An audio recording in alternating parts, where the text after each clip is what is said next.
All right, all right. Another Saturday night. So you know what it is. Another Saturday night shoot the breeze. This is Koku, host of the Bitter Medicine Podcast. This is my weekly segment called Shoot the Breeze. I am considering returning once during the week. I'm not sure what content I want to do. You guys hit me up, drop it in the chat, send me an email, bitter.medicine.podcast@gmail.com. What should I do that's short form, right? Thanks, Oni. Oni says we can hear. He hits the one. I appreciate it. I didn't even check it. I forgot about it. I forgot about that again this week. Yeah. So what continuous shorter form content should I do during the week? A couple people said do something on economics. Um, that's an option. I might want to bring back the interview sessions during the week. So you guys let me know what you think is pretty neat. Um, that'll be pretty good. Something shorter, maybe an hour or something like that during the week. You guys let me know what you'd like to see happen. Before I get into the preview, Oni was here earlier today. He put in the chat, serious question. He says, I asked a beautiful Ghanaian sister where I can listen to Amia Pano in Brooklyn, and she recommended a place called Club Urzuli. Do I need to block her now? Is she state property? Thanks. So you guys respond to that. Serious question. Club Urzuli. Yeah, that sounds like state property. But you guys hit up that, respond to Oni on that one.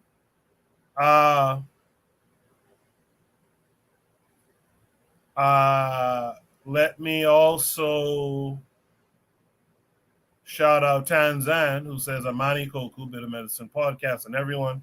Appreciate that. She also laughed at Oni's question. Trigapi262 is here. He says, short clips from the podcast. The clip channel is basically just videos. People need 1 minute stuff too. Yeah, that's another thing too.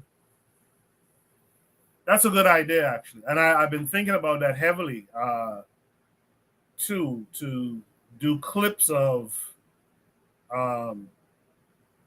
to do shorts basically of this show. And you know what, Trigger Happy, you guys, when you're listening, if you hear something that's a good short clip in an episode, note the timestamp, send me a message on the Discord, and I can start clipping those up. I really could use some help just clipping up the shows anyway. So if you're interested in helping me with that, just let me know. Yeah. So what are we doing tonight? We're going to look at a situation that reminds us of the Malcolm X quote, "Who taught you to hate yourself?" We're going to answer a question. Well, in fact, we're going to look at a scenario and answer the question, is this pre-colonialism? Is this what the men were doing, etc.? We're going to look at a prompt that says the U.S. goes overseas preaching democracy while suppressing it at home. This is not a topic, but did y'all see Kamala Harris going to, what was it, Ghana? Telling them people to, our people in Ghana to basically accept LGBTQ. Like, how dare y'all go to another man's country and tell him what he's supposed to do? But this is not that prompt. We're going to talk about why historians never mention the Battle of Adwa. We're going to discuss Black Socrates. We're going to discuss how the FBI watches music videos too. We're going to look at a video from a former atheist explaining how the Haitian Revolution would not work without voodoo. We're going to answer the question, are Black people agents against their own prosperity? We're going to look at the decline of the U.S. dollar along those similar lines. And we're going to answer the question, how do we perfect Black buying power? All those things are coming up tonight. There's some topics I did not get to this week. I'll try to get to them next week. There was a lot of topics. It was kind of difficult actually making them kind of work nicely together this week, but I'll get to the ones I didn't do so you guys don't be disheartened by it. But we have some good topics tonight. Trigger Happy 262 says LGBT and feminism act as wings of neocolonialism. As Kemi Seba would say, these are forms of social neoliberalism. Yeah, I know. I agree with that 100%. It's the audacity, man.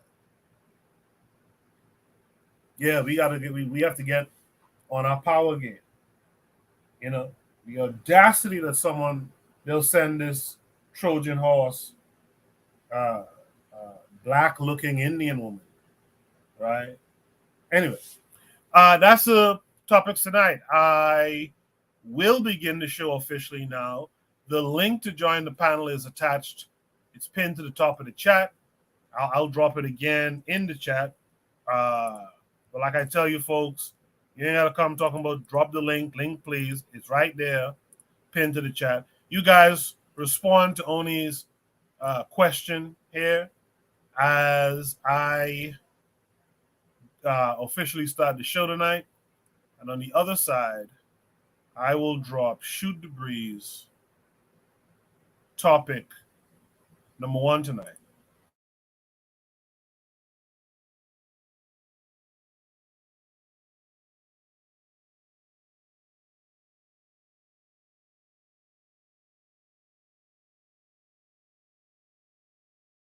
You are listening to the Bitter Medicine Podcast on KWAZ Radio.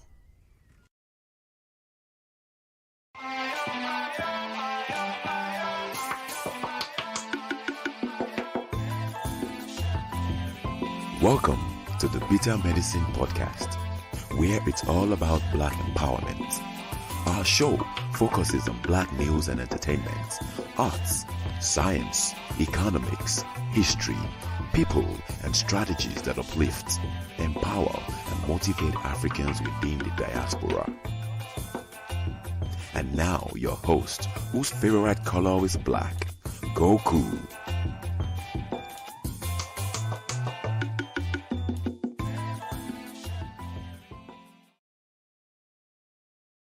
Welcome back to the Bitter Medicine Podcast. I am your host, Koku.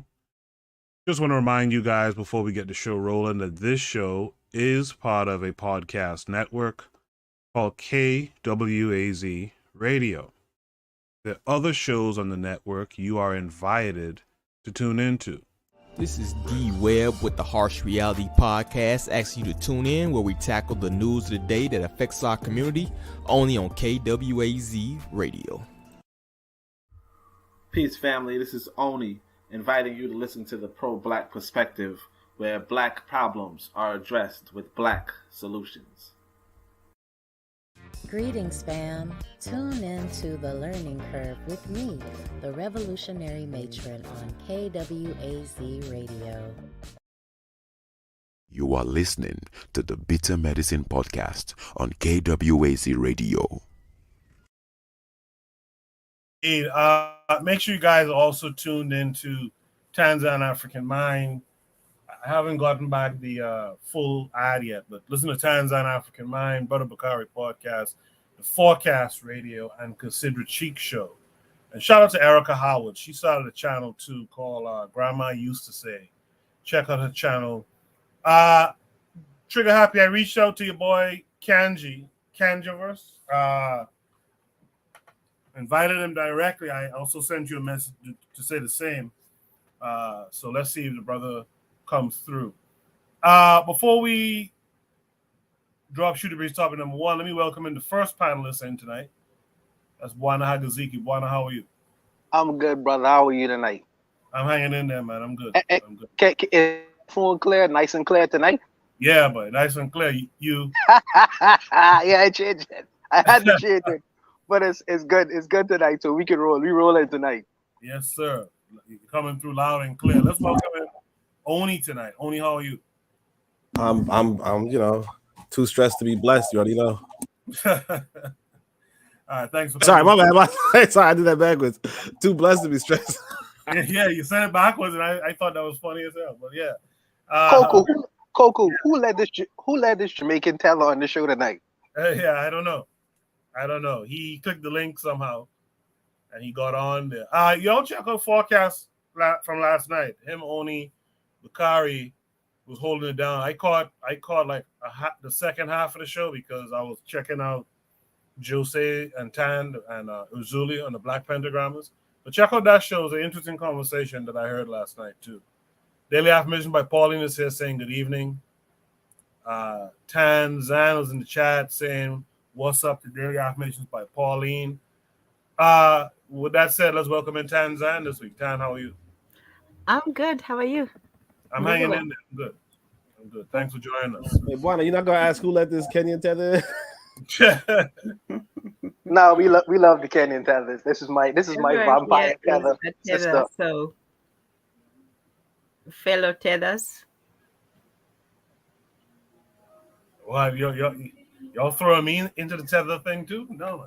Everyone here, unless you have the lines going all the way back to 17 or 18 something, and you have your war papers, Yeah, the 1552 census. Yeah, go ahead. Yeah. Okay. Well, thank you guys for joining the panel tonight. Let's get right to Shoot the Breeze topic number one then. Shoot the Breeze topic number one tonight. Who taught you to hate yourself? A Malcolm X quote. This came with a link, of course. Let me share it with you guys. Here we go. This link takes us to Twitter.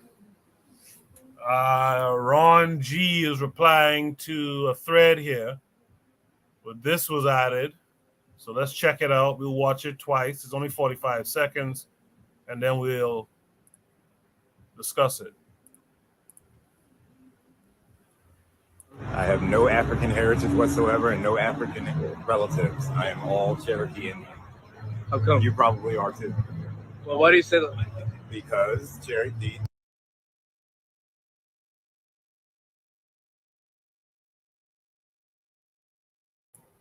I guess this is Tether Internet. What's going on? The Indian is black, actually. It's the same people that Columbus met when he got off the boat. We are not African. This is Richmond, Virginia, where the first 20 slaves landed. There's no record of any other slaves landing here. Those 20 Africans that landed here were on a boat that was hijacked by Portuguese. The real black slaves here were Portuguese. Most of the slaves in this country were actually white, not black. My people owned slaves. We weren't slave owners. 96% of the southern slaves were owned by the 5 tribes of the Lakota. I am Cherokee, the largest of the 5 tribes. I have no African heritage whatsoever. And Oh, it's not my computer. It's the video. no African relatives. I am all Cherokee Indian. How come? You probably are too. Well, why do you say that? Because Cherokee, the Indian is black, actually. It's the same people that Columbus met when he got off the boat. We are not African. This is Richmond, Virginia, where the first 20 slaves landed. There's no record of any other slaves landing here. Those 20 Africans that landed here were on a boat that was hijacked by Portuguese. The real black slaves here were Portuguese. Most of the slaves in this country were actually white, not black. My people owned slaves. We weren't slave owners. 96% of the southern slaves were owned by the 5 tribes of the Lakota. I am Cherokee, the largest of the 5 tribes. I have no African heritage whatsoever.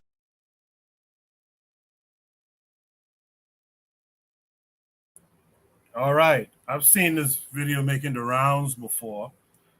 Trigger Happy 262 in the chat says the only possible black population that came to the Americas is around South America. The Lucy skull they found was likely related to Melanesians. He says Ivan van Sertima only had a working hypothesis. It shouldn't be completely thrown away, but to me it's done more damage than good. Jose is in the chat. He says Portuguese. I told some of y'all my Cape Verdean people are cooking them blackheads in the USA. Ha ha ha. Real Black Gentleman says 96% were owned by $5 Indians. Gotcha, Chief. Trigger Happy says this is what happens too when black equals African. If that equation doesn't become an equation, this is what results, right? With that said, Tanzan, you saw this, what seems to be a black man, right? Saying he and his people are not African, never was. They were Indians. And you see the prompt that reminds us of Malcolm X quote, "Who taught you to hate yourself?" What are your thoughts on this? Well, I think he learned very well. He learned very well. Not only is he denying, what he is, but he's proudly calling himself, a slaveholder. I think he said that at the end. And for me, you can call yourself whatever you want, but for you to now take on, this is like, I don't know, Stockholm syndrome with a twist. Now not only do you love, your masters, you are your own master. It's weird to me. If you want to claim something, yeah, you can claim it, but you also have to look at the history, and the history was that the Indians took the black slaves. They took them as slaves. So I don't know what part of that he doesn't understand, but I think that it's either you deal with the brutal reality, or you find some easy escapism, and I think this is the latter. So I'm not, if for me, just like with people's beliefs and so on, if it makes him feel good about himself or gives him some sort of esteem, I'm not for the ignorance is bliss, but sometimes you just let people, be happy with what they want to believe. But I still think that it's a shame for him. He can say that he can, he has some mixture, and there's nothing wrong with that thing. But to just completely deny it, well, I I think that we leave him alone. That's the best I can say. Is that even the people that he claims to have an identity with, they don't accept him either. So sometimes you're running away from one thing, but what you're running to may not really be what you think it is. Because yeah, he can run away or not run away. Well, he can say that he's not from the motherland, but the Cherokee or whoever that he claims to have such brotherhood with, have they given him the same gesture? Have they also accepted him as brothers? So yeah, that's all I'll say for that. But I understand that it's not easy, especially not knowing where you are exactly from, or not knowing your proper history, or having to go through the experience. So I understand it. I understand that sometimes maybe if people don't have something, they'll grab hold on to anything that makes them either feel better or make some kind of sense to them. So yeah, that's all. Yeah, that feel good stuff, Tan. Um, that feel good stuff can be very problematic. Uh, you know, there's a time when you had literally snake oil salesmen walking around, right? Mm-hmm. And they'll sell you some medicine that turns out to be bird shit in oil or something like that, right? But because the guy has the ability, and this is what Tariq and them are, Yvette and them are, they make you feel good to be this American and to claim to be, to claim this idea of American exceptionalism. And that's really what's going on. We have encountered that sufficiently, I guess, with African exceptionalism. I think it was Trigger Happy who said it before. Like, we make Africa strong. People will be clamoring. It's either him or Great House. People will be clamoring to want to be African, which is real funny. Real funny how allegiances don't really matter. It's just about what looks good, what feels good. That's kind of crazy to me, you know. Um, with that said, let's go to Buana. Buana, what say you on? Well, Coco, I think that all of us know who taught us the initial in ourselves. It came from the colonizers, so we would have known this. But the thing about that is, we as the colonized or formerly colonized, we repeat the lie perpetually, generationally. We repeat the perpetual lie that when they found us in Africa, they found us with a bone in our nose, you know, and we were savages. We had nothing to contribute to civilization. So obviously, young black learn these kinds of things. We want to get away from that experience because we ourselves internally, we don't feel like, we don't have anything to contribute. So this is the reason why we turn to escapism, escape that past and that heritage. If we are tired of the true history of our ancestors, and a lot of these people are devoid of that history. They don't self study. They don't really look at other kinds of alternative information. They live in a certain westernized system, and they imbibe the things that the westernized system would perpetuate. And really, what it is the Negro has nothing to contribute to the civilization. These are the lies that they continue, and now we off on the reservations, with this escapism nonsense. And with this guy, I'm sure Dane Calloway had something to do with teaching him. But I found, in listening to these conversations, is when you listen to them, they refer to that. My grandmother said, or my auntie said so. So the elders was perpetuating a lie as well, and now we living in a time of mass information. We live in a time of science where we could really track from through bloodlines, where our families' histories would have come from. But these guys, they are anti-scientific, they are anti-intellectual, they are anti-book knowledge and learning. It's interesting when you refer to scientific knowledge. They say we don't want to have anything to do with that. We dealing with genealogy. But genealogy is made up of the same liars who they say create the scientific information. They become walking contradictions of themselves, and it's unfortunate. But I understand that in any team or a team event, everyone likes the winner. In the Bahamas, we was hard and fast Laker fans because a Bahamian athlete would have went to the Lakers, so it made many Bahamians Laker fans. But also because Lakers was winning, so we latch on to what was winning. So these guys, they say, okay, some of these guys say, since we can't latch on to white America, because they'll never accept us. Some people who are delusional, they say we'll latch on to the Indian, since they have the Native Americans. We're gonna latch on to them because we perceive them as winning as well, even though they ain't winning. So the decisions are heavy, very heavy. But it will work with the underdog until the underdog becomes the winner. Until they become the franchise team. Because the franchise before, I feel like we could be the franchise team again.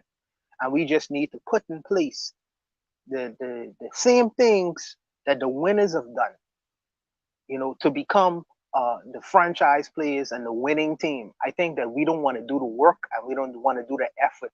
We want to just accept the praise. We just want to accept the end of the situation when everyone looks at us in a very glamorous way. But we don't want to go through the process. And I think through the process, you'll learn how to become a winning team. And I think that that's the reason why people ain't on Team Black as yet. But we're going to do the work, man. We're going to do the work until we become something that going to be the envy of the world again. And I believe that that'll happen. I really believe that. But I'll stop there. I appreciate that, Buana. Yeah, I grew up a Lakers fan. I had some family who were Celtics fans in the 80s, and I was looking at them crazy, like, what? Like, what do you like about Bird and McHale and them? But anyway, in the chat, KW Don 7 says, I check out whenever somebody starts talking Aboriginal flat earth nonsense. Real Black Gentleman is out there. Shout out to him and Jose. He says, I never see these guys pull out family trees. But that's what Bono was getting. It's always your grandma and them was talking some shit. He says not a shred of scientific analysis. KW Don 7 says if he is Cherokee, let him try to get a piece of the casino action. FOH. Yeah, get out of here with that bullshit.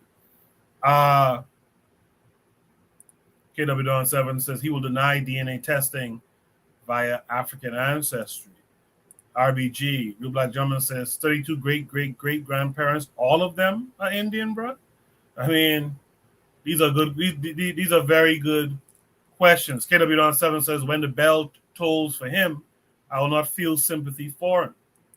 Trigger IP 262 says the more and more I study history, the more I see the revision of history as deep propaganda, deeper than the revision of imagery. Right? Zuliism is in the chat. He says, we American. Okay. Trigger Happy says, Dan Calloway should be seen as a CIA agent. Oni, what say you to all of this? Well, first I want to know, did anybody see my question? Because I'm not no getting one answers. responded, right? Yeah, I don't know what happened. Maybe they didn't get it, but yeah, like you know what? Oh, Oni, actually, ask the question again now. Ask it now. Oh, okay. So let me see if I can pull it up. So here's what happened. Here's the predicament. Oh, I didn't even see it in the chat. Here's the predicament though. I met this pretty Ghanaian woman, right? We were chatting. I asked her where I could get some Amiapano music, some South African tunes. And she said you should check out Clubber Zuli. You know what I mean? So I was just wondering if anybody thinks I should block her. You know what I mean? Because I think she might be state property. Like, what do y'all think? But anyway, on the topic, interestingly, Dr. Clark was saying that somebody asked Dr. Clark, they said, Dr. Clark, what do you do about Black people who do not, who want to get in the way of Black liberation? And Dr. Clark said, I think he said just stay as far away from them as you can. You know what I mean? And I think I would heed to that. This guy comes in and says, all this kind of I feel like I can say it this way, right? I had an elder, African American elder. I thought she was a brilliant lady. She's actually part of the ANPM for a minute, because I would tell her about Carlos Cooks, and she would tell me about the Black movement. She'd tell me about the the stuff that Carlos Cooks would do, and because she used to organize with him, whatever, right? Allegedly, or in their organization. I don't know if he was around by the time she was, right? But she would sometimes invite me to the powwow. I didn't go, but she was like, "Yeah, come to the powwow. I got some Native American, ancestry." Sometimes I would see her wearing a feather on her head. I'm from Tether, she's from Feathers. It was it's been a thing. It's not new. I mean, I think all of us heard it, 20, 30 years ago, where some Black person would say, "I got Indian here." They kind of thought that's what mixed hair looked like. Nowadays we call it, mulatto, mixed people. But back in the day, people thought it was Indian hair, that kind of stuff. I'm saying all that to say, I did like the sister, right? But a lot of the backwardness that I might have had, I actually didn't blame her. But my thing is that, when it comes to people, in fact, that's what Carlos Cook said too. It's you just take them, you weigh them, they're good against their bad. You weigh their knowledge against their ignorance. All right. And then you move from there. The dude lets you know he was incredibly ignorant. You say, okay, well, sorry, I'm only trying to engage Black people. You know what I mean? And then keep it moving. And then when this white boy, has him, or anybody has him, against the wall, you say, well, look, I'm only looking out for my own people, man. I ain't Indian. You know what I'm saying? You know what I'm saying? Ask Blackfoot, to help you out. You know what I'm saying? So that's pretty much it. Why does he feel this way? I mean, I gotta say that it's kind of on us a little bit, in the sense that we need to be educating our own people, right? And if you're not educating your own people, the reality is somebody will, right? If you're not teaching your own people, somebody will be teaching your people. So somebody taught this dude, you know, and not just but like it goes back, it goes back. So it is what it is. Like I say, if he wants to think something like that, good for him. You know, kudos. He like it's best when they let you know that they ain't with you. You know what happened to Fred Hampton was he didn't know the dude wasn't with him. Right? If the dude came out and said, "Hey, I'm actually working for the FBI, CIA," Fred Hampton would be appreciative and probably still be alive. You know what I mean? But people, Maya Angelou said, when people let you know who they are, when people tell you who they are, believe them the first time. This dude told you, "Hey, look, I'm not about you guys," right? Believe him. Well said. Well said. Shout out to Brother Bakari who says peace and black power, KWAZ Radio family. KW Don 7 said Dan Calloway should be charged with high treason and dealt with accordingly. Real Black Gentleman said to KW Don 7, tarred and feathered. I Go ahead. No, I want to piggyback off of something when he just said, because this whole idea of educating your people and this whole idea of liberation, education, and things, these kinds of things are extremely dangerous. Extremely dangerous. You go ahead and try to explain to this black man who's probably more than 50 years old that he's not Indian, and then go about the business of showing them things like that, he'll probably shoot your head off. You know what I mean? There are some of us, and even back in the day, with the whole Harriet Tubman now trying to liberate, the rest of the people on a plantation. That was a very dangerous game because there were slaves they was like, we ain't going nowhere. This is our home, and we ain't trying to go home. In fact, we gonna tell mass on you right now. These are very dangerous games. So, like the brother said, initially he said that if a guy says convincingly that he is Indian or he is Hebrew, all these other fantasies these brothers have in their head, you got to keep. In some instances, not all, but in some instances, you got to keep it moving. Keep it moving. So I agree with that to some degree. I really do. Yeah, my concern with the keep it moving thing, I agree with everything that you and Oni and Tan had to say. My only one concern is when you let these guys go unchecked, who are they teaching? Right? Who is this guy going to be teaching? And is there going to be a time where there's just this groundswell of our people who have been just completely miseducated, where we could never, do anything, where numbers or might, is called for. That's the only one hitch. I do agree. Some of these people, you gotta leave them. Like this man here, and this guy on the screen right now. This was a tweet I saw a black man put up earlier this week. Like you do have to leave these people alone for the most part. But my problem is, who are they indoctrinating? Because everyone is a potential teacher. Who are these guys going to indoctrinate? Look at Razuli. He's indoctrinated. Right? So that's my, and who is Razuli going to be teaching that this stuff to? That's my one issue. Is there any last words on this prompt? Well, yeah, I would just say that's the issue with regards to our lack of institution building. That's why I said it's partially on us because, the thing is that like nobody could teach. Like it'd be very hard to convince a lot of people in America that they weren't in America. You know what I mean? Or that Joe Biden wasn't the president. Or just things that America tells you and reminds you and makes sure to teach you and it has those institutions to teach you. We don't have those. You know what I mean? So a lot of us, if I say, can you, like you guys know what I'm talking about, right?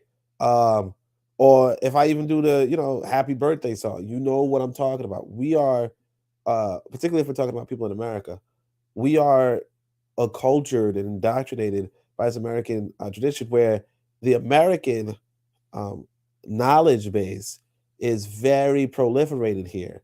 But what isn't proliferated here is that Pan African knowledge. So a lot of what we know about ourselves as African people is coming from this public fool system, you know, and a lot of it is coming to us to propagate this dysfunction, this social dysfunction that we are not countering because unfortunately we are just sending our children to this place where these social dysfunctions come about, you know, because even the word slave, right, that means something to people who go to public school system. It means nothing to people who don't, or even a lot of people in Africa, right? Uh, like the reason why it doesn't mean anything to them is because they're not exposed to the same educational system, right? We are, and so if you listen to this guy, he has this sort of internal conflict with slavery, right? And he has this sort of you know, this sort of knowledge about the Indian tribes in America, right? And he maybe his family member was saying, hey, you know, we just, you know, we have this cognitive disassociation with our so on and so forth, kind of like what Malcolm X was saying, like who taught you to hate yourself, right? That's fine, right? The issue is that like that's going to be on repeat. The people who are making these fools are is like I said, the public fool system. And if you're not building institutions against it, you know, the reality is that you can't counter it, you know, because tomorrow actually I'll say this. I just saw this, you know, right before I couldn't listen to it because we're here now. But Monique just came out as a homosexual or some shit like that, you know. Monique, who there's a video of her from like 20 years ago saying, if there's any motherfucking faggots here, you know, something like that, right? Like she's just like the most virulent homophobe. She's all of a sudden a homosexual, right? That's the propaganda of the state.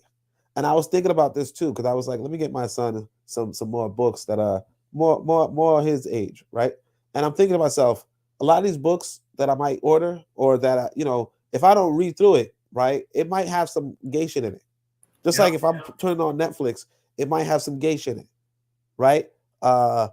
And that's where things are headed. It's like, how do you fight? You know, somebody comes out queer, somebody else comes out queer, and if you fight in the queers, you know, the reality is that the queer maker, you know, like the Frankenstein, is not being fought. So it's like, yeah, you're gonna get this fool, and it's like that's why I say I would go into retreat mode.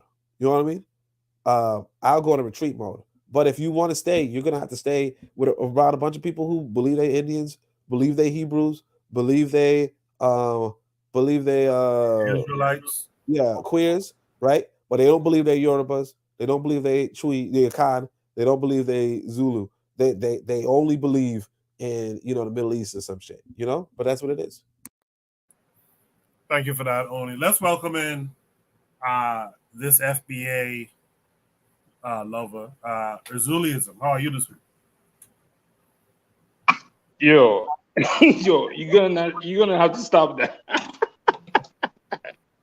Yo, I'm coming on right now because you attacked me.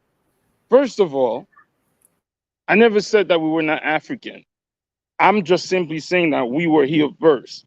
So if that's not saying that we are not from the continent, I'm saying that we were here first. And the whole, can we stop saying the whole theory out of Africa was given to you by the same people that you're fighting right now, supposedly. So stop that shit. Stop it. We don't know y'all don't know the whole facts. All y'all talking about, it was told to you by the same people that brought you here, supposedly to slavery. So do not say that, that I'm saying that we're not from Africa. I never said that. I just said that we were here first. So this brother in here, maybe he doesn't know how to express himself, and he's just trying to. I'm not saying he's right. He might not know certain he might be listening to the ADOS or the FBA or whatever, but I'm not. So all of a sudden we acting like we know this and that. All this, just like there's a book. There's people that have a theory that we came here first. And what is wrong with that? What is wrong with that? That we were here first, and we were established here first. I don't understand why you're fighting this, acting like if somebody says this, or it's self-hate. I don't get this. Maybe this brother, this older person, maybe he don't know any better, or maybe he's trying to find the truth also. The theory out of Africa that everybody left Africa and traveled and then came to America to this whatever, the Bering Strait, whatever that is. That's all a theory. What is so difficult for people to be like, okay, there could be another theory that Africans travel through here first. To me, it's worse that you guys can't fathom that the people who built the pyramid could have came here first. Yeah, it's but worse. No, it's possible, but 40 million people didn't come here. 40 million people didn't get here. How long do you think people reproduce when they come here? You know what I'm saying is, right? We have the more recent evidence, documents to show that we were transported out here largely during the Ma'afa. My question to you too is, are Cherokees African? Are these different Indian tribes African? Because again, how do you become Cherokee, right? Because as far as I know, Cherokee is this Amerindian group, right? How do you become Amerindian? That's really my question. Did you come to America before the Amerindian got here? Well, then how did you lose America to that Amerindian?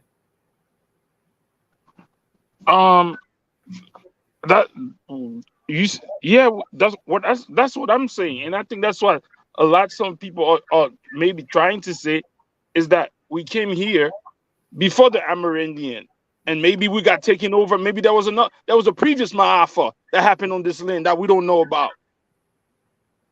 Because I don't understand how everybody who are light-skinned, straight hair and stuff like that always come from the cold weather. How all of a sudden these new Amerindian, you want to say, have straight hair, white pale skin, are in the hot weather? I don't understand this. So just like when we're going to say 1,000 years from now that the German that settled in South Africa are the original Africans.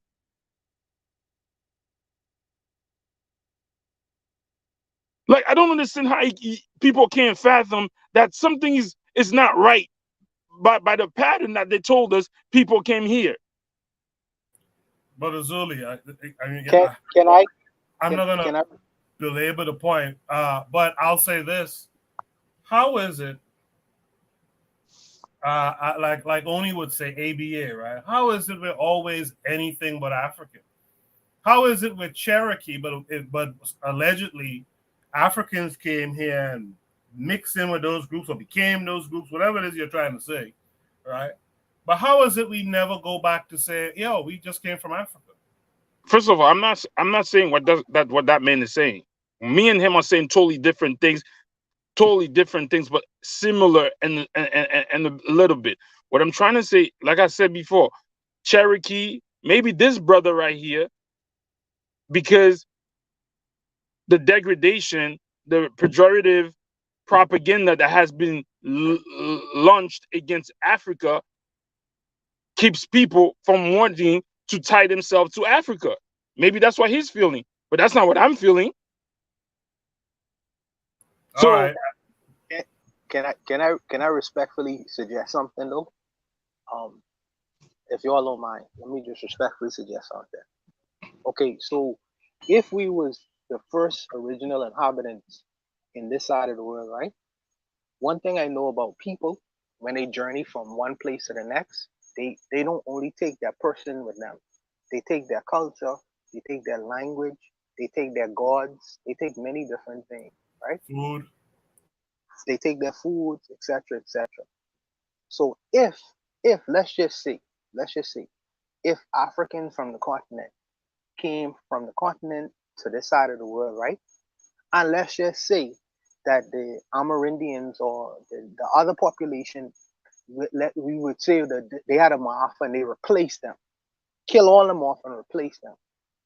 They would still have remnants of them being there.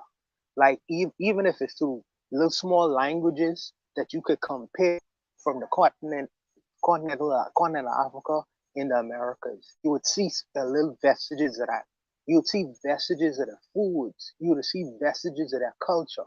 So I'm asking, what did they leave so I could find that I could say, well, these people here this and their food, their language. Look at what they do here. There have to be some vestiges that they would have left behind to show that hey, we say that they are here because of these things, and I don't really see a lot of that.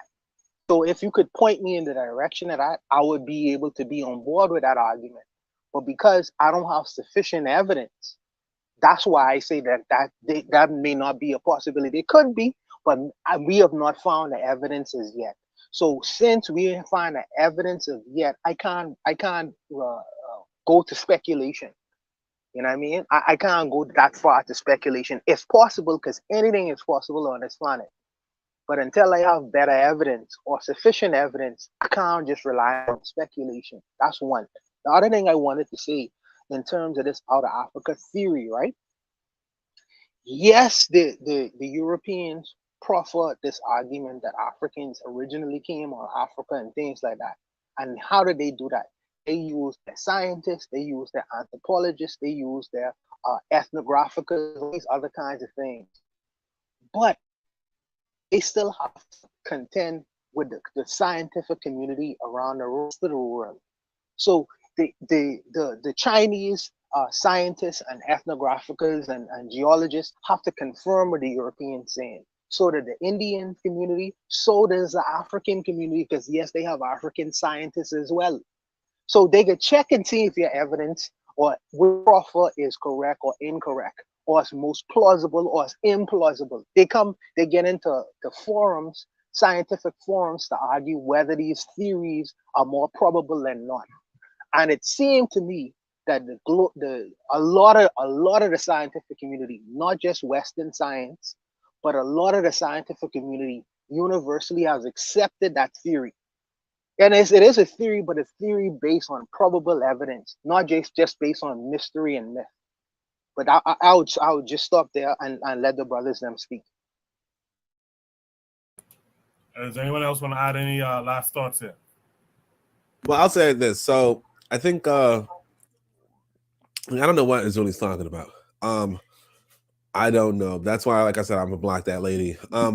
But the thing about one thing is this, that the Native Americans, about the out of Africa theory, it comes from the evidence, which is that the oldest bones are found in certain places in Africa. Are found in certain places in Africa, as well. Some people say Botswana, but some people say Kenya, that kind of thing, right? That on top of that, like that's where a huge collection of the bones are, a huge collection of the prehistoric humanity is, and then you could kind of follow the trail of archaeological evidence, i.e., bones and remains and so on and so forth, throughout the world. Now, obviously, I think that people understand that it's likely that there were some Africans who made it to America. It's not a question of whether some Africans made it to America.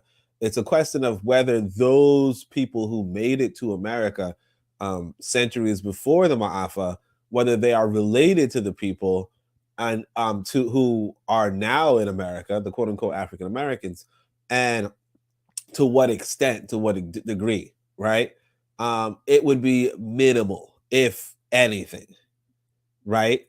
Mostly because the people who might have made it to America before there's no real evidence that they didn't do anything but get assimilated, if they got assimilated. there's very little evidence. Now there is some cultural fragments in some parts of the Western Hemisphere, but what this man is claiming about being Cherokee, that is completely ridiculous in the sense that the Cherokee, their bloodline is recorded, right? So the people of the Native American storylines, they do have like real family trees, you know. So there was this one Native American who called out, you know, one of these speakers saying like that's his great grandfather or something, you know what I mean? Because it was a man from the 1920s or some shit, you know what I mean? Or the man from like 1840s, like, which And you is, believe him? And you believe him? What evidence is it? Just because he said that's his father? well, again, um You people are going by the same people that you claim oppressed you. All the shit you're regurgitating right now is by all these scientists are following the people who oppressed you. But you it's hard pressed to believe Africans, the niggas that built the pyramids that you claim are the creator of civilization couldn't come to America before everybody. Yo, I'm gonna be on the chat. no, I didn't say that they didn't. Chat. All right, go to the chat. All right, but anyway, I didn't say that they didn't come. I said that the relationship between the people of today and the people of that time period is not you know, is not real in the sense of, like you were saying about the genetic test, right? I could take a genetic test and show relation, show some sort of biological tie-in with Koku, right? Or with Bwana, or with Erzuli, and with Tanzan, in a sense, right? As to say that you can compare our genetic makeup to find how distant in our past that breaking point is, right? And then you could do the same with the quote unquote Native American, and you can do the same with the European, and you can do the same with so on and so forth. And you will have these genetic markers along your DNA, you know, substrand, if you will, right? And you can find where these related human groups have diverged from each other, right? And you'll see that with regard to, like, say, me and Koku, it would be more recent than with regard to me and the Indian guy and me and the European, right? And that said, the African American, who would be from the same sort of gene pool, would be very closely related to somebody like me, and more closely related to somebody like me than to the other people who are called Cherokee. And so, what I say, why I say that, is to say that if there were earlier Native American population or Native African population, or whatever you would call it, I don't know, right? But if there were an earlier population, you would be able to pinpoint that on a genetic uh, like profile. But you don't. What you find from genetic profiles is African people of the diaspora being close, like having the closest relatives in sometimes Western or Central Africa, right? Like that's what you would find. You don't find that close relatives among let's say, like you would say, an ancient Egyptian group, or you don't find it again among, like, let's say, an early passage from ancient Mali, right? Now, that's not to say that ancient Mali didn't travel. It's not to say ancient Egypt didn't travel. It's just to say that the people group of today is very likely not directly, like, not direct descendants of the people who made the trek earlier. I would like to dispel a myth that is being proffered, and and I hear and keep on coming up, because when people talk about Western science, people automatically go directly to white men, right? Let me first say that, ask yourself, well, where did they get their science from? Where did they get their science from? Much of Western medicine or Western scientific theory find out where the origins of the or Western so-called Western sciences come from. Since people think that we just copying and regurgitating the ideas of white men, when in fact they doing is copying and regurgitating scientific technique that's been on this planet long before you ever see what's these high-minded scientists names are. You know what I mean? The world is an old world, brother, and sometimes things what's been happening a long time in the world it's been repackaged and reformatted, and they put a Western name to it and say this person is the father of science, when in fact the scientific technique that he's performing has been done for centuries long before we ever reached the Western world. It's just that these people have the ideas of patent and putting their names on things, name and claim to fame. It's not just Western science. A lot of these people around the world and watch and observe so-called scientific, and they put it in the European name and make you think that they great because they create and implement these kinds of things. When in fact, some of these things was going on long before it reached the West. So I wanna dispel this myth, this idea that the white man has a monopoly on science and has a monopoly on intellectual thinking and format, because that is a myth, and they have stolen a whole lot of things that they don't tell you about. So when I talk about science and scientific theory, I'm regurgitating my father notes, clef notes, my former father's clef notes. What probably gets stolen away from them? Because I know these white boys do not have a monopoly on science. They do not have a monopoly on science. That's a myth. Yeah, so I also want to add to that in the sense of, it's realistically like this is one of the things we have to start to learn to value, and that's observation. If a house is on fire, right, and a white man says, "Hey, that house, don't go that way. The house is on fire," right? And obviously you see the smoke or whatever, right? It's not like, oh my gosh, you're a fucking cracker. I'm pretty sure that thing is not on fire, right? It could just be the place is on fire. And why I'm saying that is to say that observations in and of themselves have value. And so when we talk about DNA, we're talking about an observation you can make, anybody can make under a microscope, right? And under this microscope, there's going to be a sequence of genomes, right? And those sequence of genomes are unique for each individual, right? But they're similar to related groups and less similar to less related groups, but they're similar across the span of humanity in a sense, right?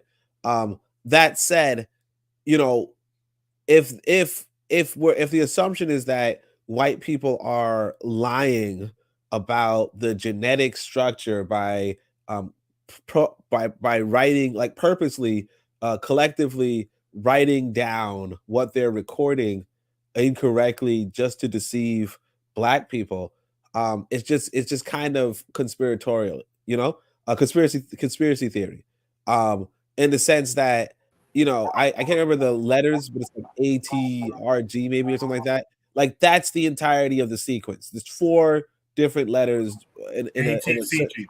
ATCG, yeah.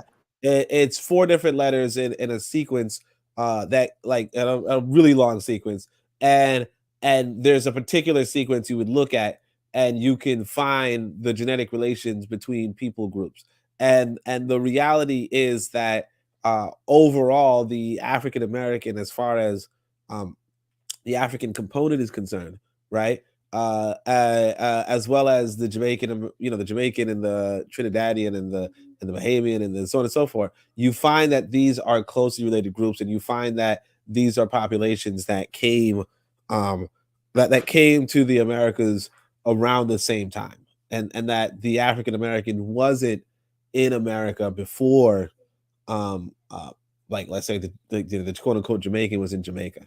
Um, and but you also know that the Jamaicans and the Trinidadians and so forth are definitely not indigenous, and so it's just, if you know who is indigenous versus who isn't, um, like, it's just very, very clear that African Americans are descended from the recent Africans of the diaspora. Sorry, of the Mafa. Yes, sir. That's an absolute fact. Bakari was here, but you had to step away. I guess he'll be back. I was curious to hear what the brother who descended from feathers had to say. You know what? There's no last thoughts on that. Let's go to Shoot Breeze topic number 2. That was a good discussion too, by the way. Shoot Breeze topic number 2 says, "Is this pre-colonialism? Is this what the men were doing? And why were the men or boys not punished too? Or is this a feminist hit piece?" There's a lot of questions in that one prompt. Let me hold on a second. There's actually 2 videos for this one. So let me play the first one, and then we'll go into the second one.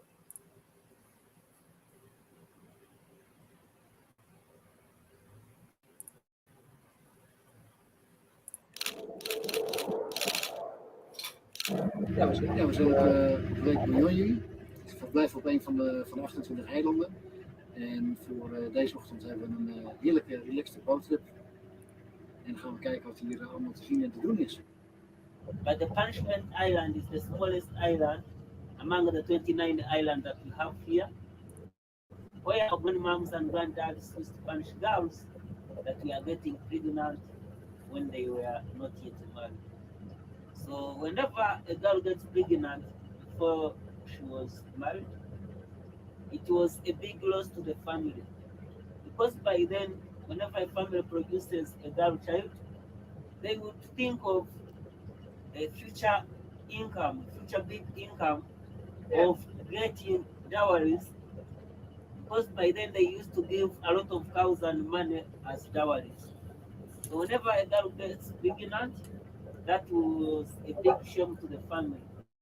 So the family had to also punish the girl seriously through beating the girl to the extent of killing the baby inside.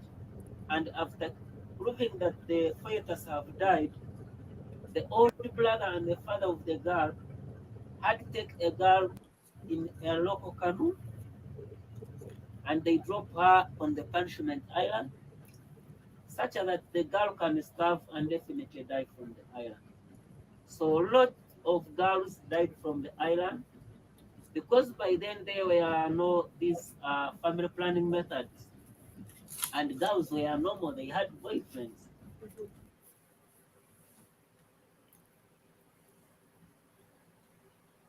House, yeah. You live here.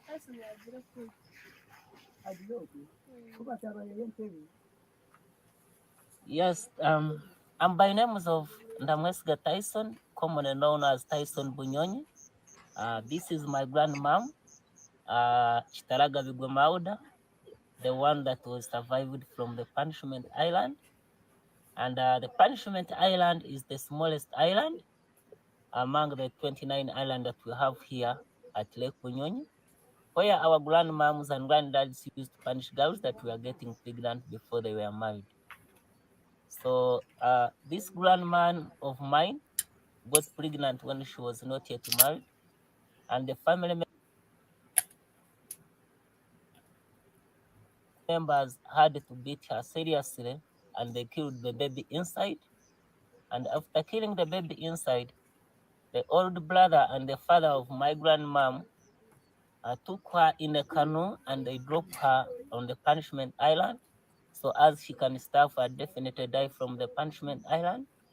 But by that time, when they were dropping her there, they found there other 2 girls. So it became a group of 3 girls, and they stayed together for 2 nights. And during the day of the second night, they decided to count 1, 2, 3, and the third time to jump into the lake so as they can drown, because swimming lesson was not common here.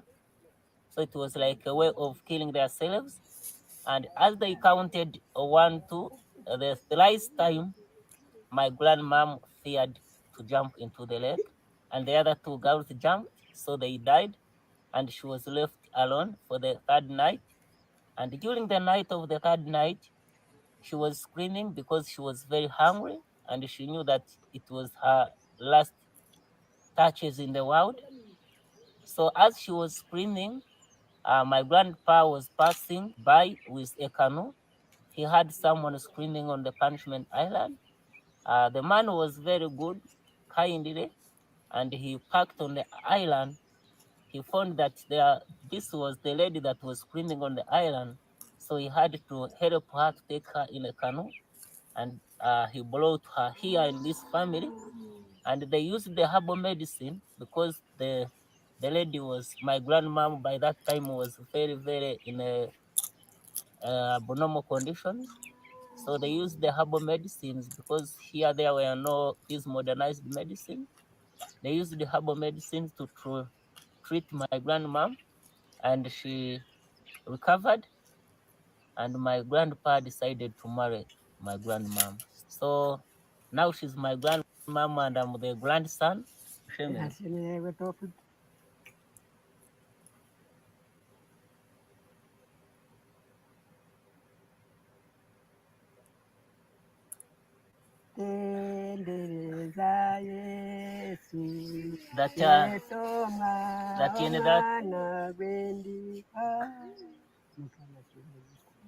That after the punishment island situation, when my grandpa brought her here, that the life starts again, and she started with a new life of visiting churches. That's why she's like waving and singing the kind of church song, so that she handed over all his life to God. How many years? 20. Kazorenda mu mesho hati. Ah, you are right. Yeah? That 20? yeah. Ah. That she still needs like 20 years in the future. Act as a tour guide here at Lake Bunyonyi. So whoever wants to explore or have some stories or visit my grandmom to have an eye to an eye like conversation, you're highly welcome. Thank you. So there's a second video. I'll play that now as well.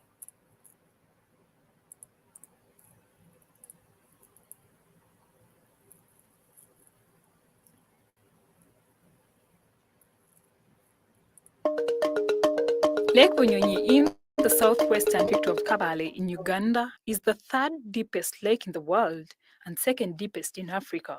The lake has 29 islands, with the Company Island being the smallest. It is this island that is known as the Punishment Island, where unmarried girls who got pregnant were taken and left to die there. Will be rescued by the poor fishermen who could not afford the money for the dowries. Like they come like during the night, they check. If they find like 10 girls, they choose one who's like more beautiful than those girls. They marry for free, but you have to go away from their region. Because if they get with that girl, or they kill immediately. 93-year-old Jessica Rushanda, who got pregnant at the age of 18, is a survivor of this tradition. I was brought by my brothers very early in the morning. They made sure I step out of the canoe onto the island before they left. At the time of her arrival, there were 5 girls at the island who she joined to feed on aquatic plants and await their death. But how did Rushanda finally survive after spending a week at the death island? For the week I spent on the island, we fed on wild fruits and weeds for survival. Of course, those who did not get picked up by men died of hunger. We would live with the dead bodies on the island, sometimes push them in water and rotate as we wait for men. My hopes of leaving the island were shattered when 2 girls were taken by sailors, leaving me behind. After waiting for days, a young man came to my rescue and asked me to live with him, leaving 5 girls behind. As I left, more girls were being brought to the island.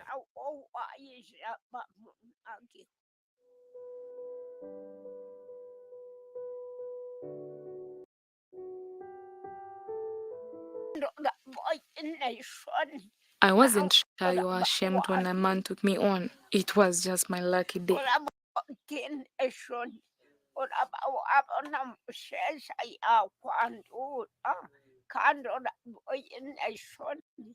Shortly after settling with her husband, she gave birth to her firstborn Owen Byarhanga, who has since migrated to Chitagwenda in western Uganda.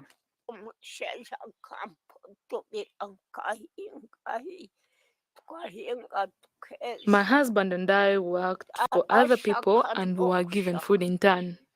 We later cultivated and grew our own food.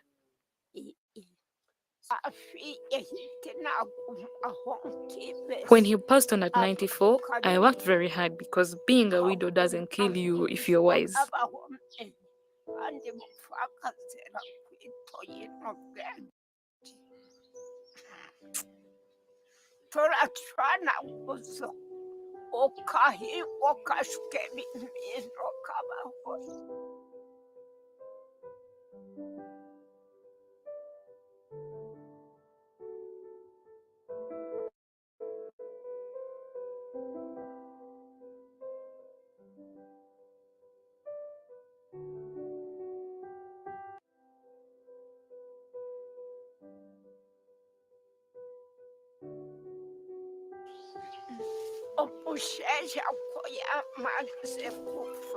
After my husband died, I started feeling strange pain in my spine and then slowly started losing my voice.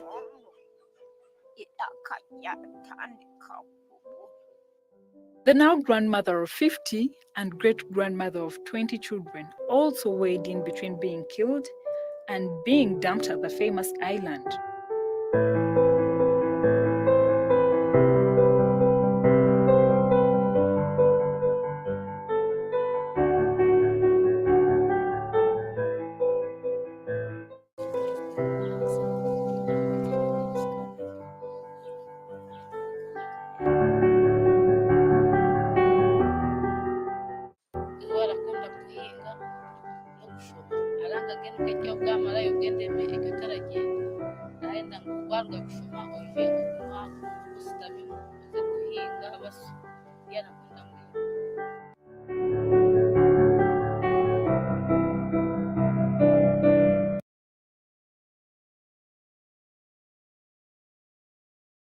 Yes, indeed. Only trying to find a direct flight right now to that island. With that said, let's shake it up a bit. Oni, what say you to what you just saw on the prompt that says, is this pre-colonialism? Is this what the men were doing? And why were the men or boys not punished too? Or is this a feminist hit piece? What say you? Sorry, hold on a second. Let me. I'm trying to get this ticket right now. This plane ticket. Hold on a second. Nah, it was Uganda, right? All right. Yeah. So, I mean, I think we should just investigate. Like, we got to use our passport, bros. You know, go investigate. No. What did you say? Time to travel. Exactly. It sounds like that's like a blue passport right now. All right. Is this pre-colonial? Look, that's what I was. See, that's what I. No, it was a little sad. I ain't gonna hold you, but this is what I mean when I tell people that culture comes from economics. You know, what we were talking about was an economics problem, right? Is this pre-colonialism? The reality of the world is that, like, there's going to be different cultures because there's different economies, and there's an economic trouble regards to excess women. You know, the Chinese at some point when they felt like population was getting too high, they were like, you know, their government said, hey, look, you can only have one child type thing, right? They said, okay, well, if I had a girl, I'm going to kill her. You know what I'm saying? I'm just going to kill the girl. Or they might bind the little girl's feet if they did have a girl, because they're like, hey, you know, Chinese dudes like small feet type stuff, right? we, yeah, I mean, I could believe this. You know, I'm not saying it's true. I'm not saying it's false. I can believe this, and I can see that because even in Europe, you know, check out the joke would talk about this, but in Europe, you would have like, yeah, girls were treated like shit too because they were economically not as viable as men. Um, and also, if you recall the whole idea of what kind of economy this is, this was a uh, uh, this was like a, no, I don't want to say agrarian per se, but they had dowries with large amount of cows type thing, right? Uh, there's so much to this, but yeah, I mean, it is what it is. As far as the question of why were the men not punished too? Because like, why were they men? I mean, again, it's like uh the question being who goes down in value, right? If you are a father, right? Um, and you're expecting a dowry, if you're trying to, basically, a lot of people are raising their girls to sell them, right? And if you can no longer sell her, you can no longer afford her. You know, and that's what I said about the, you know, if you read check out the Job's book where he discusses the two cradle theory. He says the reason why this white boy hated women, right, was because she was not economically viable. Now, the remedy for that, of course, is, or a remedy for that is agricultural economies, right, where women can, you know, contribute just as much as men, which is broad inside of Africa, but it obviously wasn't universal, right? And on the other hand, there is this sort of dowry system, and so yeah, the men don't lose value if they can still own property, right? Um, but the women who don't, you know, that's an issue. So I don't want to say this is a, I mean, the feminists can use this, it's not a universal. They can use it, but it's realistically just how the real world is, in the sense of not everything is one way. There's no monoculture, there's no this, that, third. There is reality, and reality is people in, you know, desperate times call for desperate measures. um and it's sad, but that's the reality of desperate times, you know. And I think I'll go back to what uh Du Bois's aunt told him when he would criticize Booker T. Washington. She says, well, you never bore the whip. You know what I mean? We don't live in a situation where we go through extreme poverty and we're relying on selling our daughters. You know, I'm glad that, you know, she was rescued, and like Koku said, you know, maybe I'll go down to the island and get a couple of women myself, right? But but but either way, like that's what you expect. That's the, this is the real world, you know. There's the imaginary world, there's the real world, and unfortunately, this is what it is. Appreciate that, Only. Good kickoff to that topic. So Tan in the chat was telling us Zuliism, Africa was not a matriarch. I read this article this week about how Africa was at least matrilineal. It's interesting, and it raises a question. It's off topic right now, but you know, they were talking about how the Indians and the, who was it again? Uh, Persians, you know, used to come in and sleep with and marry these African women. I always wonder, why is that always the story? Why is it always the story these African women were sleeping with these foreign people groups? And how come we never hear about African men doing that to this other to these other people groups? It's just a fascinating thing for me, as Buana would say. Speaking of Buana, what say you to this?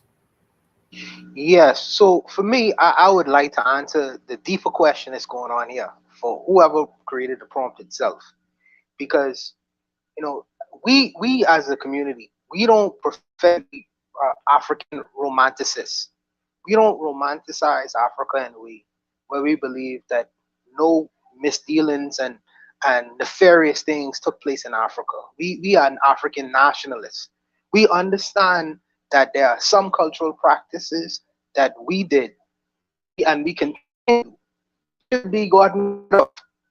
I'm admit that. You know what I mean? With these kinds of see this particular the reason why I say we in African romanticists is I understand that human beings gonna be evil and do evil kinds of things.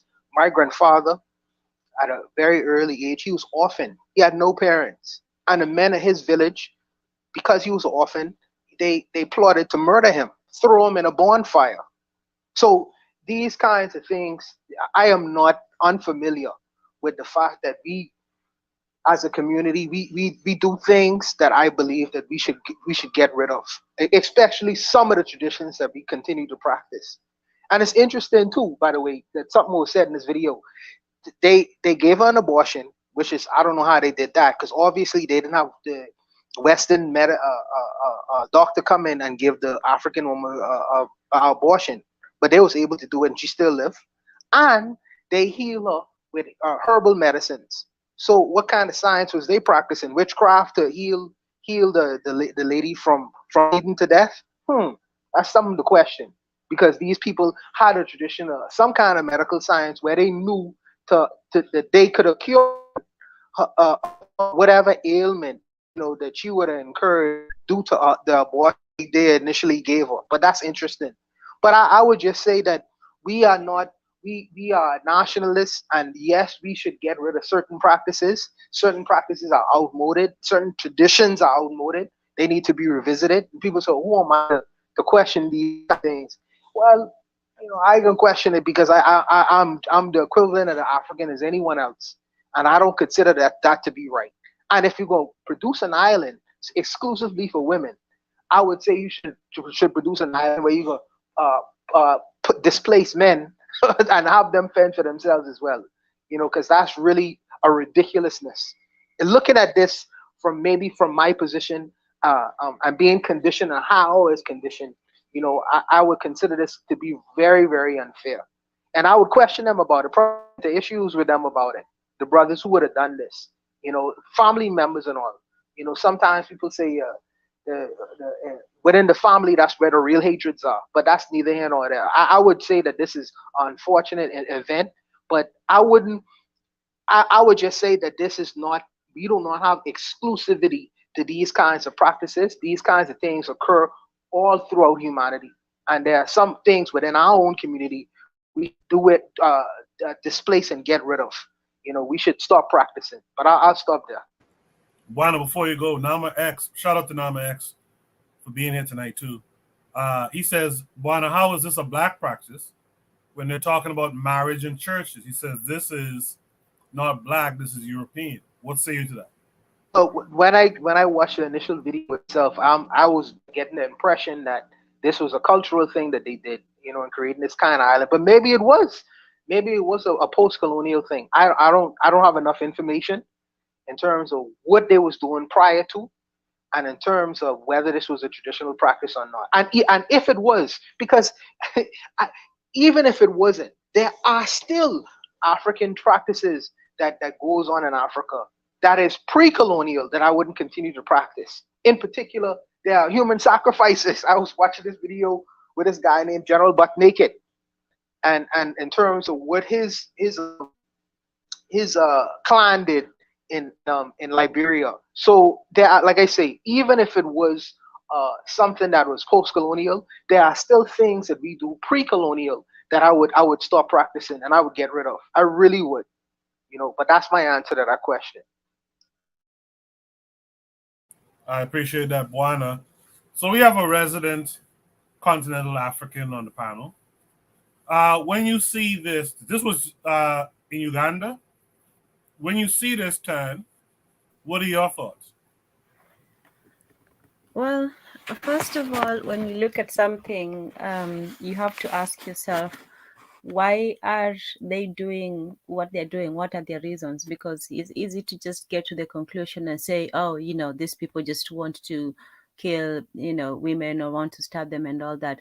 But they said from the beginning that it was done because to discourage women from getting pregnant before marriage. So this was a punishment, first of all.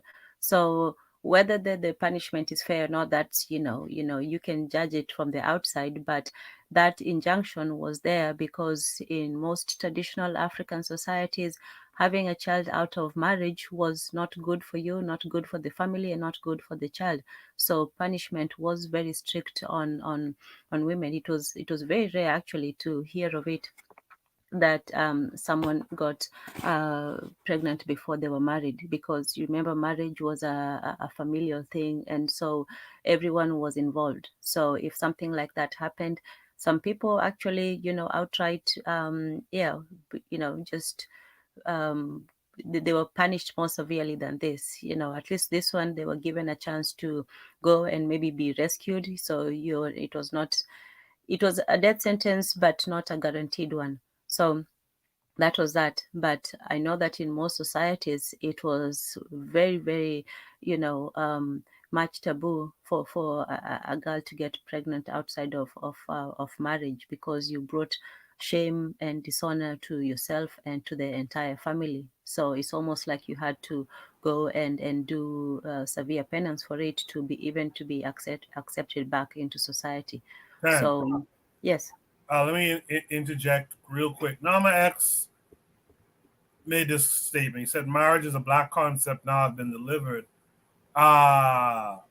When you say marriage, are you talking about the Christian concept of marriage, or are you talking something else? Or are you using marriage to describe something else? No, I'm talking about marriage, two people coming together and having a family. I'm talking about marriage in the traditional African sense. So a traditional African marriage was not just, two individuals running off into the woods. It was the entire family. That's why even when they say they were taken to the islands, it was usually by their brothers, their family members who, had to bear the brunt of that dishonor. So marriage, I'm talking about marriage from a traditional African society, was the union of two family members through two individual people. So everyone in the community was involved in the marriage of two people. I'm not saying weddings. I'm not talking about, standing in front of a priest and all of that. I'm talking about everything from, the investigation to, to the tests of marriage, to the process of the elders being involved, to all of these things. So it was a communal affair. So as was this punishment, the punishment was a communal affair. Either the parents or the elders or the tribal judges would impose this punishment on those who are found to be guilty of it. So yeah. All right, thank you, Tan. I'm very curious what the punishment was for the males of the village, because they also are violating societal norms as well in terms of deflowering a girl prior to her being married. So I'm very curious to know what would have been their punishment. And that's the problem with these kinds of information. They're usually very one-sided. They have a conclusion they want to drive towards, and the basic conclusion of this was, oh, this is a terrible and primitive society, and look at what they're doing to these poor women. So I understand that the brand, but what should have been also included is, firstly, how did this people don't just get pregnant by themselves. So who are these boys, or who are these men who impregnated the girls? What happened to them, and so on? My guess would be, and obviously I don't know about the particular tribe, but usually what would happen was the man's family would pay a price, or he would have to go undergo certain rituals and pay a certain penance as well. So it was usually on both parties. So I don't know in this case what happened. Their family probably paid a price, or did something to compensate.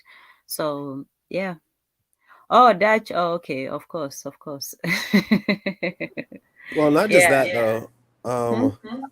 Oh, not just that, but one thing about pregnancy is that you don't know who the father is. Also, I do want to address that nobody said anything about abortions. They said that they beat the woman until the baby, until she bled out essentially. So they would beat her in such a way that it would force an abortion. But remember that in order for somebody to show signs of pregnancy, it would take at least, I don't know, 3 months, 4 months after the sexual encounter. Not to say that the men weren't punished, but like you said, they didn't go over whether the men were punished or not. I did think it was kind of peculiar that the church was already in the community, because you know, if you believe the Christians, you would believe that this um, wouldn't happen. Sugar Happy said that's kind of an abortion. Yeah, that. Well, I mean, I think somebody was talking about the technology involved in abortions. So like jumping down a flight of stairs is not like what people call an abortion per se. I mean, it's not like I think somebody was making the case. Oh no, I think it was Bono was making the case of how technologically advanced these people might have been to have abortions. Like I think maybe he was thinking that they were like taking the herbal remedies for abortions, but no, they were just doing the pretty much jumping down a flight of stairs thing, um, which I guess you could say is technically an abortion, but it's not the same as, oh, this is an advanced technology. It's really straightforward, you know. But yeah, I think that the church being present kind of does speak to some things, like essentially the church looking the other way, which is, you know, what you'd expect, I guess. But it is still surprising, and it's kind of sad that the lady, after all this, kind of gives herself to the church. But it's also not surprising that she gives herself to the church. No, If actually, I disagree. Oh, hold on, is that me?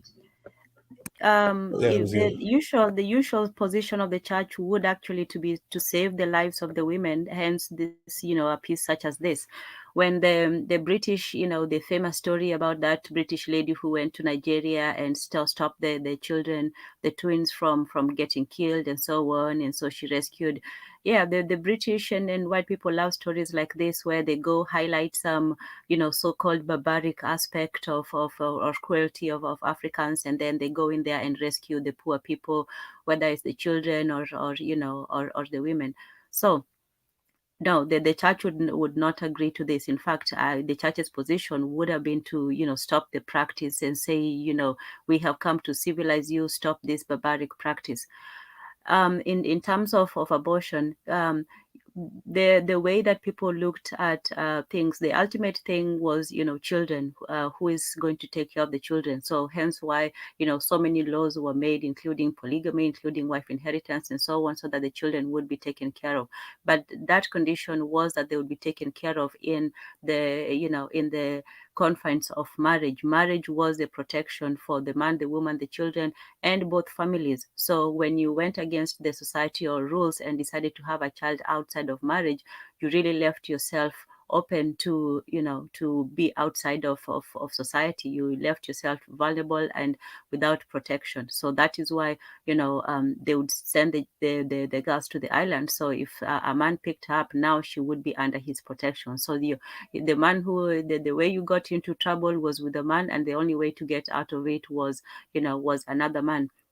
In terms of abortion, you know, however they looked at it, they were looking at the fact that a child should be born within marriage. It was not so much, oh, you want to abort children or kill children. It was the fact that you have disobeyed the laws of the land, you have disobeyed the laws of marriage, and you have dishonored yourself and your family.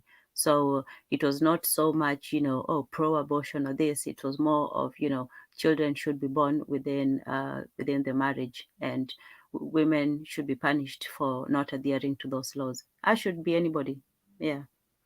All right, so I don't know why Tanzan just interrupted me for that long thing, but I think I'm gonna put. Use tether babbling. Think I'm gonna put tether. I think I'm gonna put Yeah, Tanzan's you name were on this talking plate. for 3 hours already, Oni, so I she could think interrupt I thought you. you left. You were talking for Why a is this guy while, still here? Oni. Anyway, Yeah. I'm going to put Tanzan's name on this plane ticket. She's going to Uganda. Forget it. In the chat, Jose says nobody noticed the difference in the two stories about the same woman. So this brings us to Urzuli, who's back. Urzuli, did you notice that there was two different stories here? Yeah, I noticed it was two different stories, but the reason why I researched this, and this is how crazy the thing is, I'm watching something on Netflix called The 10 they have a series of 10 folklore stories that came from Africa. So the first story is about this island. So I'm like, and in the story, they say the women are chained with weighted heavy metal balls, are chained to this tree, and then they are left there to die because they have committed that they got pregnant prior to that. The director of that story is the director and the writer is a Black African director, but who produces that series is UNESCO. So then after that, I say, yo, let me research this story. And then I see these two stories. So in my mind, it's two things. Eh, two things could be true. That actually happened, and then it's a hit piece. Because in my mind, I'm looking at it, it's like, okay, the girls get pregnant, but how come the boys are not punished? But Tan said something very important that maybe they didn't show the boys being punished. Number one, number two, this is probably, and I'm thinking about this, is like, are they trying to make African community accept single motherhood? Because now they targeting the emotional part of every man and women. So they'd be like, oh, this is crazy. Why would you do that? Why would you do that? And then as it's ushering this new Western philosophy into Africa, that they bring this type of story in. All I'm saying myself is this: if this is true, and like they said, they didn't show the boys getting punished. To me, how do they punish the boys or the men that get those girls pregnant? And if that's what was the case, to keep women from having babies out of wedlock, which, okay, it's kind of harsh at the end of the day, but like Ten said, there's still people that rescued it. There were still simps with boats passing by doing this stuff. Well, simps with boats because they couldn't get women their own. And it says that in some of the thing. I was watching something, they said men that couldn't afford dowries will go by this island and steal the women. So a bunch of simps. And my only thing is if this is true, how fair was the punishment? I get it. That what if it's a young girl? Because I heard that they want something to do. The youngest were 12, like 15. That's crazy. But again, I saw this. The reason when I researched it is because I saw this on Netflix as a 10-part series on African folklore. And in the first story was about that island, and the women were chained like slaves. And then who produced it? UNESCO. And again, a Black director and a Black writer wrote that. So that's what I'm saying. If it's propaganda, we need to control our image, and this is not a good thing to be put out there, because a lot of people are watching Netflix, and a lot of girls from the diaspora, from the Caribbean, are watching that and are going to be angry at males. So that's what I'm saying with that. No, I agree, Azuli. I think that we do need to control our image, but the lady spoke for herself. Both of these ladies, if they different ladies, they spoke for themselves, and none of them ever mentioned the fact that they was had a chain around their neck or anything like that. None of them. But as a solution to the issue, my question in my mind is, if these girls gotten pregnant, right? In the Bahamas, we have something called it's called a shotgun wedding and things like that. You make that man marry that woman. You know what I mean? So I mean, if he sleep with her and he gets her pregnant, then that's his wife. Period. It's no. You would need the punishment if you enforce the rule that, hey, you get her pregnant, you are responsible for that child and that woman. Period. And the story. That sounds like you punishing the dude. Hey, simps with boats. I like that one, by the way. Absolutely. Anyone have any last thoughts on this prompt? Simps with boats, for real.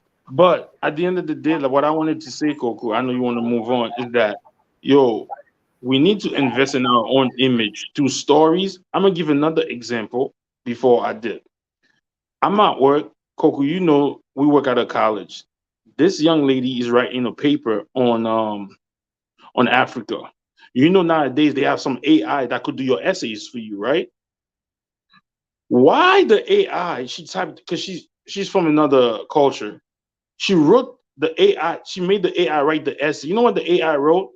Africans came to America through slavery to indentured servant and refugees. Which African got kidnapped? Which African left Africa to become a refugee and to come to America to be a slave? This is what's happening. And we're sitting here thinking this is a game. The AI wrote an essay saying Africans during the Maafa, they came to America as refugees. Who leaves another country to become a slave in another country, bro? So this is what I'm saying. If you don't protect your image, if you don't invest in your image, if you don't create, you spend money. Sometimes imagination is more powerful than this science math we're doing it. If Black people refuse to invest in creating their own stories.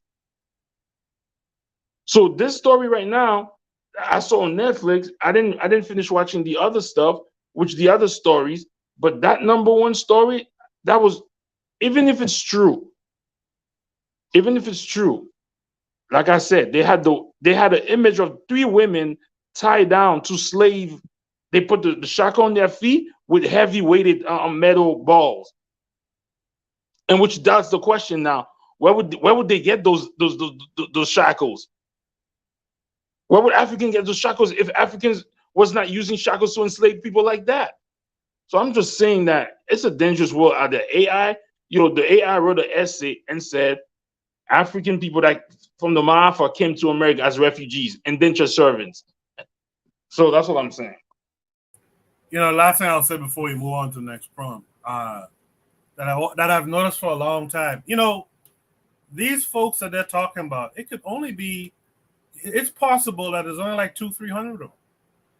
But the way they paint these pictures, you would think this is ubiquitous throughout Africa. This might just be some little corner of Africa. So yeah, I agree with you, but that image thing, these guys will make, one isolated situation with a handful of people, they'll make it seem like that's all Africa. And the women, like I said, a lot of women, the women, especially the Black women who already have grudges against men in general and Black men, they're going to eat this up and use that and throw it in our face. Because we ourselves are not countering that with movies or with stuff that says of our own image. So that's what I'm saying. All right, SWB. Thank you for that. If there's no last thoughts, let's go to Shooter Breeze topic number 3. Shooter Breeze topic number 3 is the U.S. goes overseas preaching democracy while suppressing it at home. By the way, shout out to everyone else who joined. I saw Carl Hezekiah was out there as well in the chat. Shout out to all of you for tuning in tonight. Crap, hold on a second. Messing up. So this one has 2 links to it. Let me share the first one first. It's taking us to Yahoo.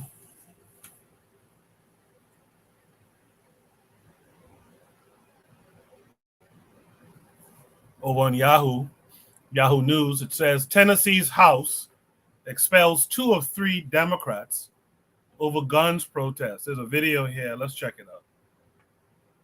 If it'll play. There's a time where people get sick and tired of being sick and tired.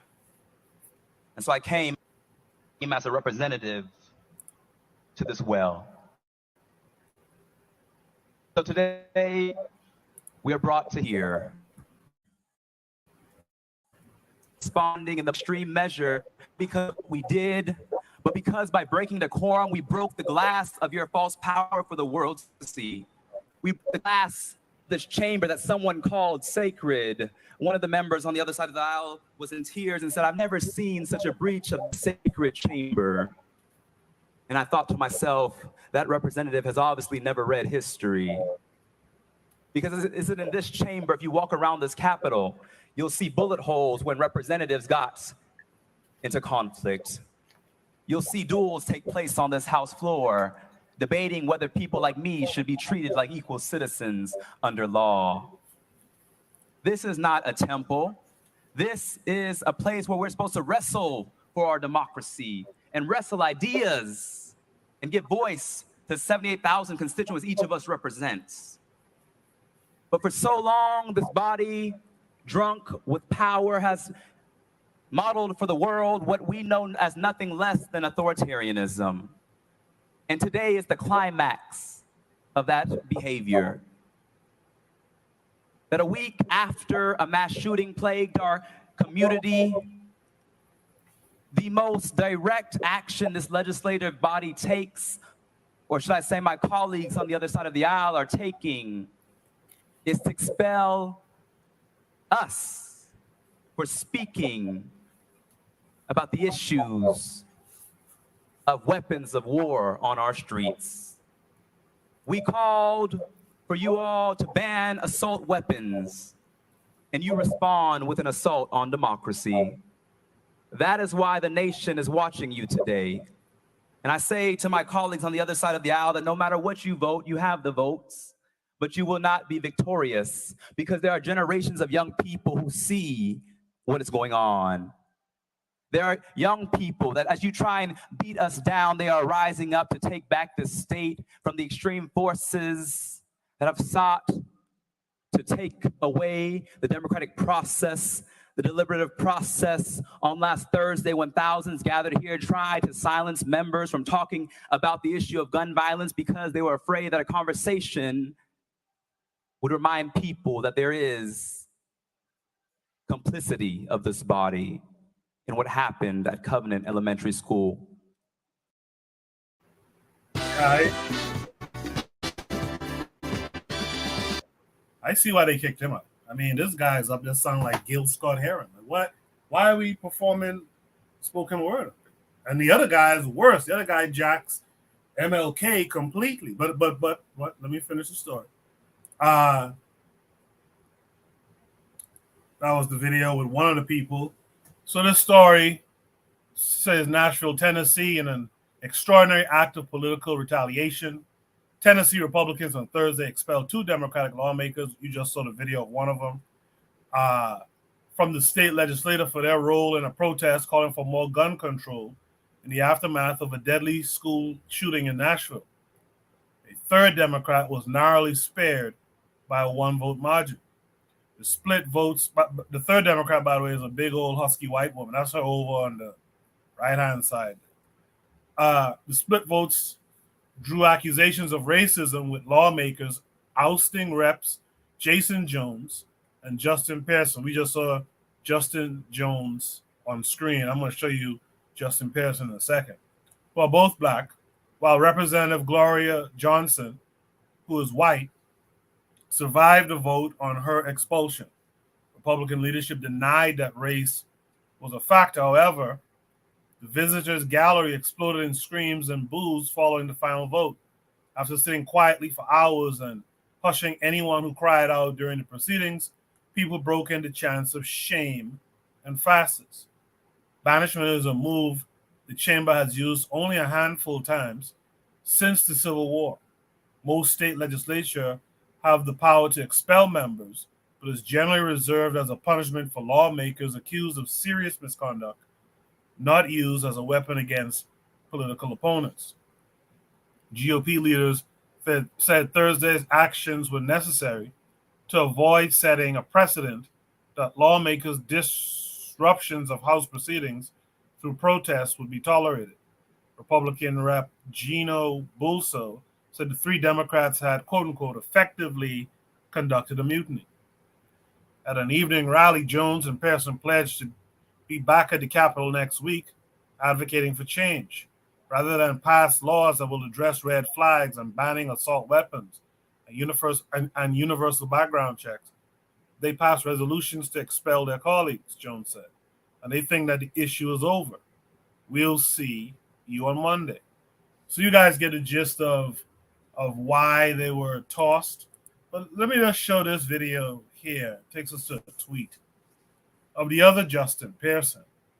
Just listen to this guy. Sad day on Saturday. All hope seemed to be lost.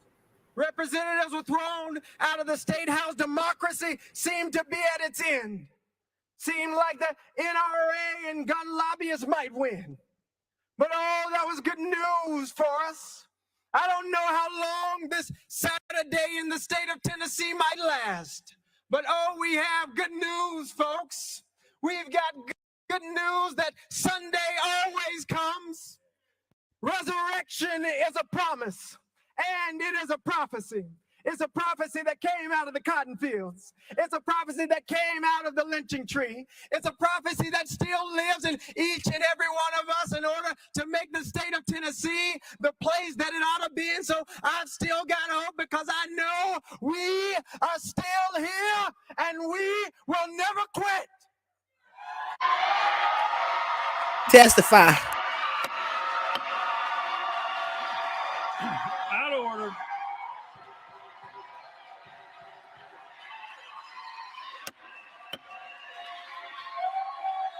Out of order.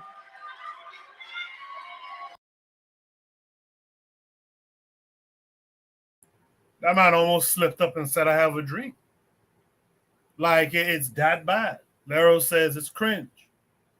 Right? Like, yo, what is this? Tanzan, what did you see there? I saw church. I thought I was in the 1960s or something. Wow, someone that young should not be sounding that old. And those kinds of tactics, I don't think they work that well anymore. But on the whole, you know, whatever theatrical and drama they were involved in, you know, definitely the reaction was excessive. No, they, like they said, it's supposed to be about some egregious, you know, infraction against the, you know, the body. It's not supposed to be, or if you don't like somebody, you banish them. So obviously, it was racially motivated. So yeah, he was doing a bit too much and almost making it into a joke, because when you concentrate so much on how you say something, it takes away from, you know, what you're trying to say. And he was more involved in trying to look good rather than trying to, you know, get to the point that he was trying to say. So he didn't really help his cause, and you know, he didn't really get what he wanted. But on the other hand, you know, the reaction is, you know, it's not surprising anymore. It's just that if they're going to do the, you know, new tactics, you should come up with other better tactics as well, because the Saturday preacher, you know, tone has been taken, and people are not listening to that moralistic summoning anymore. Nobody's sitting there, you know, being, you know, wagged in the face, you know, having a finger in their face, and then they're going to sit meekly there and just say, yes, you're right. No, you know, as somebody who is you know, the new crop, they should not be just imitating what their elders did. They should be taking that and innovating it and coming up with new methods, new arguments, and new creative ways to get their point across, not sounding, you know, like some octogenarian, you know, who just got inspired. So well, you know, the what they do is, it's not surprising anymore. Even when they preach, they're just preaching it. They're not practice. The US, they don't practice it. So yeah, it's expected that they will not follow their own rules, because if you make the rules, why should you follow them unless somebody is making you follow them? And I don't think this is the way to get it. You know, this moralistic grandstanding it's just not, it doesn't work anymore, and he makes himself look ridiculous and his cause as well. Yeah. I appreciate that time. Oni, what say you to this? Oh, so I think that white man was saying what all of us were thinking. You know, that dude was out of order. Like, just out of order, out of order. Like, I was like, yes, you know, I finally me and the white boy agreed. I mean, yeah, about that's what I'm saying. Like, what we are not processing is that these are state representatives. Okay, this is not a joke position. This is a really big political position for anybody. You know, to be the state representative is to, I don't know how many, but maybe represent, I don't know, maybe 50 60,000 people, or I don't know, maybe 600,000 people. I really don't know Tennessee that well. Either way, this is a significant position. One, you got freaking clowns out of the black community getting into that position. That's one. Two, this white boy could just say, I don't give a shit if you have 600,000 constituents. Get the fuck out of our building. We're handling business. Like, if they can tell you that in this country, what hope? Like, why do you put so much? Like, what are you putting? What institution are you putting your hope in? If everywhere you turn, these white folk are telling you you'll never get these institutions. Even when you make a huge accomplishment, a huge accomplishment in a political sense of becoming the state representative, a lawmaker, and then your colleagues say, what are you doing here? Get out of here.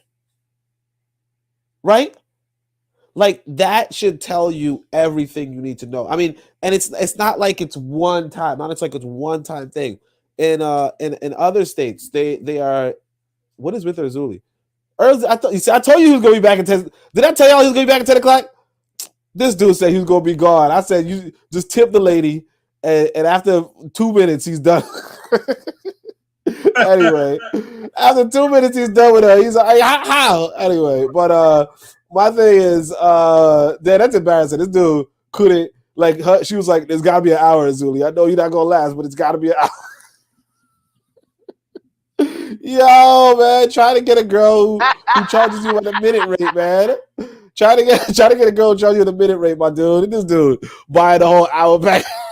All right. Anyway, so what I'm saying is that, yeah, I mean, there was a legislation in, like, let's say Florida, where if you are a teacher and you teach something that that a parent doesn't like, you can lose your job.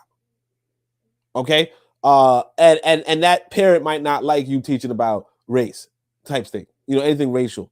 I think, as a matter of fact, I think it was yesterday, right, with Forecast, where they were showing these people were showing the Ruby Bridge documentary, right, from Disney.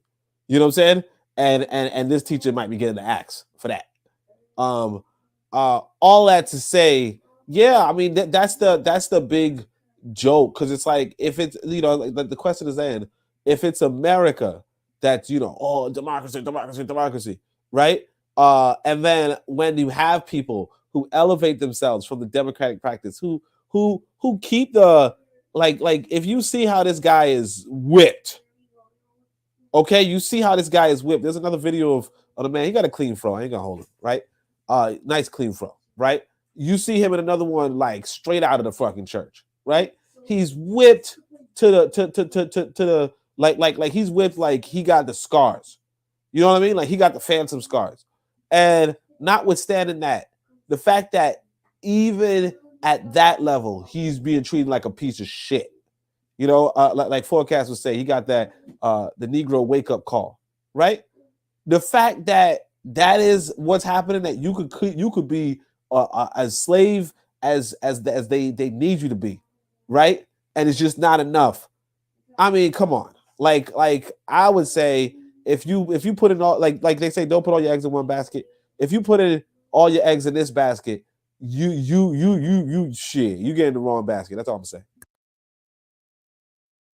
I appreciate that, Oni. I agree. With that said, let's go to, let's welcome in Real Black Gentleman this week. Real Black Gentleman, how are you? Man, I'm doing well. Good. What's for you to this? Look, first of all, I want to say that I'm never for stifling people's speech, you know what I'm saying, especially like punishing people to that degree, you know what I'm saying, exposing them. So like he doesn't have his job, right? They didn't kicked him out. That's what happened? Well, they got him up out of that meeting. I don't think he lost. Oh, okay. So like he still has his job though, right? Yeah, he's like an elected official. So okay. Okay. I wasn't sure what the deal was. They said they expelled him. Okay. I'm not, now, having said that, right? Look, what are we talking about? Like, we're talking about in light of the the transformer going out here acting a fool, trying to incur, you know what I'm saying? Like, you look, we as black people are daft for trying to persuade taking away constitutional rights, a la the whole Second Amendment. Like, why are black people talking about, look, that's not sensible. I feel like black people, you know what I'm saying? You cannot have black people in representative government trying to sound like the church. It's not the right place for it. I mean, it's not effective. It makes them look like a fool. It makes black people look, you know what I'm saying, off kilter. I don't like that. I feel for them, you know what I'm saying? You know what I'm saying? Shouldn't have, you know what I'm saying? In the next breath, like, why, bruh? Why are we out here doing the most for other peoples and like trying to like negate something? Like, assault weapon is a whole manufactured term. Like, you know what I'm saying? Like, that there's no real thing as a so-called assault weapon, assault rifle. You know, people can go on an assault with any gun. You know what I'm saying? It's just like it's really semantics, and really it's not even semantics. It's just wordplay. Like, I don't like it when black people are on the back end of things. Like, it seems like we protest backwards. Like, I just do not understand why he's wasting his time trying to. You know what I'm saying? There's a lot more things that black people need to worry about. Infrastructure and plumbing and sewers and the water and all these things. And we like huffing and puffing about, you know what I'm saying, guns and like the fact that the goddamn transformer done acted a fool and then shot up the church. And you want to sound churchy in the legislature. I'm gonna yield the mic. No, I appreciate that, real black gentleman. I'm glad you. There's a couple things you pointed out that's dead on, but I'm glad you brought it back also to the conversation. Like, these guys are anti-Second Amendment. Why are you doing that shit? What is that, black folks? Why are you doing that stuff? You know? Let's go to Buano. Buano, what say you to this? Yeah, so before I begin, let me just first preface this in saying that I really don't like to discuss the internal politics of another man's country. So I'm very glad that real black gentleman came on to have his say so in this particular instance.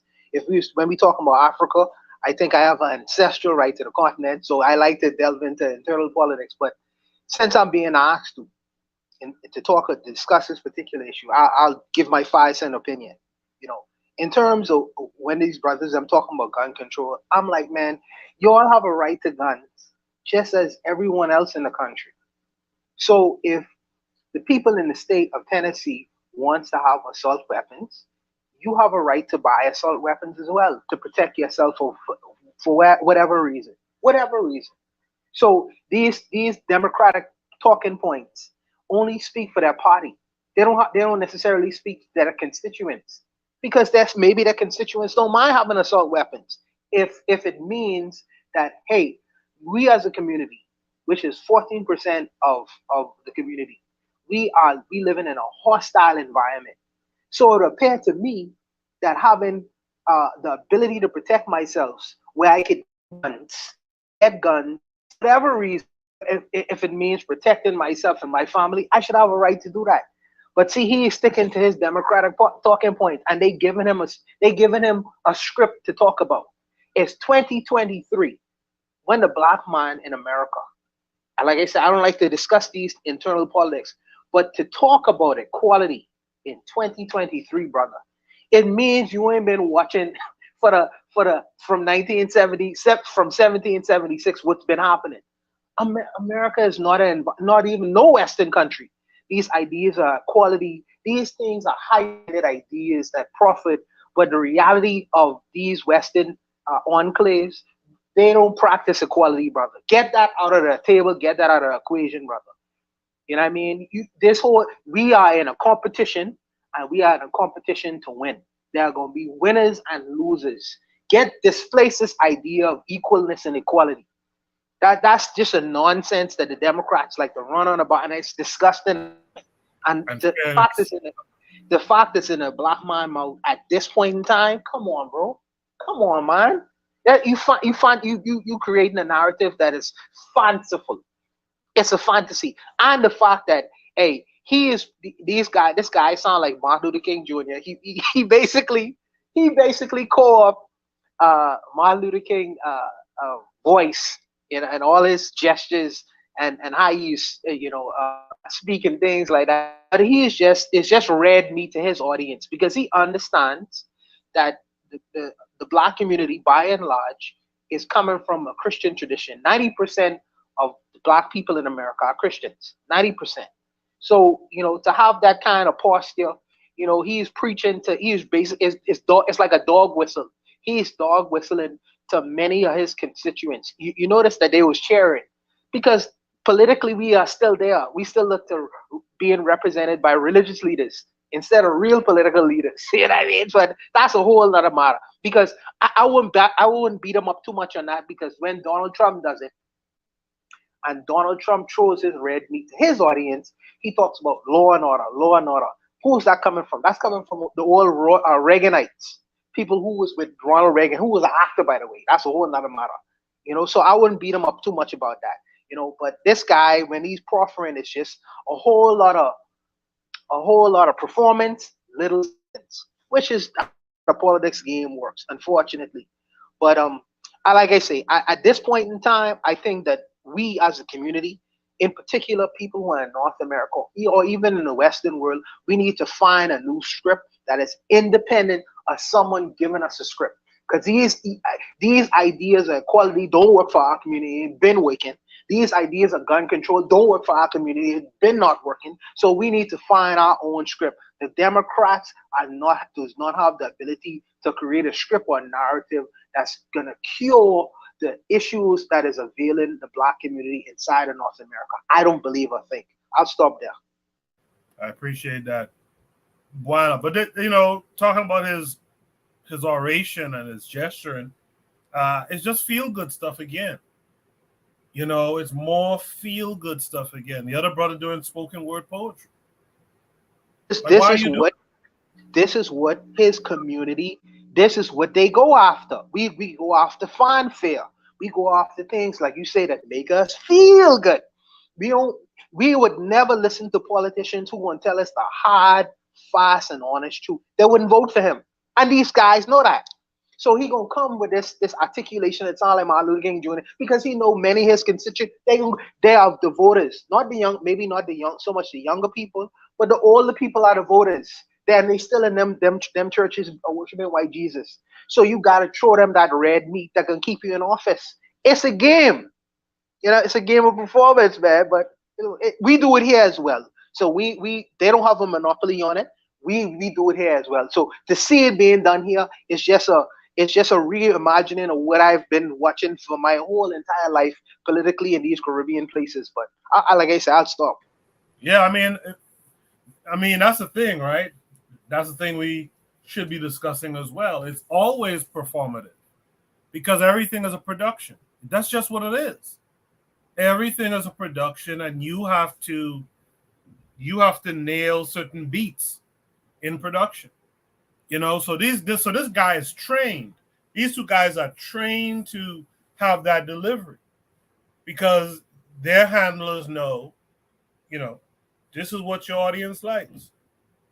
It's a funny thing. Let's welcome in our sister Lero this week. Lero, how are you?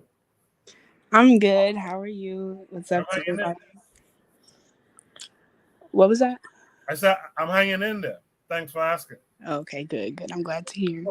Good. Shoot the breeze topic number 3 is the U.S. goes overseas preaching democracy while suppressing at home. What do you feel about the prompt in relation to those videos that we are seeing? I could say a lot, but I'm gonna try to keep it brief.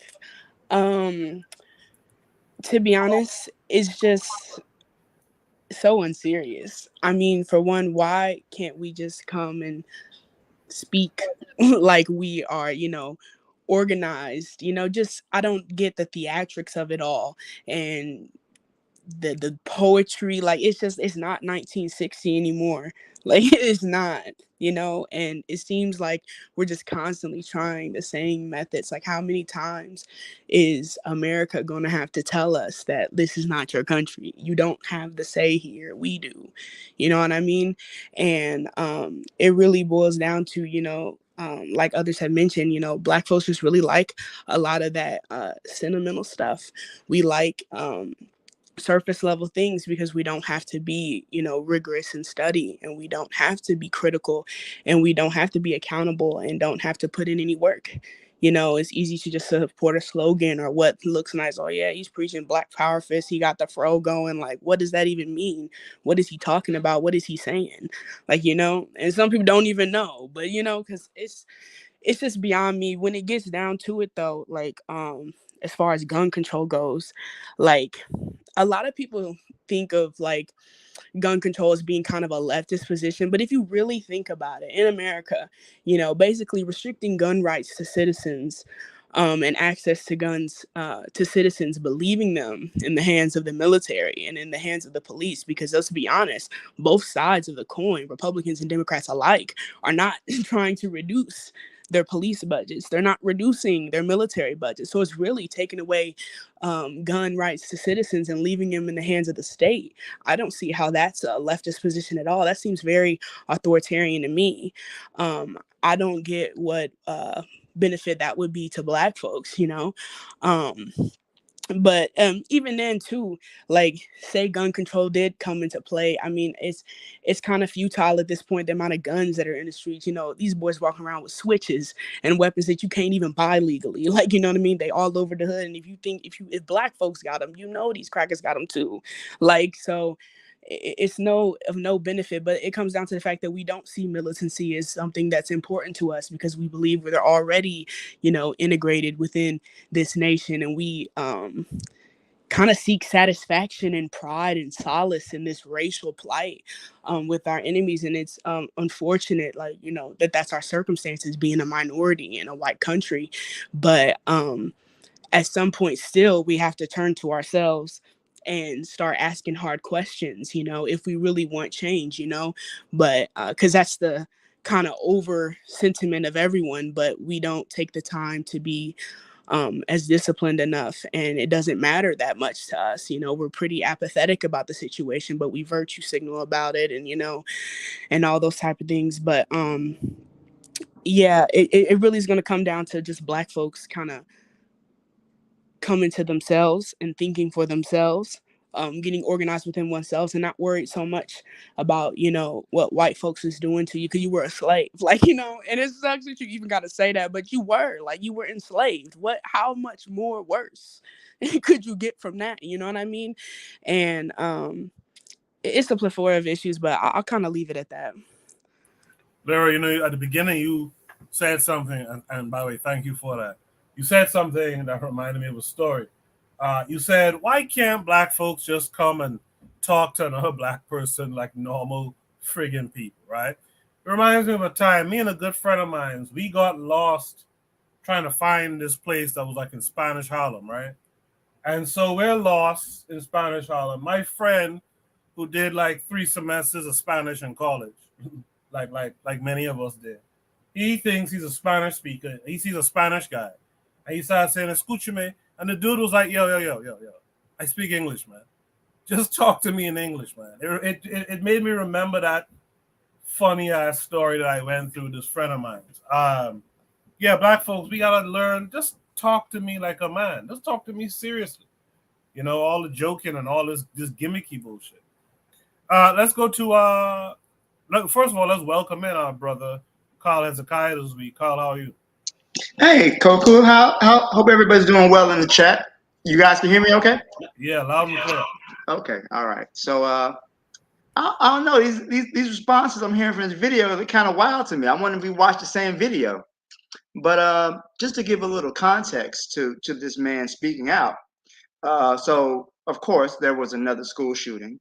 America has, an average of a mass shooting every day now at this point. So in this shooting, there were 3 children killed, 3 teachers were killed. So a total of 6 people. So what happened was that a group of students led the protest. The students actually came to the Capitol in Tennessee and led the protest. And these three legislators, the two black men and the white woman, joined the protest that was led by the students. So it's not so much the politicians asking for the gun control. This is something that's asked for by the children. Now, to Laro's point, other people's point in the chat, the United States has more guns than any other country on earth. There's enough guns in this country for every individual to have one. And there's a proliferation of guns in this country. So we understand that, there's not going to be a way to stop all of those guns. But there's a lot of loopholes. For example, there's a gun show loophole. Like you can go to a gun show and buy a gun without having to go through certain background checks. So the concern is to that keep these weapons, these high power weapons out of the hands of certain people, perform background checks, mental health screenings, things like that. And that's the request. So there's nothing out here that says they're going to completely ban guns. And I don't think this guy was saying that. So as these politicians join the student protests, instead of listening to the students, they just decided to expel those members. And these people they're expelled. They're not in the legislature anymore. They don't have a job anymore. So they can be reelected. They can be sent back by their constituents. But as a response to that, the legislature said they will withhold funding from any projects from their district if they rescind them. So these people, this is not democracy, this is fascism. These people really are trying to, they're doing what their constituents asked for. These children came to the school to ask for some what they call common sense gun control, background checks, mental health, things like that. And basically, they said, fuck them kids. And fuck you for joining them. So when I hear you guys talk, I understand the cadence is annoying. We grew up in the church. Many of us grew up in the church. We saw videos of Dr. Martin Luther King. I understand how they were talking was getting on people's nerves. But the overall message that they were trying to send, that these children, their parents, their families are asking for this. We will join them and ask for it. And instead of them not even just listening, but they just got them out of there completely. And to me, it's the hypocrisy of this. Even you got Kamala Harris in Africa going around talking about protecting the LGBTQ, protecting them, democracy in the Middle East, and yet here we are in this country, and these democratically elected officials can be just kicked out because we don't like what you got to say.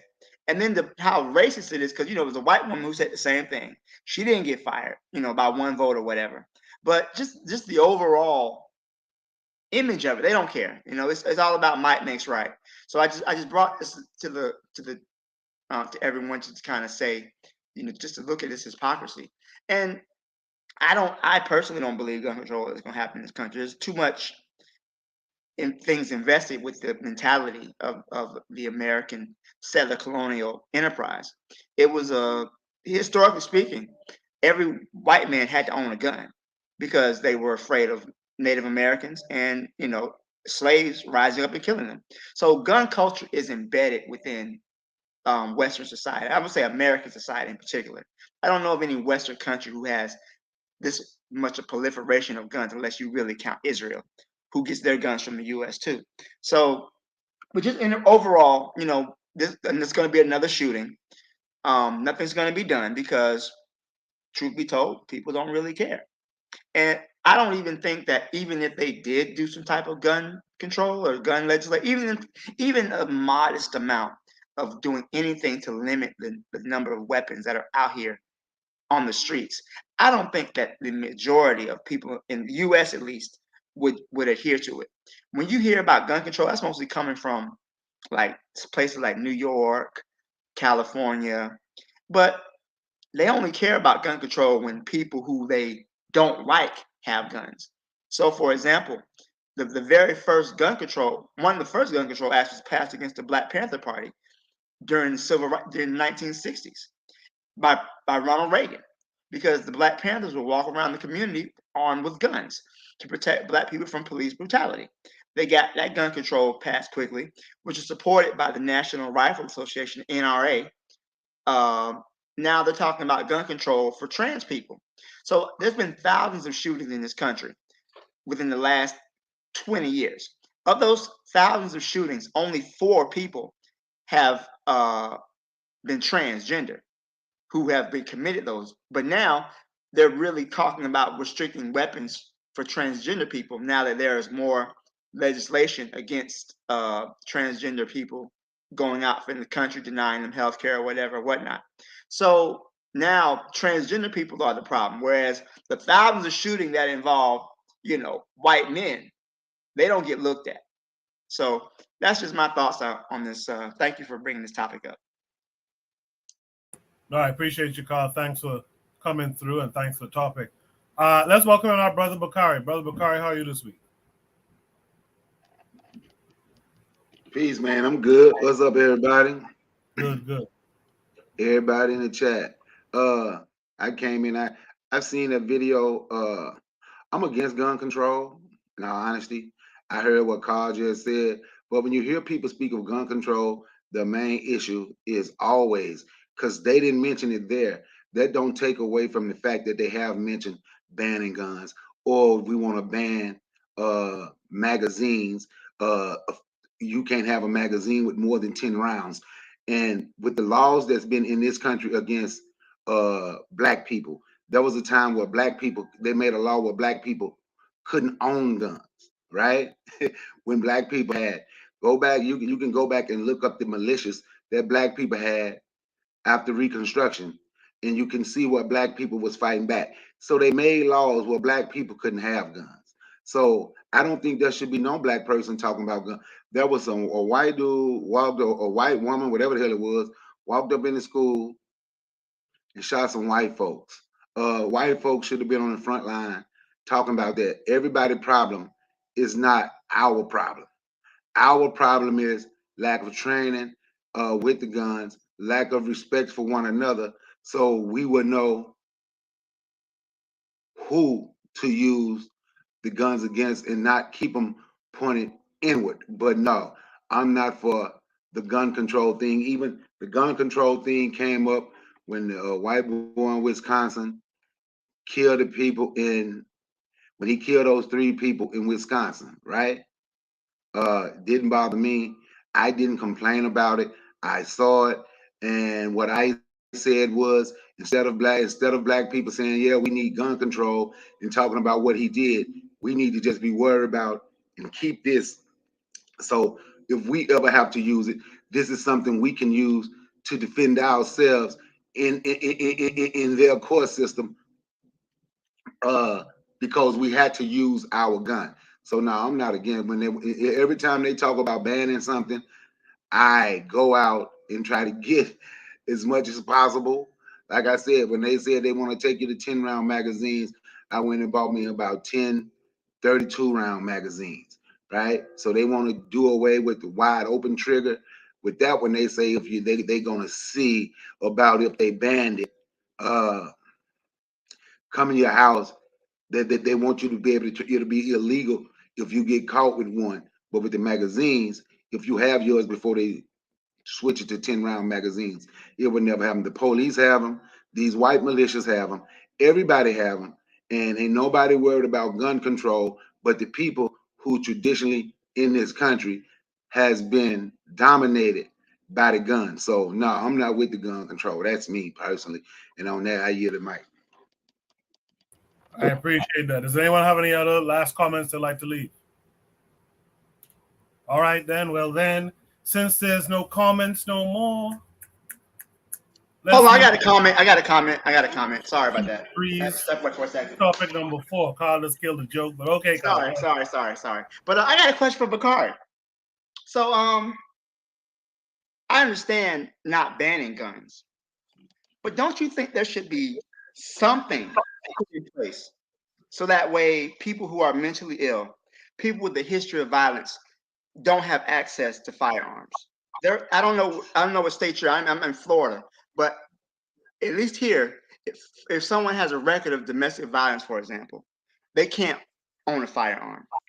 So while I don't support banning guns either, should there not be something in place to where certain individuals don't have access to firearms? And another point, you said it's not a black issue, but there are black children in these schools who are getting gunned down. Also, is that not also a black issue? And I'll just stop there. Well, with schools, when you see the big school shootings, stuff like that, it's it's not very seldom at a black school. When was it at a black school? But when you say, I want every black person that can have a gun, because when we start, so this is how this system would work, right? So let's go. So now they're gonna start making up stuff like they always done. So now they want black people on paper. So then it will be less black people, whether they have a mental condition or not, whether they actually did something or not, whether they were actually violent towards someone or not. It would be on paper. Let's make sure we convict them. Now it's going to be harder for for black people, excuse me, to get a gun. I'm in Georgia. Anybody can go get a gun. They ain't even doing no background checks for handguns. I think I want every, because my thing is, right, so we can talk about it and we can talk about what should and what shouldn't, right? But the rules are there. I want us to understand the rules, and I want us to start arming ourselves. Start arming ourselves. So throughout this thing, what I said was the people who have been harmed most with guns in this country is the people that fight most talking about gun control. They don't want us to have guns. That's why I went all the way back to Reconstruction and see when they changed laws. Because the black militias was fighting back, making them, we the ones they don't want to have guns. See, a white person mental issue is not gonna come up until they shoot about 40 people. Oh, they mentally ill, put them in, crazy house, I guess, right? So now that person can't get a gun anyway. But if they start doing it like that, just like some of these felons that black people were getting, so now you're a felon and you can't legally own a gun and you can't win. We ain't having the money to pay the judges. So the whole system is going to absolutely be rigged. The whole system is going to absolutely be rigged against us in that sense. Instead of us, I think if we dealt with one another more and we did real gun training, some people, you may not, in some of our people, we just might have to, if we build a society, we're going to have to let them be over there in their society. But I believe in the Second Amendment, a right to bear arms and also to form a well-organized militia. That's the part of the Second Amendment that most black people forget. It's not just the right to bear arms. It's the right to bear arms and to form a well-organized militia. And I think that's what we should be doing instead of fighting, saying, oh, yeah, they should ban the guns because another crazy white person that shot up another white school. We need to be forming well-organized militias so we can protect ourselves. I hear the mic. So what about those two situations where it wasn't just a school? It was what happened in Charlottesville and what happened at a grocery store in Buffalo. And the grocery store in Buffalo, which is, these two attacks by white supremacists, which attacked, black people in the grocery store, black people who were in church. Now, these are targeted attacks against African Americans by white supremacists who had a history of violence. If there were particular laws in place, he couldn't even been able to get a gun. What about a situation like that? And that's what I just said. They gonna. I don't know if anybody had. I don't know, right? So watch this. You know why they can get guns, and they gonna always get guns. Criminals gonna get them, and also the 3D print machine is not illegal for you to make your own gun, right? So I'm a firm believer in. I'm gonna say it like this. Let's say whatever white boy walked into a grocery store like that in Buffalo and started shooting black folks. Where I am, it would have been a whole lot of black people shooting back at him because we have our guns.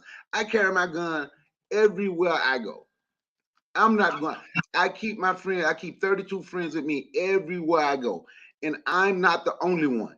See, anything they're doing and getting, we can do and get. And I think that's like even I have friends that go to church and they have their guns on them. I got a friend that's a preacher. He preach with his gun on his side, and he have members situated in his church with guns just in case something might happen. See, we can say, but until the rule change, what do? I'm not, I don't want no crazy white folks with guns. I wish we could take everybody guns that sell black folk guns. How about that? But until the rule change, what will we do? Well, watch this, my feather brother, right? But look here, that's the thing that really gets me. There's two things. One, Carl just said, what about if somebody has mental illness or a history of violence?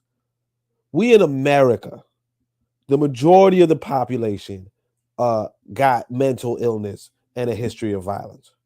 America was stolen by white folk who I can't remember who said it, but they have some sort of mental disability, if you will, and they definitely have a solidified history of violence. And the reality is this, like what Brother Bakari was just saying, the gun laws were written to get the guns out of black people's hands. That's it. These white boys use those guns to steal this land.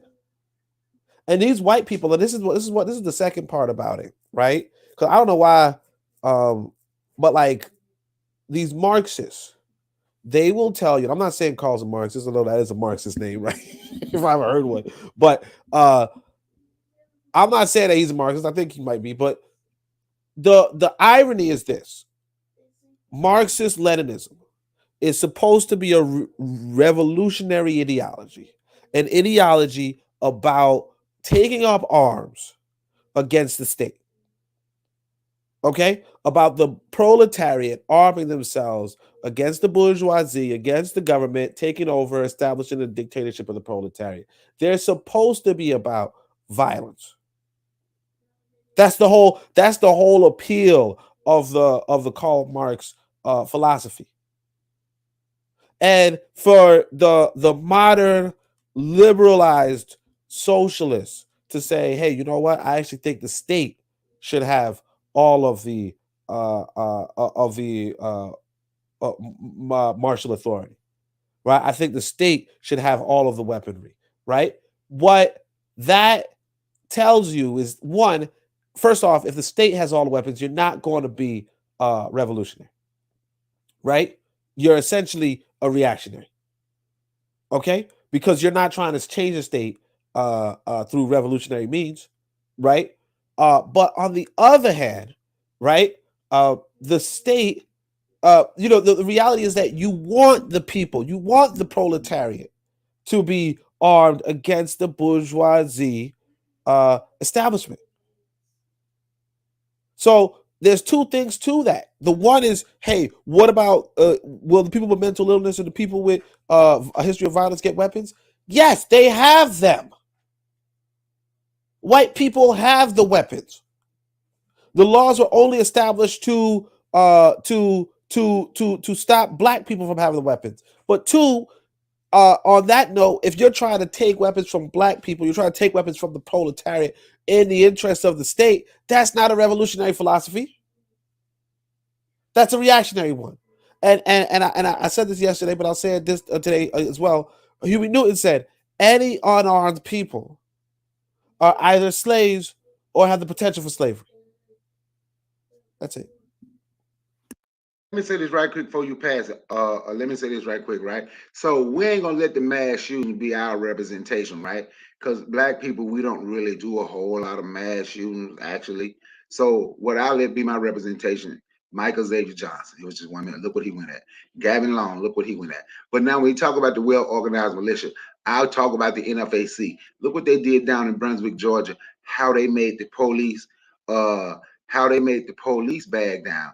And when I'm talking about our guns, and that's when I say we need training. That's what I'm talking about. That's what I am talking about. And we have to organize better. That's what I'm talking about with our guns, and they should never be surrendered. Because if they didn't have guns, there's no way they could have stood in that street when in front of that dude's house, in front of them white folks' house, and told the police, y'all got this many days to come get him, or we going in and arrest him. And there's no way when they told the food, when they allowed food delivery drivers, couldn't force them to turn around, would not allow them to bring food to the house, and they called the police. There's no way black folks could have stood in that street with nothing and have the police turn around, because they stood down with the police, and the police was like, well, it's too many and they ain't breaking no law. There just ain't nothing we could do. Without that type of ammunition, without that, right, there's no way they would have been able to face the police the way they did. And when we get these militias, if we get another one, when we get another one, we really need to get off YouTube, try off social media, trying to embarrass people who actually went out, put their life on the line for black folks the way we did the NFAC, because it makes it so much easier for anybody to come in and attack them, because when people hear us and they know there's nothing that's going to be done. On that note, I yield the mic. Okay, Oni, I'm not against. I'm not for disarming black people. I never said I wanted black people to be disarmed. All anything I said was that I think that in this country, at least, where you got psychopaths, these children came to these politicians asking for this. What would you tell if you were a politician? What would you tell those kids? They just lost some of their friends. Some of their teachers got shot up. They're coming to the Capitol asking for this. What do you say to those children? Hey, kids, fuck that. You out of luck. I mean, honestly, what would you tell those children? And no, I'm not capping. I never said anything about disarming. I simply said. You asking me what I would tell the children? Yeah, what would you tell the kids? I would turn into Donald Glover. I'll tell them this is America. Like, what the fuck? like children got if they got to go through an educational process, and they got to learn the hard way that you dealing with a psychopathic people, a psychopathic nation. You know, I don't know. Was it Bobby Wright who wrote something along those lines about white folk being psychopaths? Yeah. So my thing is that you got to tell these children, hey, you know what? Maybe you need to arm yourself too, because you are surrounded by psychopaths. Psychopaths are running the fucking government, and you're not gonna go lose your damn job, trying to not understanding that. Oh, actually, how it go down, how the get down is to go down, or the go down is to get down. You know, I'm not gonna go up there and go along to get along or whatever it is. In the sense of what this dude's doing in church. I'm out of church, and I'm the righteous one, the person who attacks first admits defeat. I'm not gonna do that. I'm gonna tell the kids what it is. Be like, hey, you know what? This is America. People have guns. People have mental illness. They stole this country, and it's up for you to protect your damn self, because nobody else is going to. And the police are the people who are supposed to protect you. The people you think are supposed to protect you ain't supposed to protect you. They're supposed to protect the property. They're supposed to protect the bourgeoisie. And you're being prepared to be cannon fodder. And yeah, you tell them like an IS is. You don't go and lose your job. Or you're supposed to be a legislator. You don't go and lose your job because some kids. It might be this. Y'all remember that BET Black Panther? BET Black Panther where some Black Panther has to go and save some kid at some like dangerous site.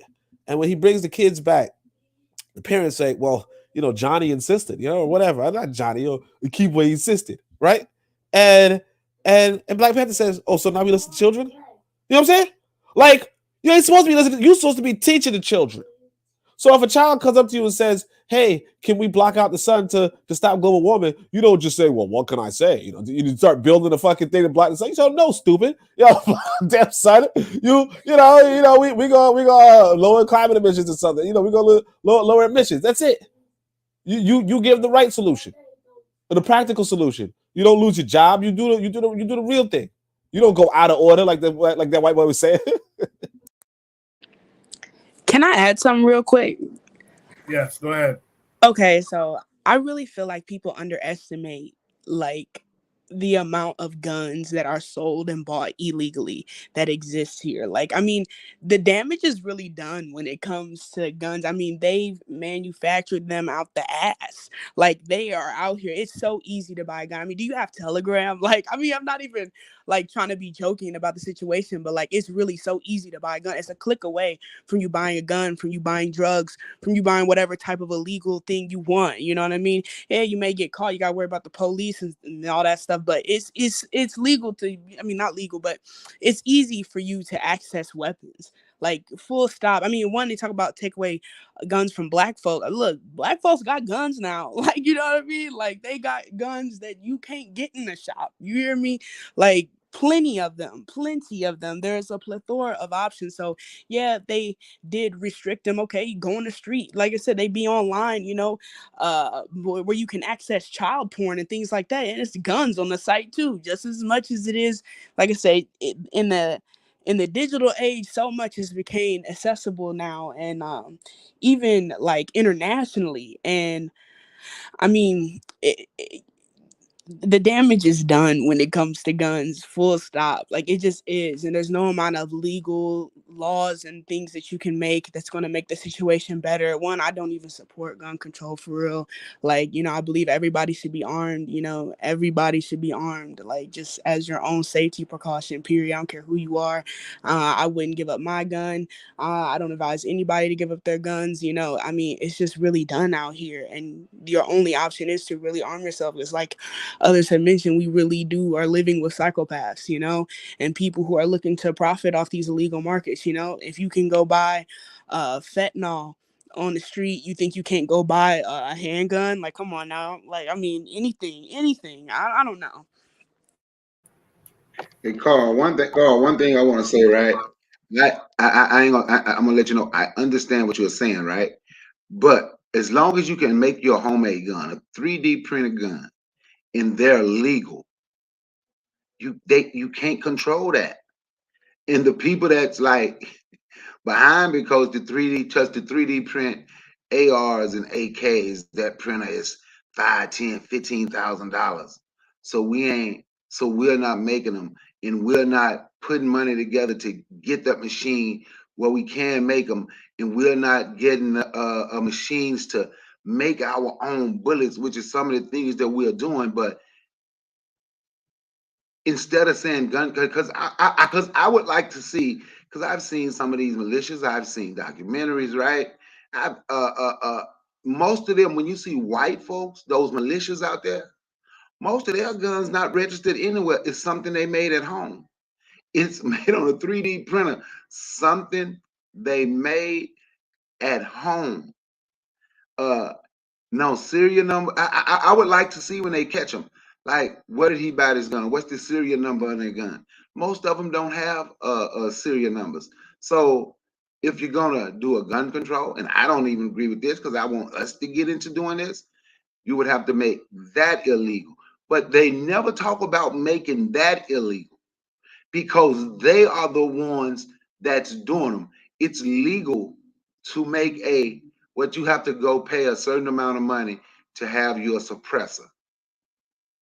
But it's legal to make you a suppressor it's legal to make you a suppressor at home.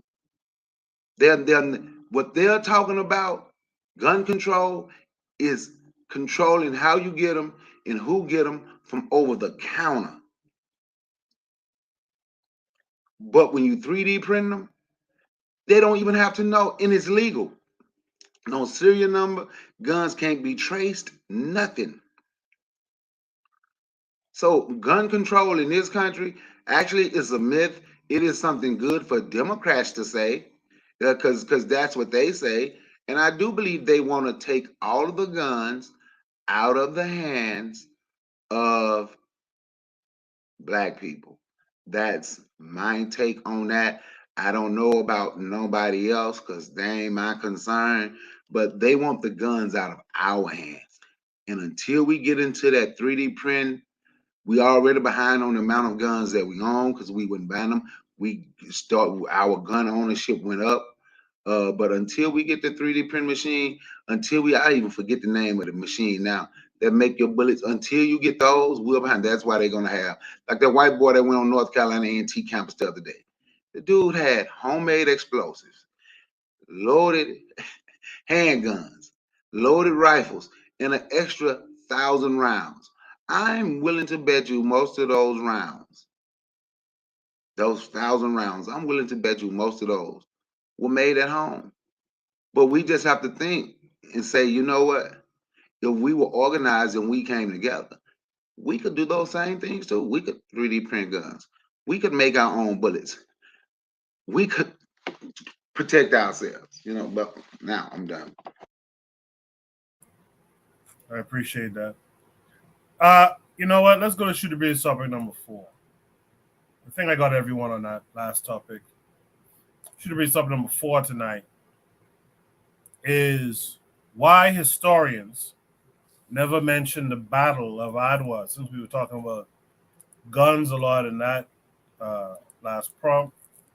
Let's build on that a little bit and talk about this battle that's not spoken of much.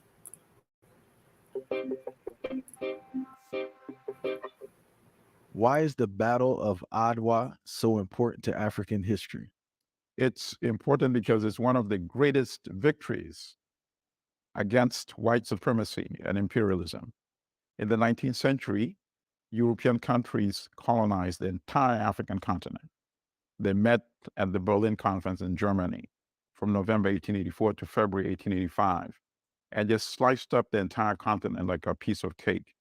Britain, Italy, Spain, Portugal, Belgium, England, you name it. And then Italy came to try to take its colonial possession, Ethiopia. And before the commander-in-chief left Rome, General Oreste Baratieri, he promised the king of Italy, at that time it was still a kingdom, King Umberto, that he was going to bring back Emperor Menelik II in a cage so he could be displayed in the zoo, because he was confident. All this notion of white supremacy made them really believe that Africans are basically savages, backwards. There's no way that any African army could withstand a European army. So to the shock, the Battle of Adwa, March 1, 1896, lasted no more than 6 hours. The Ethiopians killed about 3,000 Italian soldiers, captured almost another 3,000. General Baratieri himself fled from the battle scene. They killed 2 generals, they captured 1 general, and marched them back to Addis Ababa, the capital, which, by the way, was founded and named by Empress Taitu Betul, the wife of Emperor Menelik. And Taitu herself was on the front line with 6,000 men under her command. They made the 3,000 prisoners of war, the captives. The tables were turned. Now they made them work for many, many months under African supervision. So now you have Europeans tasting how it feels to work under slave-like conditions, being ordered and commanded by Africans. Italy paid millions in reparations, and then the captives were released.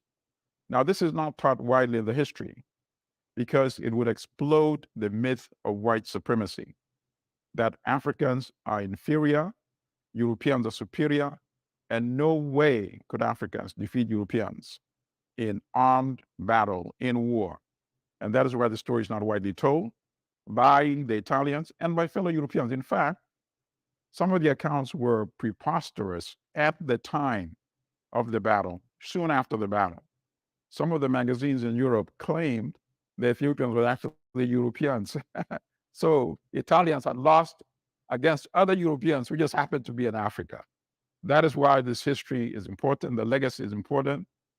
Africans all over the world, whether they call themselves Africans or not, African descendants, must know this history. It is empowering.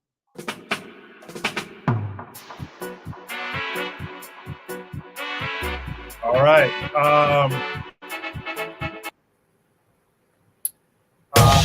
Sorry, that's my mistake. Should have talked about them before. Why historians never mentioned the Battle of Adwa? Let's start with Carl on this one. Carl, what are your thoughts on the prompt and what you saw in the video? Well, I've heard of the Battle of Adwa. The reason he mentioned it already. The reason why historians don't mention it is because it shows Africans organizing and uniting to defeat a European power. That's why they don't mention it. For some reason, you know, they like to portray Africans as not being able to fight or being weak warriors, even though every colonial power had African army. You know, the British used the Maroons in Jamaica. You know, the French, you know, they had the King's African rifles. So they always had Africans fighting, but for some reason, they didn't believe Africans could fight. So that's why they didn't mention it. It shows that the Europeans' desire to conquer the entire continent of Africa, it was going to be frustrated. And there was another battle with the Zulu. I'm probably going to say this wrong. The Battle of Izinwana, which was the greatest defeat that was inflicted on the Europeans by a colonial power. So, you know, the Zulu massacred them. But we don't ever hear about that battle. You know, you never hear about the battles that were done by the Ashanti or the Zulu or all throughout, Africa that was done in fighting for our freedom, because it's all a part of the propaganda. The European has always wants to be seen as invincible. He wants to be seen as unbeatable. So these events where they got defeated by a military power who, in their mind, wasn't superior to them. Even for example, they don't rarely talk about the Haitian Revolution. When I was in college, I was taking early American history, and my history professor at the time, he talked about the Louisiana Purchase, and he didn't say what led to the Louisiana Purchase. He just said the French sent an army down into the Caribbean, and they got yellow fever and they died. That was what he told us in school. Now, I knew better, and I called them on it. Now, they didn't just die of yellow fever. They died because they got their ass kicked in Haiti. But the idea that Haitians, the African people, could rise up and defeat what was then the most powerful three colonial powers, the French, the British, the Spanish, they don't want to talk about that in history. So they just kind of obscure certain things about it to keep the truth from being known. And that's why there's so much, at least in my state and here in Florida, they're always talking about teaching critical race theory. What they really don't want to teach, they don't want to teach, at least in public schools, Black children the truth, which is why we have to educate our own children. You know, I didn't get any Black history taught in school. My father taught me. I didn't learn that in school. I had to get education at home. They bought me and my brother books. So this type of knowledge about this battle, they're not going to talk about that. They're not going to talk about them getting defeated. They don't even want to talk about when they used to lose in World War II. Whenever we have these movies and these videos about World War II, they always leave out certain parts. Who won what battle? Why was this battle fought over? The history being obscured is always it's a continual thing, which is why we have to continue to fight for the truth. All right. That's all my thoughts. Thank you, Coco. No, thank you for that, Carl. In the chat, Nama X says it cycles. We defeated them for over 3,000 years in Kemet as well. Tables are turning again. Real Black Gentleman was talking about the subtitles. Real Black Gentleman, what do you have to say about the video in terms of the prompt? I think that it just is a testament to Ethiopia and, like, you know what I'm saying, at its heart, Africa, and, you know what I'm saying, you know, the idea that, you know, there's people who will determine their own destiny. And even though Ethiopia, like, how would I say it? Ethiopia is funny because I might say that they've been colonized by, like, religion or whatnot, but, like, you know what I'm saying, the Ethiopians are, you know what I'm saying, they hold their own in a very unique way. They have to. They're kind of. They kind of are at the center of a lot of activity in that region. You know what I'm saying? Like it the way that you know what I'm saying, they lost Eritrea, you know what I'm saying, which I think is a setback for Africa. You know what I'm saying? You would think that Ethiopia, you know what I'm saying, should have access to the sea, which kind of makes sense. You know what I'm saying? It's one of those things that I noticed that I think a lot of people like miss when they think about Ethiopia. But like, core Ethiopia, like, I mean, what am I trying to say? It's like, a lot of people already said that a lot of people don't like they'll talk about Africa and how, you know what I'm saying, they'll just say how it's bad. They won't talk about any kind of colonialism, any kind of history, which is a thing about Africa in general that I noticed that, you know what I'm saying, is like history, whether through Islam or through colonial machinations, they don't like to teach people history. They don't like to teach people like what happened 30 years ago, like remind people.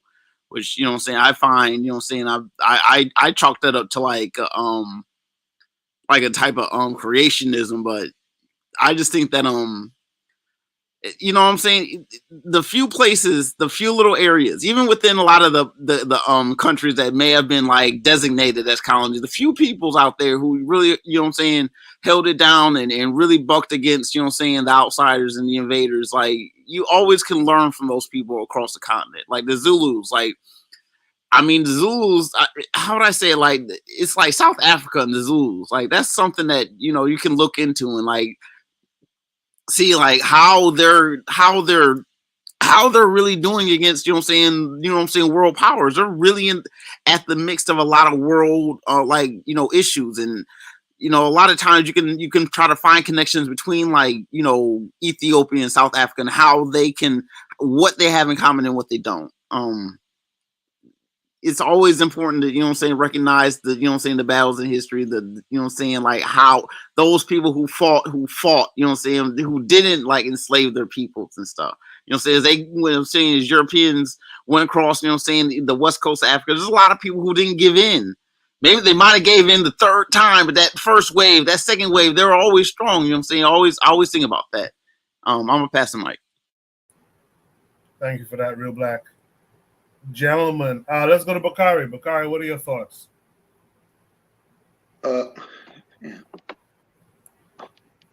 Okay. That's great to know. I'm gonna be honest, I didn't know it was called Adwa, but I've known about Ethiopia defeating Italy. It should be taught more.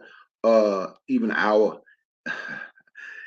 historians, even those people in the so-called conscious community, I've never heard them speak of it. But it's good because you will see their superiority. Like, we'll see that they are not superior, they are not supreme. Even if you go back, like Carl mentioned some stuff that they won't teach it, so we have to teach it. And I respect the fact that he said he learned at home, his parents taught him.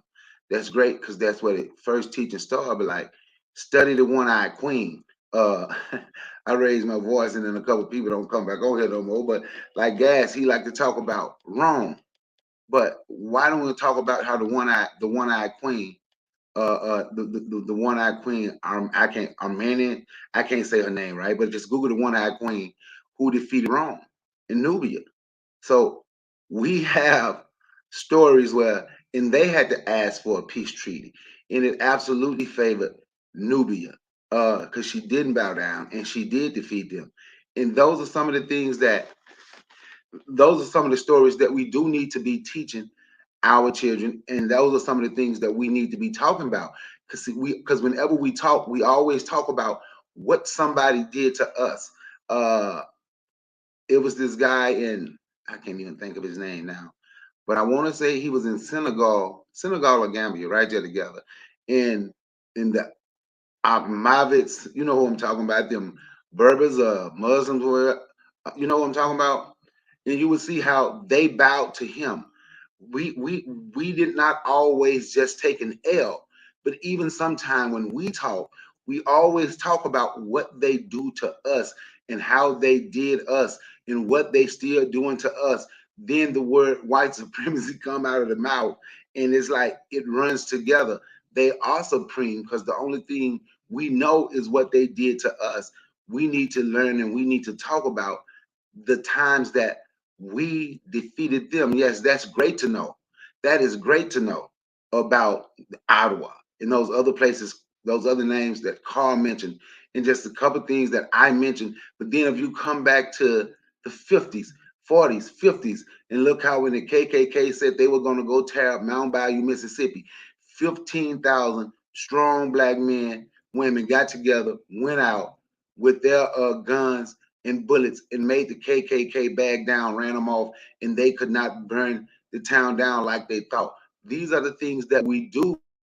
These are the things that we do need to talk about, because if we talk about them, we can see us doing something, and we can see us like, oh, if we stick together and we decide to stand to this beast, you can make the beast yield. But as long as we always talk about what they do, the victory, we can't even imagine a victory because we only talk about what they have done.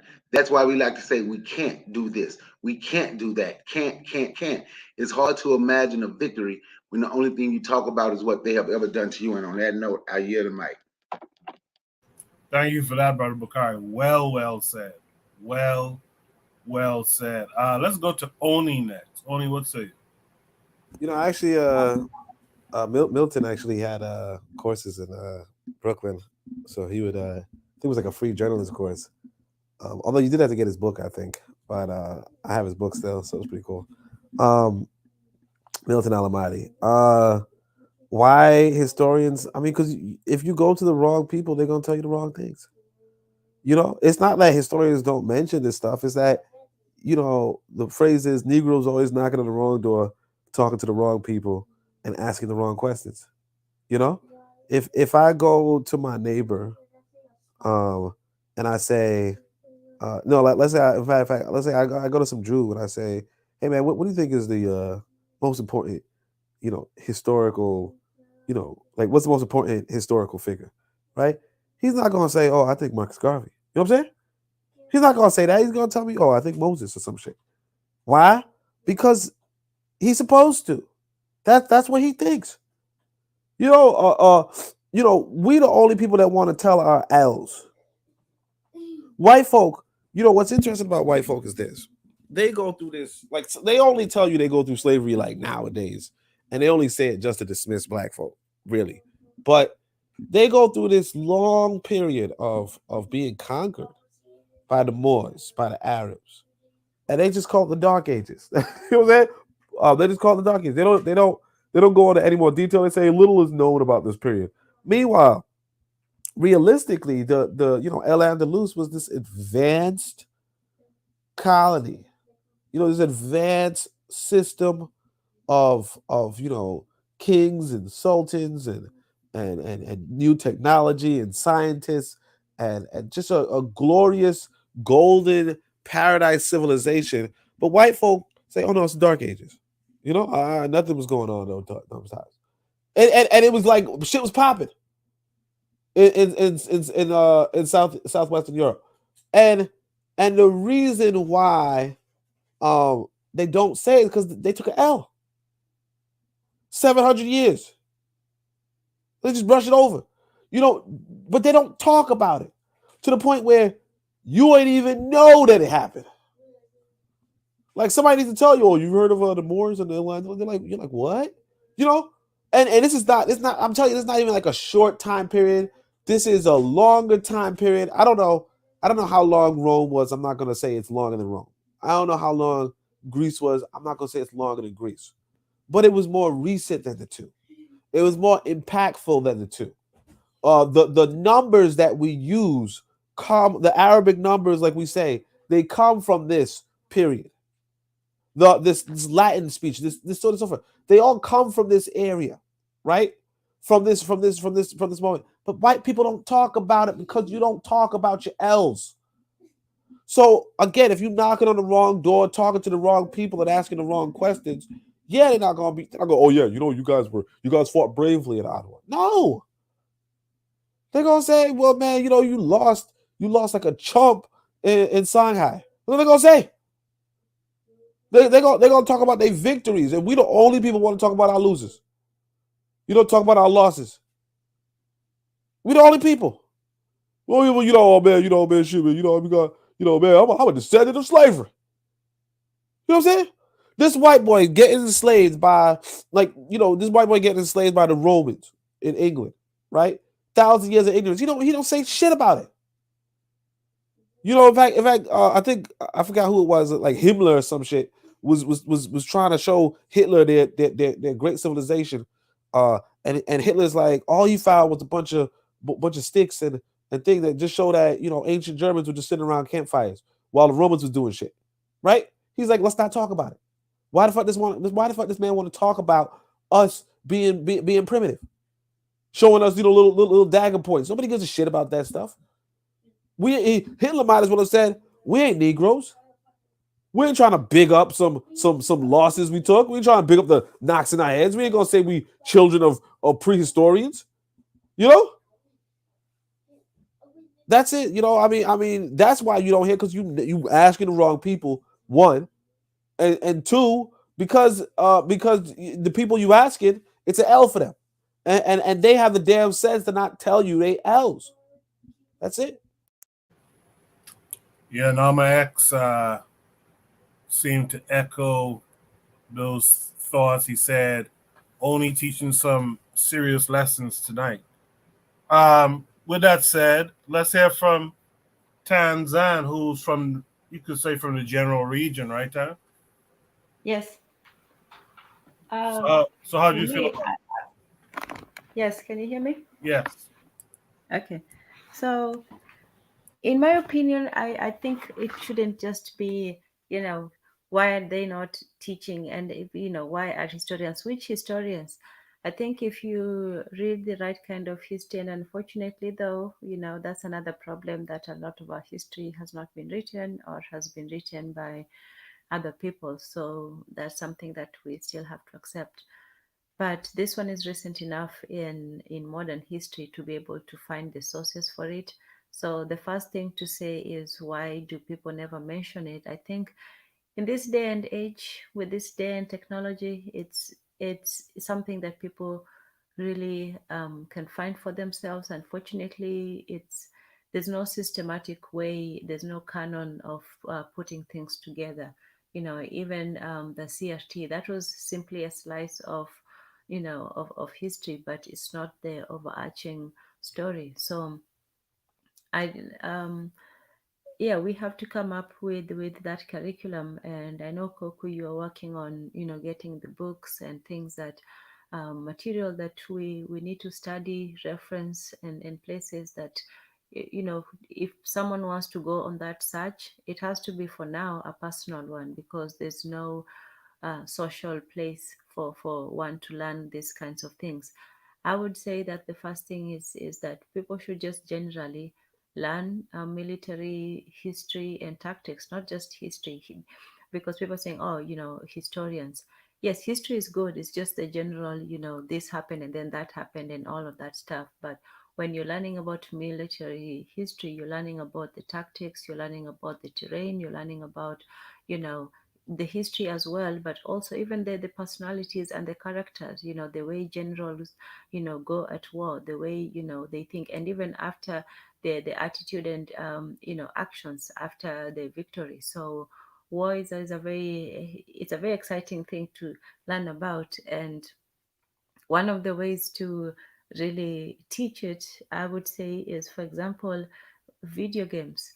Like that combines the excitement of history with actually being in it and strategizing and those kinds of things. So in the next maybe decades or whatever, maybe not decades, but people should be able to combine those kinds of lessons where you can actually visualize those kinds of scenes, you can put those things together and so on, and make a game out of it. This is something that I see that we're also lacking in the way that we can make entertainment, but we're not very good at making games.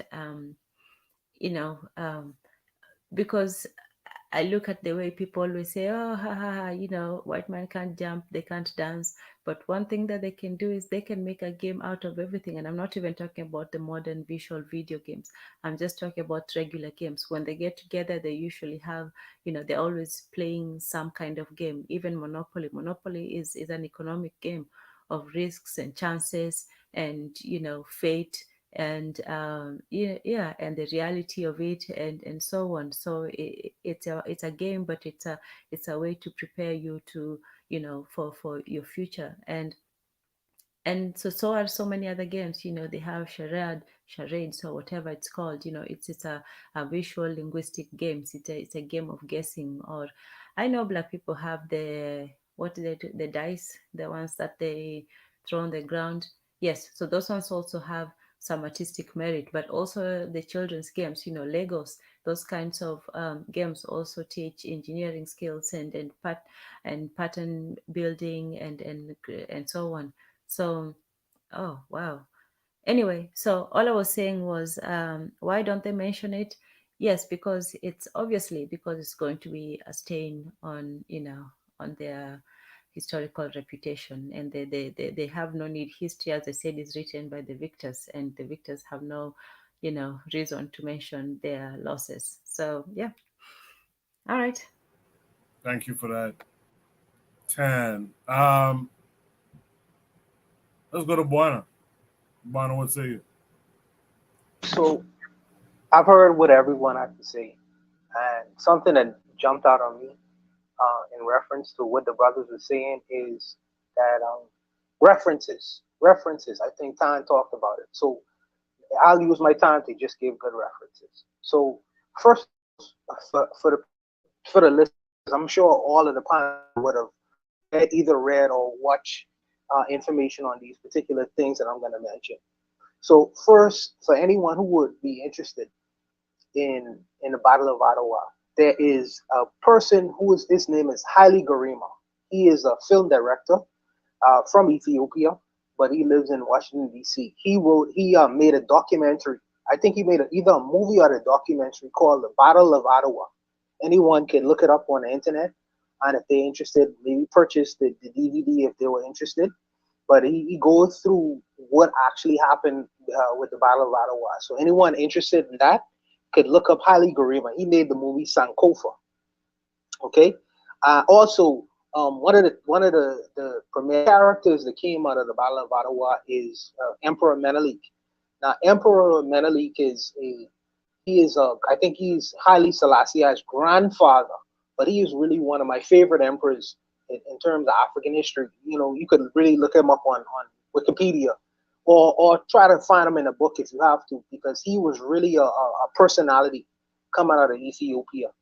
Another thing that was mentioned, I think, when he was talking about the Moors in Spain, people usually, when they mention Ivan van Sertima, you always hear they came before Columbus. But Ivan van Sertima wrote many other books besides that, and one of the books is called The Moors in Spain. Because I think that when he was mentioning what they in fact did in European society, so look up that book, The Moors in Spain. And also, we also talked about another thing where we was talking about science and technology and medicine, things like that. Ivan van Sertima also wrote another book called Africans in Science. So those two books, if anyone is interested, based off of many of the things that we would have discussed here tonight, these are your references. So you don't no longer have to wait for someone to teach you these kind of things. You could empower yourself and try to find these books and documentaries and inform yourself. We don't no longer have to wait for someone to give us information. We can empower ourselves to go find it ourselves. Y'all guys got the reference, so y'all do it with y'all wish. So I'll stop there. Any comments from anyone? Did I get to everyone? Okay. Any further comments from anyone here? All right. Wasn't expecting that. Hold on. Let me grab you to read topic number 5 tonight. That was a good discussion just now. You guys make sure give the show a thumbs up. Share it with your peoples. so that they can join in the discussion live or after the show posts on YouTube. Make sure you check out all the other shows on KWAZ Radio as well. Shoot the Breeze topic number 5 tonight. Let's discuss the Black Socrates. This takes us to a YouTube video as well.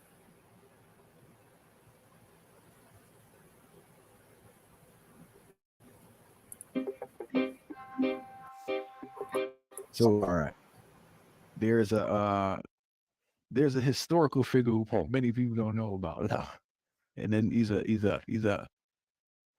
his impact is so immense. This is kind of sad, but we're gonna teach the people today. Please speak about Hubert Harrison. All right. Hubert Harrison was a prominent, you can't even call him a civil rights activist. You could call him a thinker, an organizer, an orator, a writer. I mean, this guy, the philosopher, he was like the traditional polymath is what the term is, right? He knew a lot about a lot of different things, spoke different languages, could read in different languages. I mean, but the thing is, nobody talks about this man. Nobody talks about him. He was a prominent figure in the American socialist movement in the early 20th century. Now, he broke away. Now, what people, when people say these terms or use these organizations or movements like socialism or capitalism, they think they were radical about everything, right? They're radical about class, they're radical about race, they're radical about gender, and that was not the case. Harrison found out during his time in the socialist movement that they were not as progressive about race as they talked or he thought they should be. So he broke away from that. He started his own movement, you know. He was a very influential on Marcus Garvey.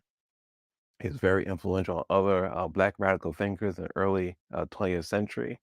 He was a person who started organizations. He's a leader in a movement that was called the New Negro Movement. He started a publication called The Voice. He was a very influential writer, and when Garvey started the UNIA, he was a very prominent writer in that movement. So his role in the early Negro movement is immense and touched a bunch of different areas: the arts, literature, education. He would start these lyceums where groups of men and women would get together and really self-educate and read and debate and talk. You know, some people go to New York now, and it's as prominent as it used to be decades ago, but like the street corner preaching and those who would give lectures on the corner, he was an early proponent of that and was great at it and would captivate.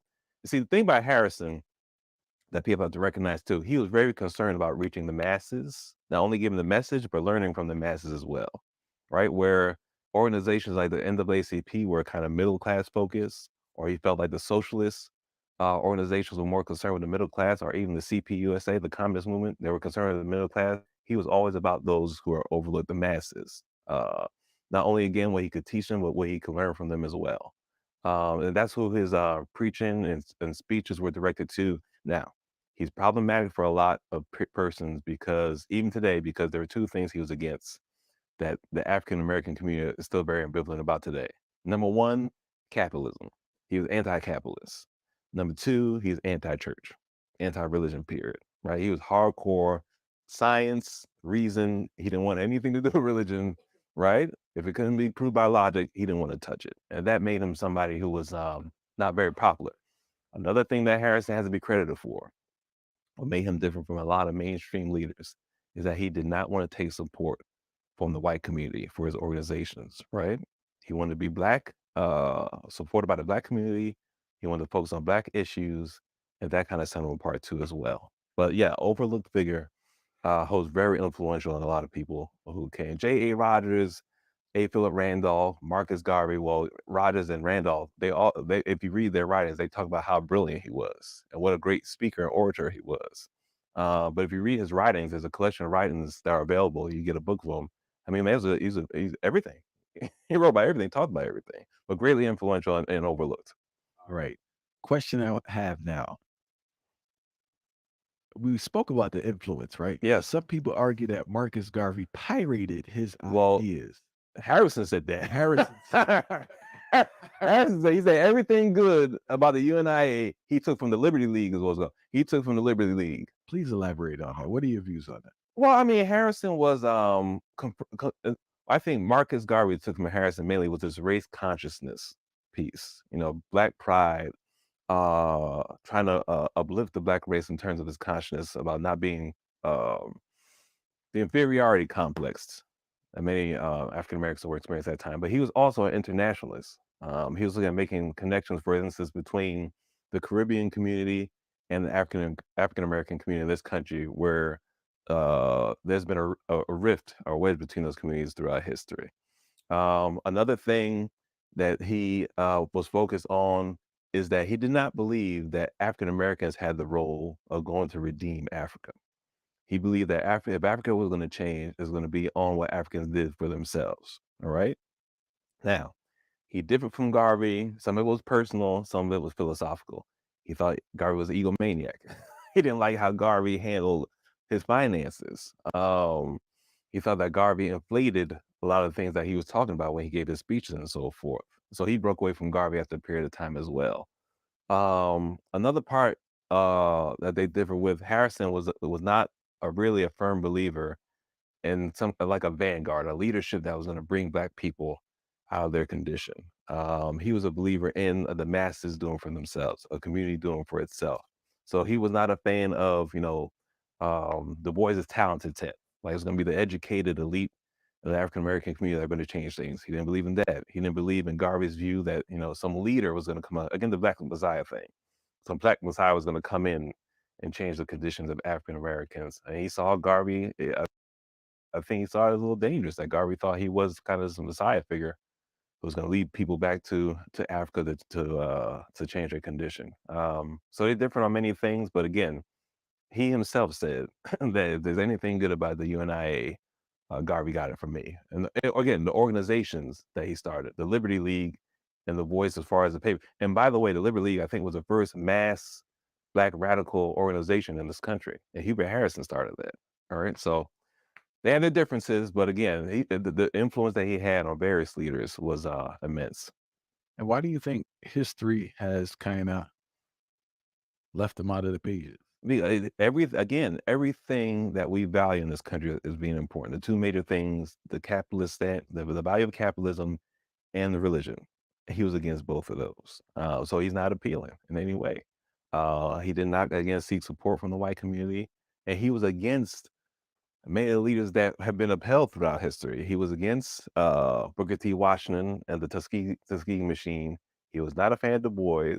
For instance, I don't know if some of you or people watching this may know, Du Bois wrote this piece called Closing Ranks when he was trying to get a job with the government. And he was basically telling the African American community to, I think the line he was like, put aside your petty grievances or something, like overlook all the racism and all the torment to support the war effort. This was all about. And Harrison basically said that because Du Bois wrote that piece, he's unfit to be a leader in the African American community, right? Because the compromise, we're going to overlook all this and support the war, basically because you want to get you try to get a government job, whatever the case may be. And another thing, he was immensely critical of a lot of people and a lot of philosophies, and that rubs people the wrong way. So I think that's another reason why. I mean, he wasn't really supportive of a lot of the movements that we support today. I thought were so grand back in the early 20th century.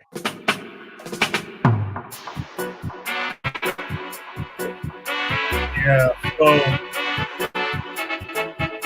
I see where Real Black Gentleman was saying some stuff in the chat. Let's start with Real Black Gentleman. Let's discuss the Black Socrates. And by the way, I think who was it? Trigger Happy 262 maybe, or Nama X said it. This trapping of this black man in this European concept of Socrates, that's problematic too.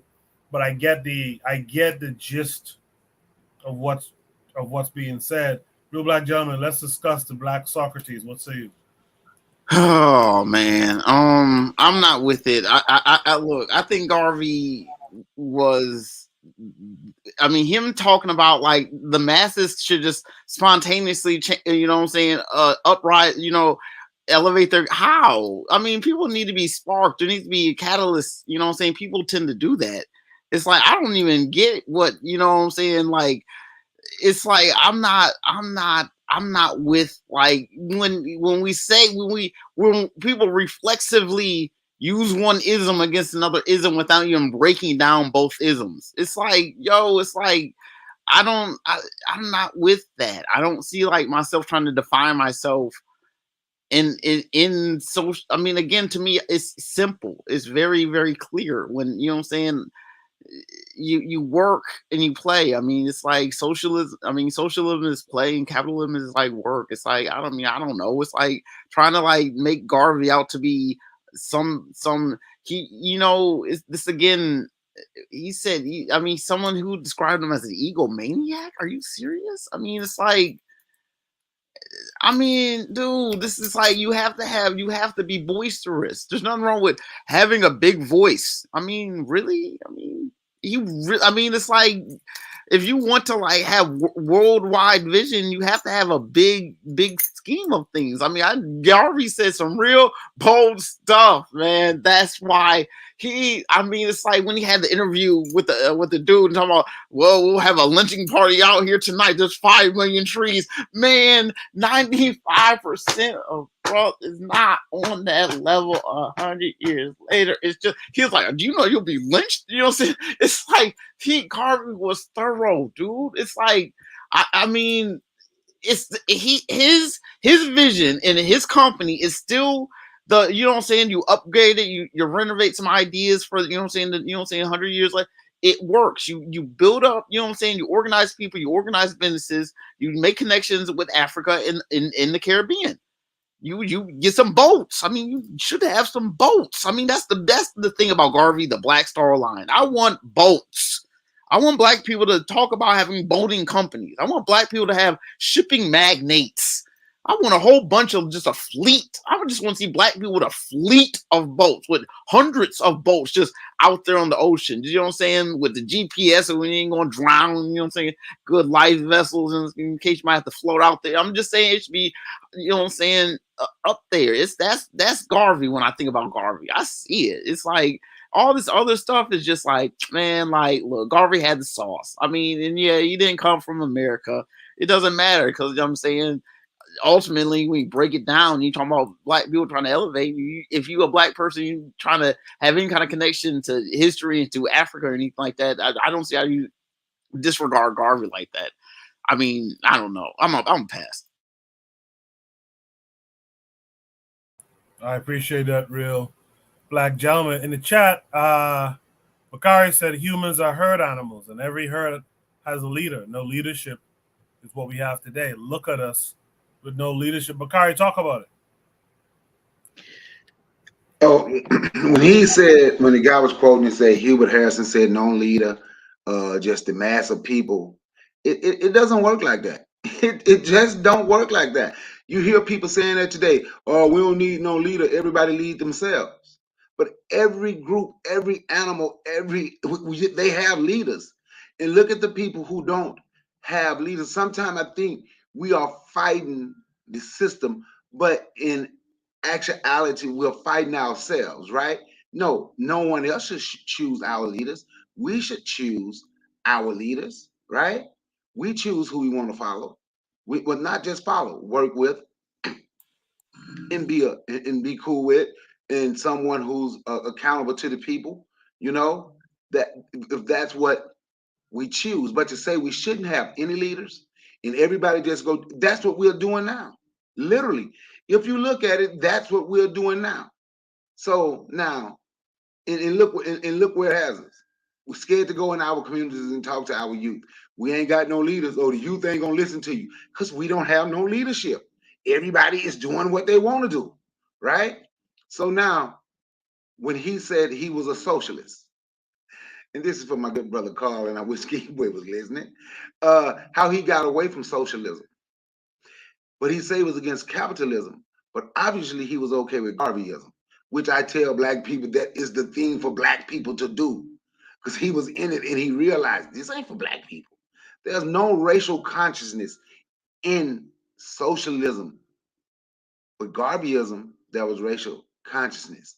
He was an editor of the Negro World. I don't see how he say Garvey got everything from him. They were around at the same time. And it's okay if Garvey did, if Marcus Garvey learned some stuff from the black Socrates, that is okay. Because we're supposed to learn from one another. It is okay to learn from someone. I can learn from Carl. If Carl is teaching something good that I think is can benefit our people, what's wrong with me using Carl's idea to help benefit my people? That shouldn't be a knock. Ooh, Garvey copied me. But they call you the black Socrates. So you must copy somebody. Now, I'm not knocking him because I'm going to look and study him more. And I'm going to be honest, I heard his name before, maybe one or two times. I'm being honest. I don't know much about him, but I am going to look him up and I'm going to study him. But we have to get out of wanting to be the ultimate leader. Our leaders and our organizations should be working together. I'm not a socialist. Do I believe there's some good things to socialism? Yes. Do I believe there's some good things to capitalism? Yes. But I practice Garveyism. But would I work with Carl? He's a socialist. Yeah, I would still work with Carl because Carl is still black and he's still a brother. What I have that he can use, he should be willing to use it. Because what he have that I can use, we will be willing to use it. And that's how it's supposed to be. But I'm not going to get mad and call someone an ego maniac or whatever. We can't be mad and talk about the ultimate leader. I'm not a big fan of what some people would call the talented 10th, but I do understand where I don't agree with the talented 10th. They're going to be the leader because education is going to get you out of this. No, but I do understand that and know, okay, we do need education. So we need education to do certain things. No, I'm say leaders are for Christians. I guess everybody in the world is a Christian except black people because everybody got leaders. It doesn't make sense, right? But I just read the first part of that. But anyway, but that's what I think. So there are some things that the brother just said about the black Socrates that I agree with. And there's some things that he said about the black Socrates that I don't agree with. I don't agree with telling black people you don't need a leader. That's absolutely asinine. That's absolutely asinine. And anybody who thinks somebody did something without a leader, without proper leadership. See, when you say a leader is not necessarily one person. So that's why I had to switch it up and say proper leadership. You have leaders. Every country has leaders.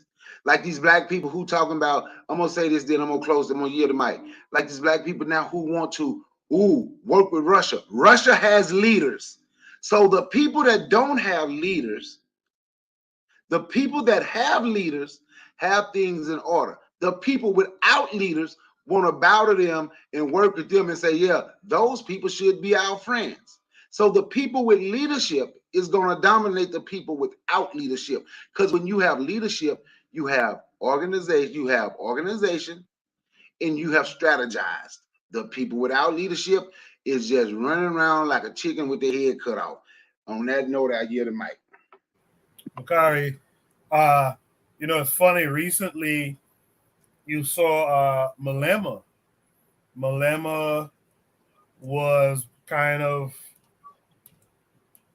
protecting Putin and Russia, and now I think recently, like today or yesterday, he has a kind of LGBTQ stance. It's strange. But Bakari, before you go, I want to ask you. One time on Shoot the Breeze, there was a brother who came on the panel, and it turns out like y'all were from like the same town. Did you end up building any further with that brother? No, I gave him my email. I don't remember him hitting me. I had to go through my email. I don't remember him hitting me. I wish he would come back. We were from the same town. Well, I'm from Glen Island. He knew where I was from, but he was from Green. He was from the South Side. Yeah, I knew exactly where he was from, but no, we haven't. And let me say this right quick. Norma X put in the chat. Mali didn't liberate itself with a leader. It liberated themselves by the masses of people. But the masses of people have proper leadership so they can. I have no idea why that's so hard for black people to understand. I really don't have an idea why that's so hard for black people to understand that you need proper leadership to do something. We are hurt. I know they don't like when I say animals, and I understand why, because of everything that have been said about us, monkeys, apes, gorillas, all that nonsense. But we're mammals. And you have leaders. We are herd animals. And every herd is going to have leaders. It has protectors. And that's what we don't understand. No group of people just went out there and said, yeah, we the mass of people, and we going to do the same thing. No. That is something that they talked about. That is something that the leadership was putting out there. But like I said, I'm going to say this once again before I yield the mic. The same people who think they don't need leadership, want to ally with people that has leadership. And I wonder, once that group with leadership decide to turn on the people without leadership, the people without leadership going to easily start selling one another out. You need leadership. I don't know why black people are so against saying, yes, we have leadership. That is absolutely asinine. That's absolutely insane to me. I don't get that. I don't understand that at all. Well, we shouldn't have. I don't get that shit at all. Let's hear from Carl next. So I wasn't too familiar with Harrison myself, but he's against religion. He's pro-socialism. He sounds like my type of guy. But his point about revolution coming from the masses of people, I think he was a little bit ahead of his time. It sounds like. Now, I believe that we do need leaders, but more so than we need, just as much as we need leaders, we also need the right ideology. Because too many times, once they kill our leaders, the entire organization falls apart. What happened when Malcolm X created two organizations before his death, and then once he was killed, those organizations fall apart. So we need the right ideology along with the right leadership as well.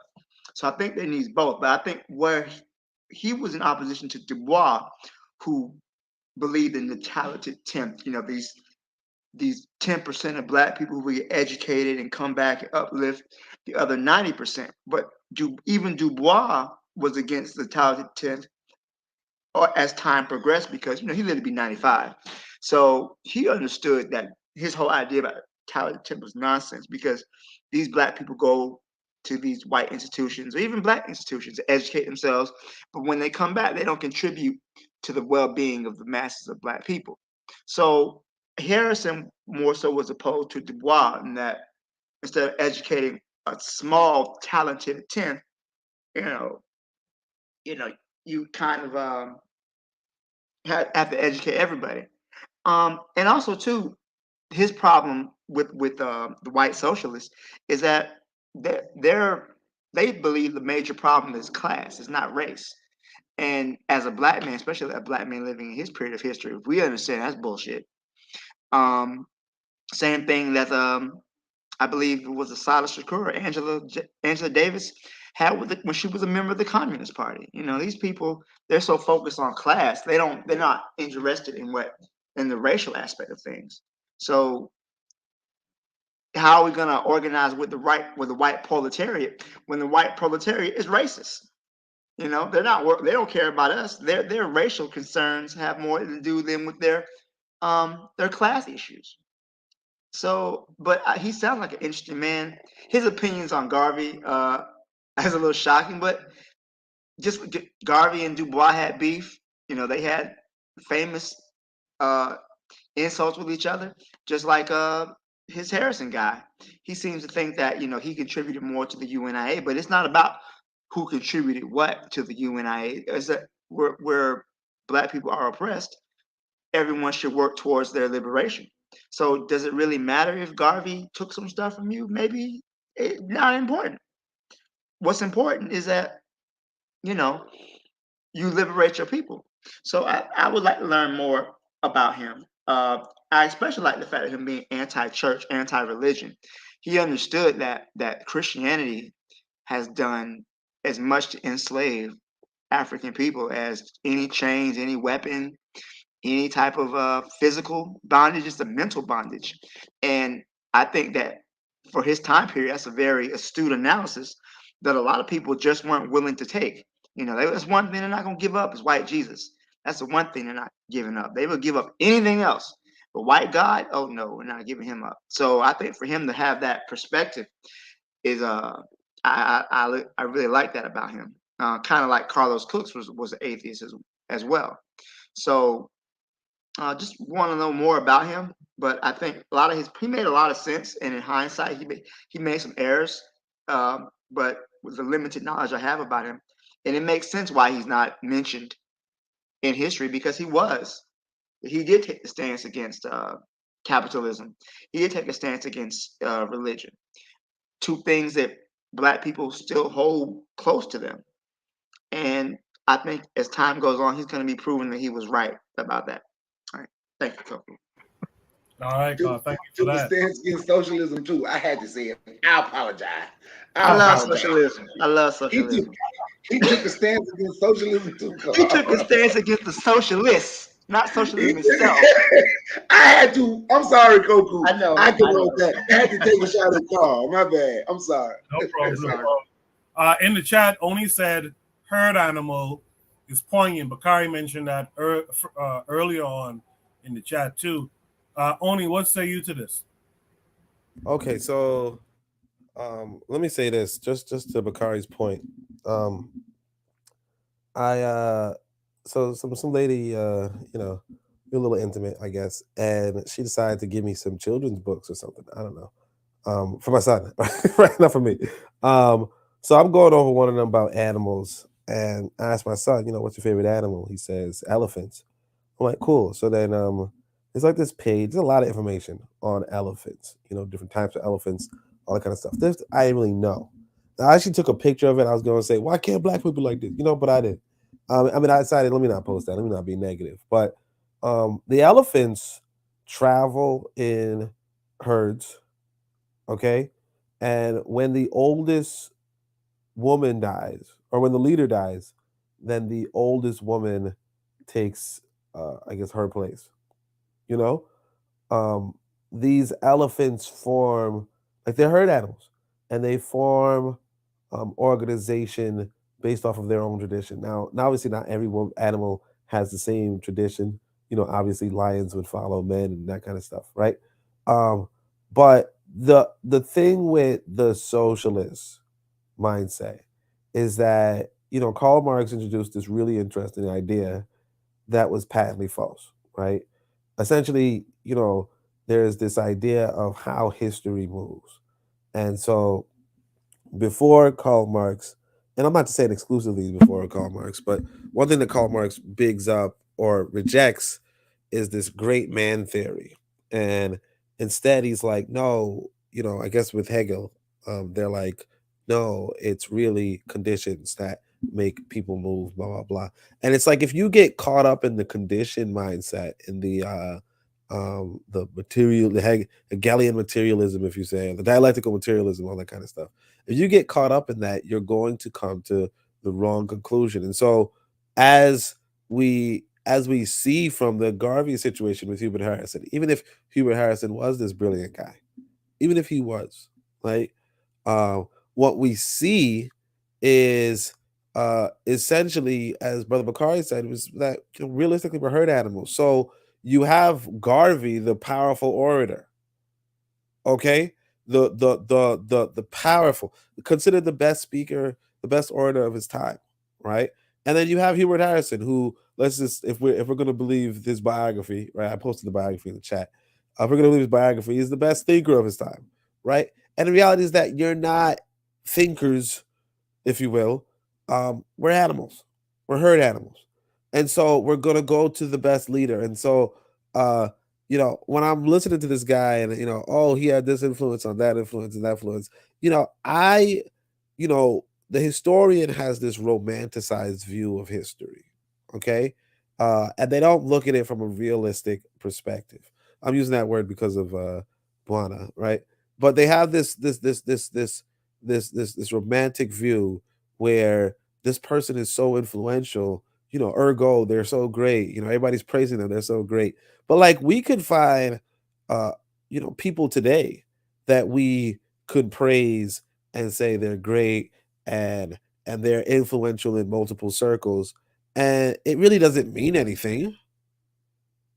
What really meant something, I'm not saying I don't want to study the guy too, because I remember some dude used to be like, yo, you study this guy, you should look into this guy, you should look into this guy.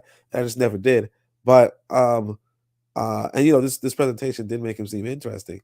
But what I'm saying is that, yeah, we have people today who are, like somebody could easily say, in the future, somebody could say Boyce Watkins, was a brilliant man. He was the best, blah, blah, blah, and he's blah, blah.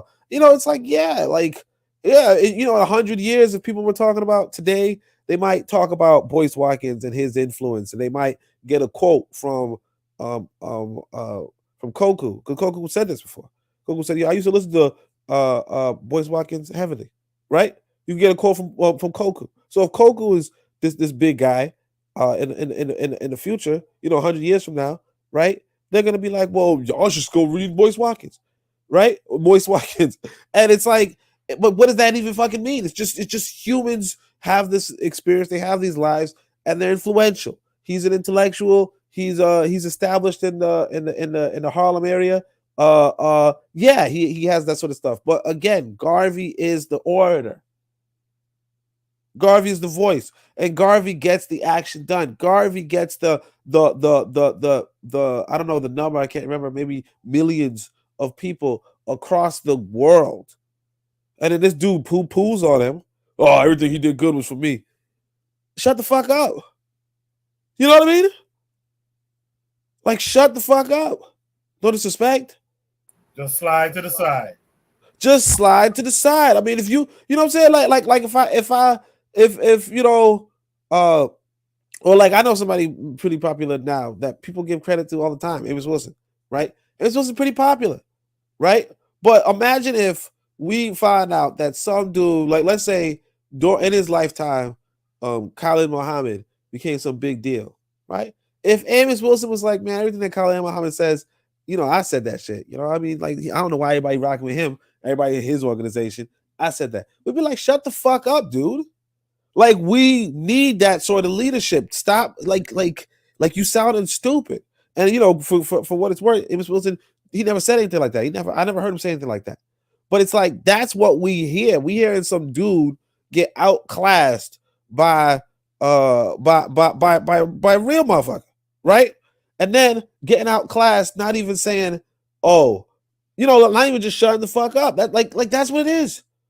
That's like that old school conscious beef, but it's in fact, I think we heard that with Umar and Tariq. We heard that with Umar and Tariq, where Tariq said, man, I put that motherfucker on the map. And that sound corny. Like what is the fuck? Like, what is the battle? What is the struggle? Right? What are you trying to accomplish? And if it's for people to say, if is it Liberty League or is it Liberty Hall? Right? Because Liberty Hall is where the millions got the message. Liberty Hall is where people were losing their lives over this stuff. People got the death penalty for reading for reading the Negro World out in the open. Meanwhile, we already done forgot you. In fact, the quote from J.A. Rogers about Hubert Harrison in this biography I put up, he says, people don't even know this motherfucker in J.A. Rogers' time. And I'm not saying that as a good thing or a bad thing. I'm just saying, like we have to recognize, and I mean, obviously somebody might say, well, Garvey was kind of forgotten too. Not really, but still, we got to recognize what it is that we're trying to accomplish. And like, if you're going to call Garvey with a big inflated ego, and I'm not saying he didn't, but if you're going to do that, at least, as y'all boy Jesus, I guess this guy's an atheist, so he don't got it, but y'all boy Jesus said, get that speck out of your damn eye. Get that log out of your own eye, because you sounded mad egotistical. No disrespect. Although I sound like he's a good guy though, but like, no disrespect. Is that from Tanzania?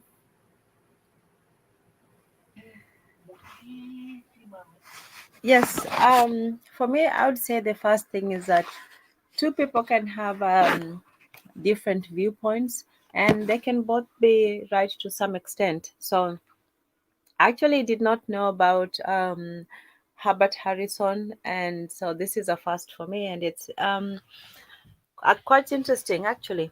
So I didn't know that there were people who were already thinking about religion and so on at that time. So I'm going to have to read a bit more about him. But from what I just looked up and from what the prompt was about, he did have some very interesting ideas that I wish that had been brought forward as not a challenge but an alternative or a different way of looking at things, because not everyone is going to think alike, not everyone is going to have the same way of doing things, and some people may not be in one thing, maybe because they have not found the particular incentive to join. So I think he had some good ideas, and he should have been added to the canon of African American history. Um, the one thing that I would say is that we shouldn't look at just being anti something. We should look at it as being a critical of aspects of capitalism, let's say, and tying those to the system of racism that Black people endure. So, which are a valid criticisms. So, I think he had good points, and sometimes maybe it's good to have what I wouldn't say a leader. I think it should be good to have different ideas, not so much leaders, but ideas or proponents of ideas, so people can choose and dissect different information and different ideas and see which one works, and not to throw everything away that doesn't, but see if that can be used. Maybe he was ahead of his time, maybe those were not ideas that were going to be well received at the time, and so on. So, and even the whole of this Western canon, even the philosophy I had, he's being called a Black Socrates. I didn't really get that from what I heard about him or read. I think he's a thinker. A philosopher is somebody who comes up with a system built on other systems, and I don't really think we have. Well, Teze would disagree, but I don't really think we have that. I think we have people who have thought about our problems and solutions and have proffered their solutions to what they see as a problem. And he had some very good ideas, so I will give him that. Even if someone disagrees with how you look at things, whichever view that you take, I think that you should still be able to look at the critiques and be able to answer them, or dismiss them and say no, this is not correct because of 1, 2, 3. So his criticisms of Gavi, I don't really know. And everyone is allowed to, so you're allowed to answer your critics, but everyone is allowed to criticize you, I suppose. So I don't think that they were maybe differing in in aim, maybe in strategy, perhaps. And yeah, so he seems like an interesting person. Yeah. All right, Tanzan, thank you for that.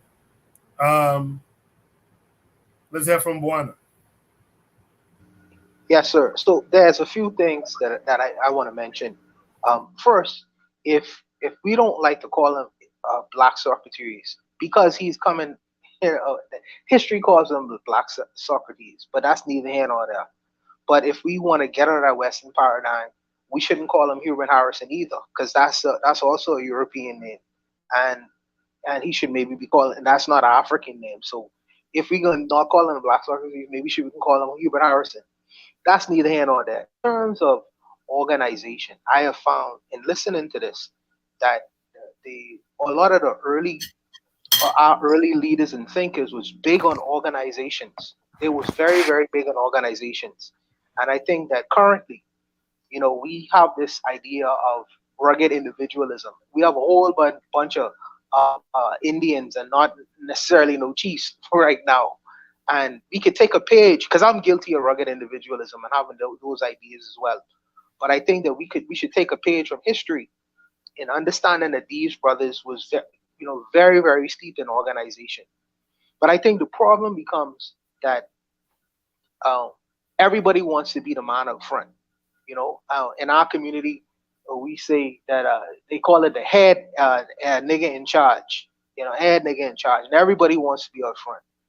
And they don't understand it. When you are nation building, you could be a genius, yes, but why don't express that genius within an organization? You make that organization stronger. You see, Trump is the president, but Trump is not the smartest person in the room. It's the people around him who make him as strong as he is. And so goes for all the other presidents, because they work towards one specific aim, which is making the nation of the United States the strongest nation in America. So they express that brilliance within that organization that is in the so-called presidential administration. They should follow suit, do the same kinds of things. You know what I mean? If yes, you are a genius, but the bigger picture is not to express your ego and be the N-word in front. The bigger picture is the nation build. So you express that genius within an organization. What made Malcolm X so intelligent is not necessarily that he was autodidactic. It was because that he had John Henry Clark around him. So he not only had his own genius, but he used those geniuses as well. You know what I mean? So when he came up before people, many of the things that he was expressing these things because he was a geniuses. And that's what made him so an elite person. And in terms of Gavi, the Hubert Harrison, considering this guy egomaniac, you can't lead any black organization without having some level of ego. You know what I mean? You can't be a leader without having some level of ego. But if you take it within our community itself, you can't be a leader in our community with having some degree of ego. You know why? Because one of our favorite sayings within our community is, "Who does this nigga think he is?" So you must have an answer for that. An answer for that is potent enough to say, "I am this." I am to counteract that, because if you don't have that level of ego, if you don't have that level, they will beat you up until you are. They'll just beat you up until you can't get beat up no more. You know what I mean? And particularly within our community, because we don't respect black leadership, and these are things we have to fight for, as opposed to someone else coming in our community with a different kind of face, and they could just say things and we willfully accept it. We have to fight for our leadership. So he should have been an egomaniac, yes, especially when you lead a millions of Negroes who have that philosophy in their mind, or who does this Negro think he is? But I think that, and Oni could correct me if I'm wrong on this, because he has his book. I think that one of the issues between him and Gavi is I think that Hubert Harrison get his first wife, affair with Gavi's first.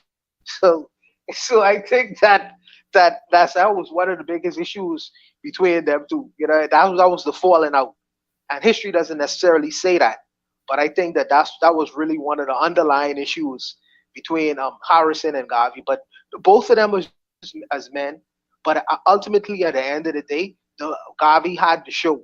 He won the show. So people consider him as intelligent, but an intelligent man would get up behind that brother and empower that organization, make it more stronger. You know what I mean? Make it more stronger in ways that he could. This is what intelligent men do. They don't start off their own unpopular enclave when very few people will listen to what you have to say at that time. Come on, brother. You know what I mean? Intelligence is what intelligence does. Not necessarily what it expresses through your mouth, because anybody could sound intelligent when they're talking.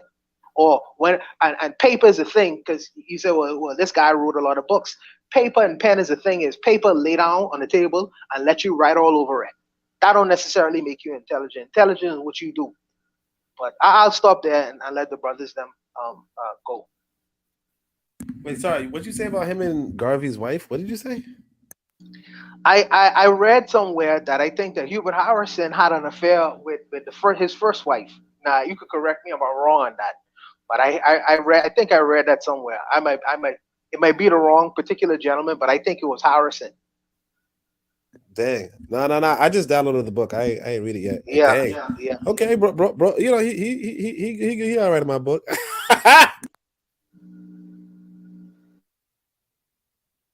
So, hey,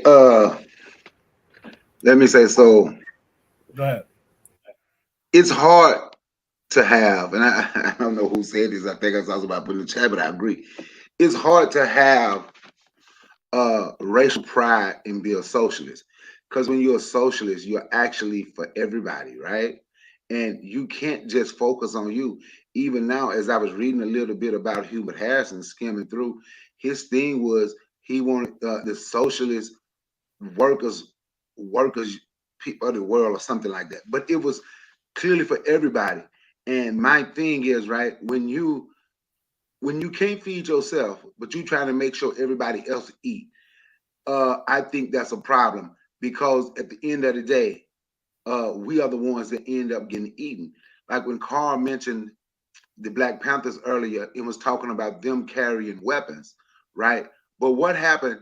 Did any of those other people that was in that socialist movement with the Black Panthers, did you hear anything about the White Panthers getting killed or going to prison? Did you hear anything about the Asian Panthers getting killed or going to prison? Did you hear anything about the Jewish Panthers getting killed by the police or going to prison? The people that end up getting eaten in these organizations and destroyed are the Black people who's reaching their hand out for everybody, trying to be their friend. But what we're doing, we're actually being used by other people to further their movement.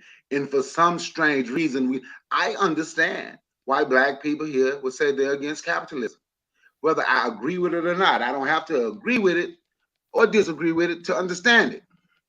I understand when you look at slavery. I understand when you look at how everybody in this country, how all these white people in this country got rich off the backs of African slaves, right? But I don't understand when we talk about socialism, why when we talk Native Americans have to be mentioned, because they got rich. Those tribes are rich today. They get money today.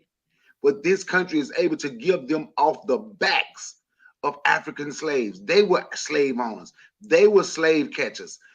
But when it comes to us, let's stand up and say, we for all of the poor folks.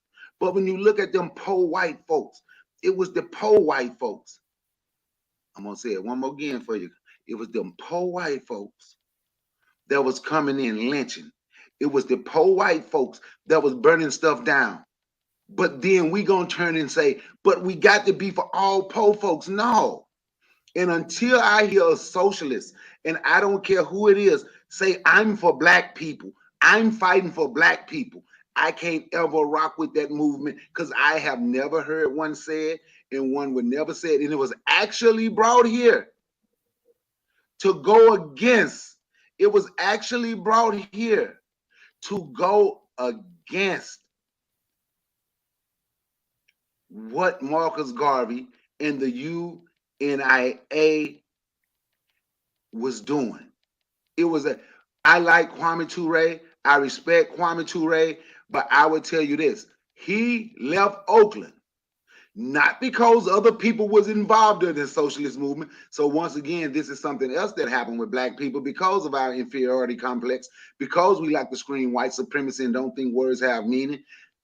He left Oakland because other people was in charge of the Black Panther Party. You can find her interviews where the Japanese guy was laughing at him. Actually, Tony Aoki, who was a CIA agent, and that's another thing when it comes to the socialists. We only mention the Black people that sold him out.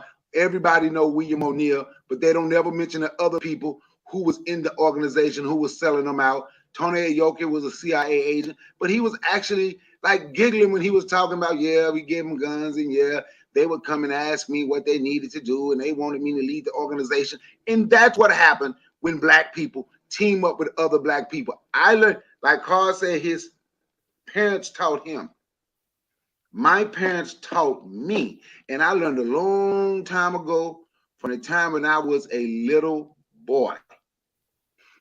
And I was asking, my dad had learned me alone. Don't ever think you're gonna have a white friend or no white people that really got your back. I never forget this story. It's like I never forget it. And he was on his job, and he was like, it was this white guy that used to march with them, talking about black people deserve or the right to vote and so on and so forth. And as they out working, my daddy got promoted on a job and put in a position over him.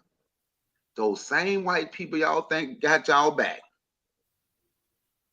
Just like that dude told me, I said, Dad, why you don't deal with them at all, period? He said, they ain't there to help us. That white boy said, I want black folks to get the right to vote. But it ain't now color man smart enough to be my boss. And that's become the problem. And you can't show me a socialist movement in this country. You can't show me a socialist nowhere. You can show me what the Thomas Sankara, he had his own country, but they reached out to the mother white folk. We can go through, and it's gonna always be that way.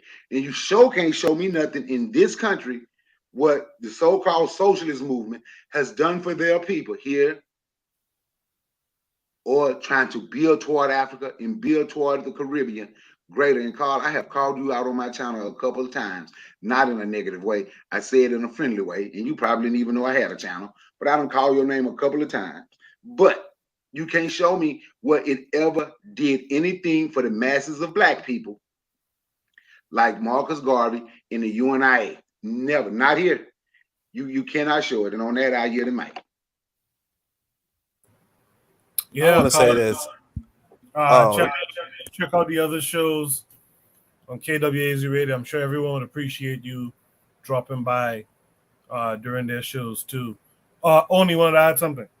Yeah, so I didn't know what Barner was talking about because I was just joking. I don't know what Barner was talking about, but yeah, it looks like I opened up this book because I just downloaded it because this topic came up, and it's like they're talking about Hubert Harrison. They're like he also was a man of amorous affairs, including interracial affairs, and one with Garvey's first wife, Amy Ashwood, and he at times practiced a sexual double standard. These more personal matters hurt his home life, and despite his great love for his children, caused his relationship with his wife Lynn suffer some particular difficult times. But yeah, man, this dude was a fucking animal or some shit. Like messing with Garvey's first wife. I hope it wasn't while Garvey was married, but like, damn, like yeah, that's heavy. It was heavy when Buana said it, and now that you went and looked it up, yeah, that's heavy. That is heavy. Anyway, this is the reason why I don't try to romanticize history, because mine is mine is mine. You know what I mean? So I don't romanticize it. Yeah. Did I get everyone in that prompt? Does anyone have any last words for that prompt? Well, I'm gonna say I don't know if you guys can tell. I'm a little sick, so I might have to. What do you say?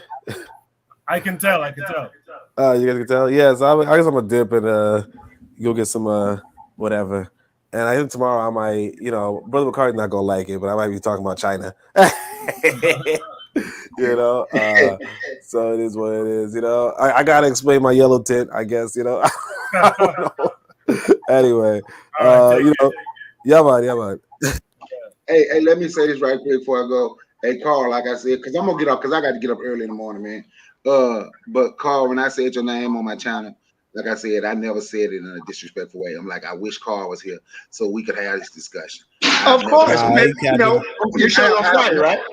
Yeah, I've never said your name in a disrespectful way. I was on Friday, so if you ever want to hit me up, I'll be happy to join you on there.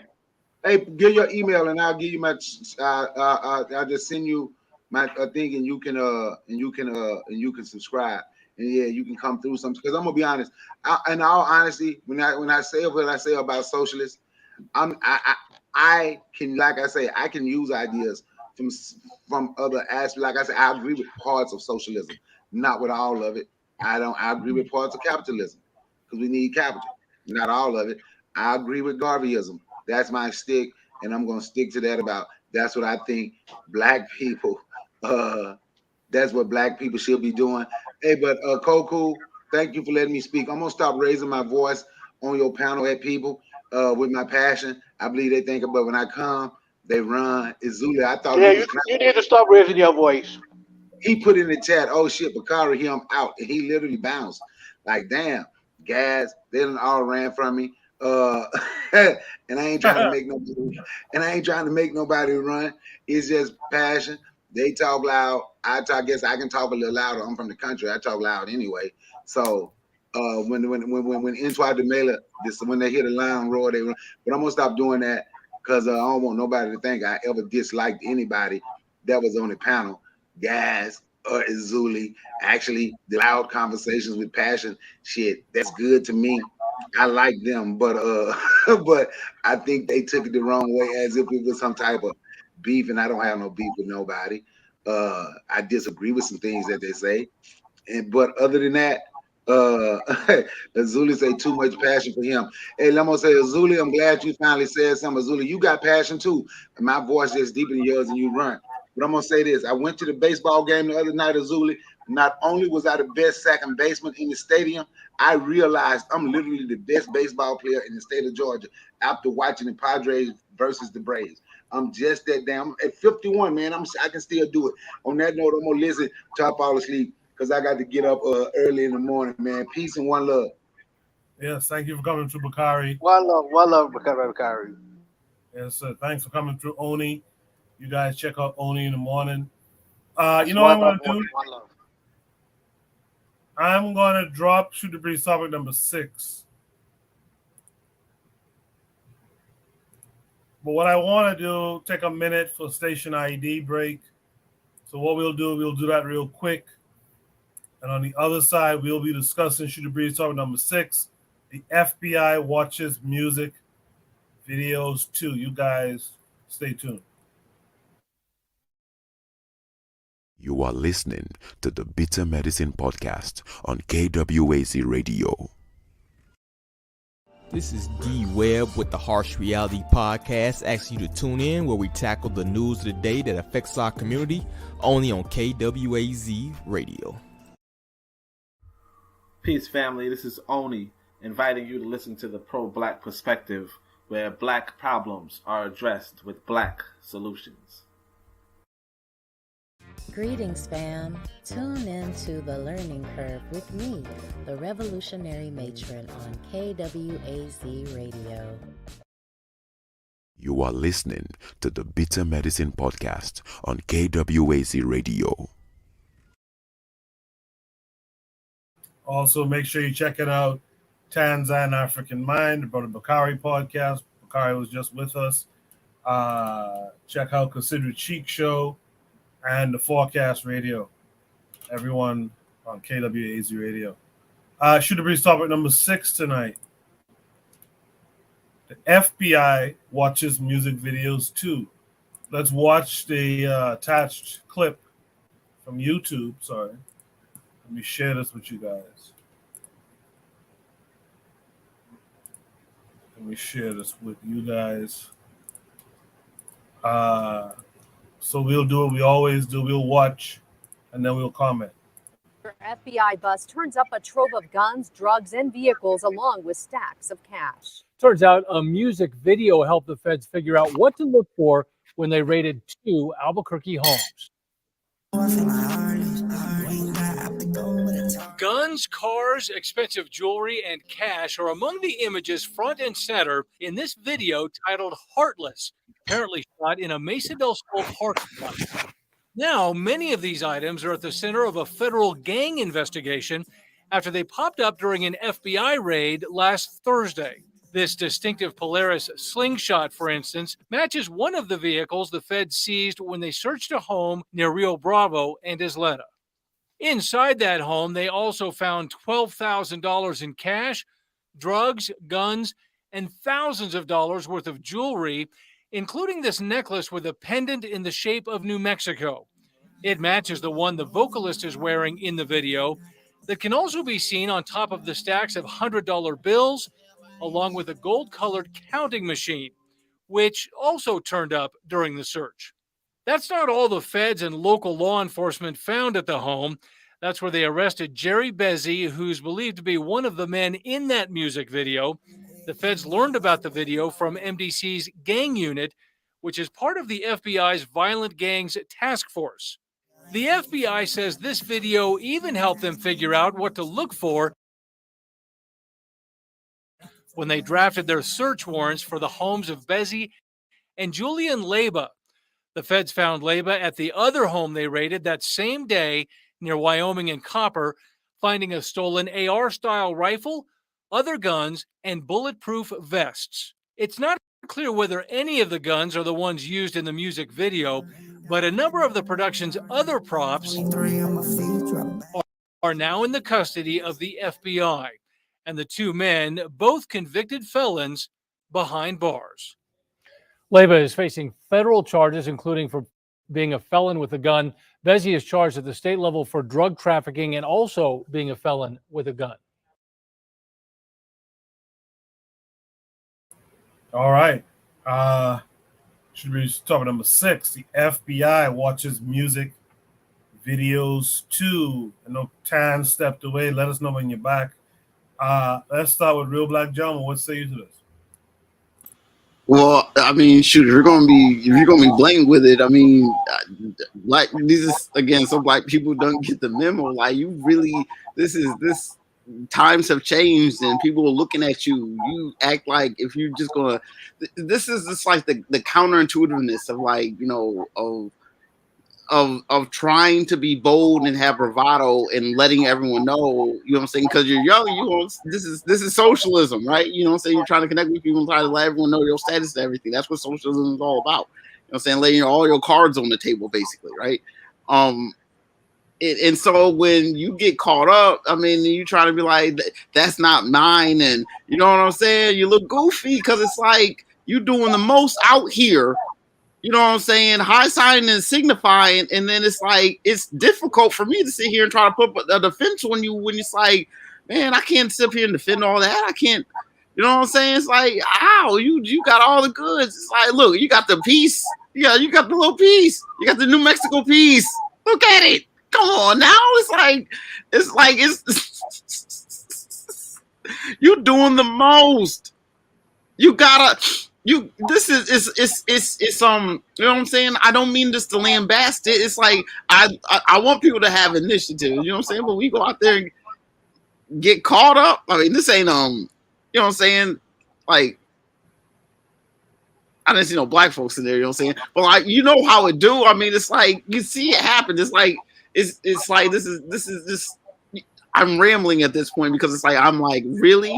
Like people cannot go out in 2023, as we keep saying, like in 2023, like and keep doing this bold stuff and like expect, you know what I'm saying, people ain't don't have an eye on you and you doing the most.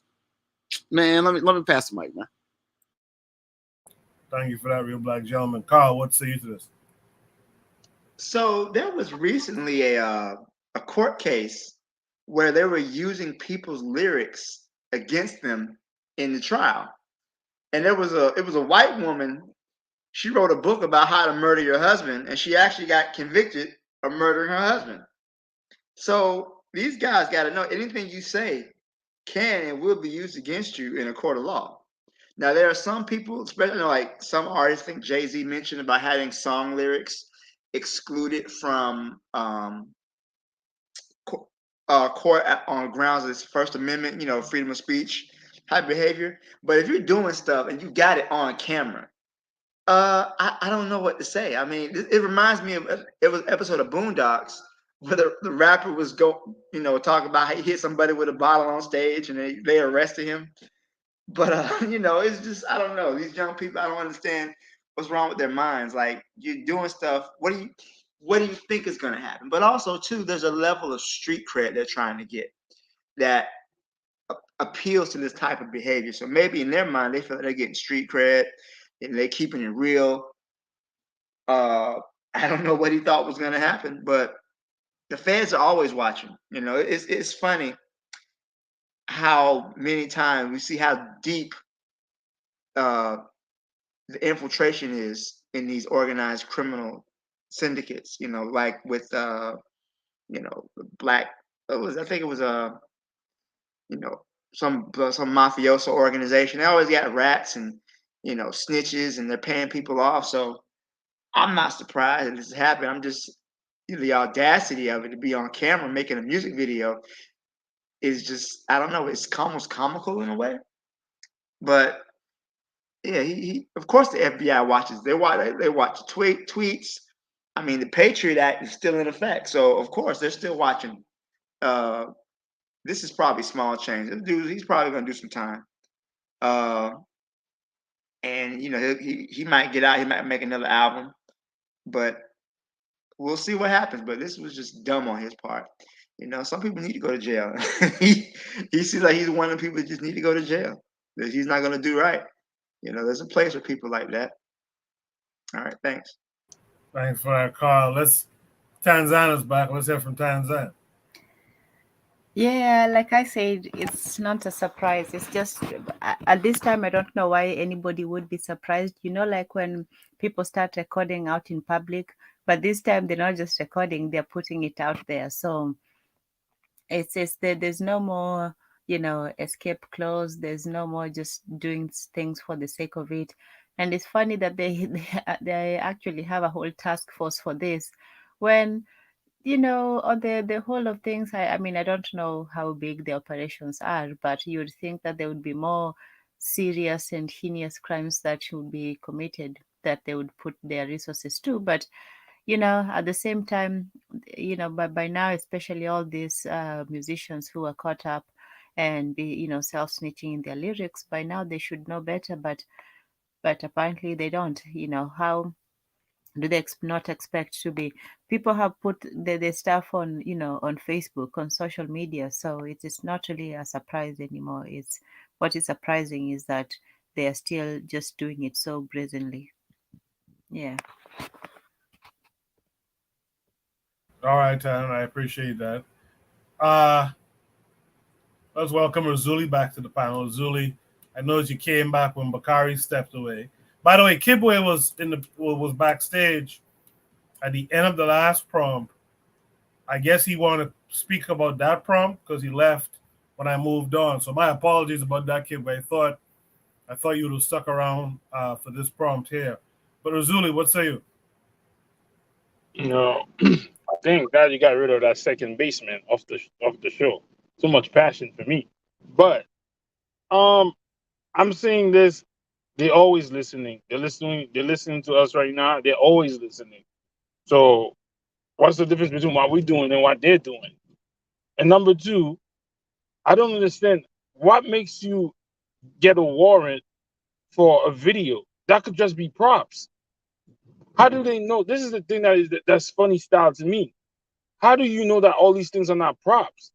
Because when Kanye makes a video, or when other people make videos, other rappers make videos with guns and money, where are the warrants for that?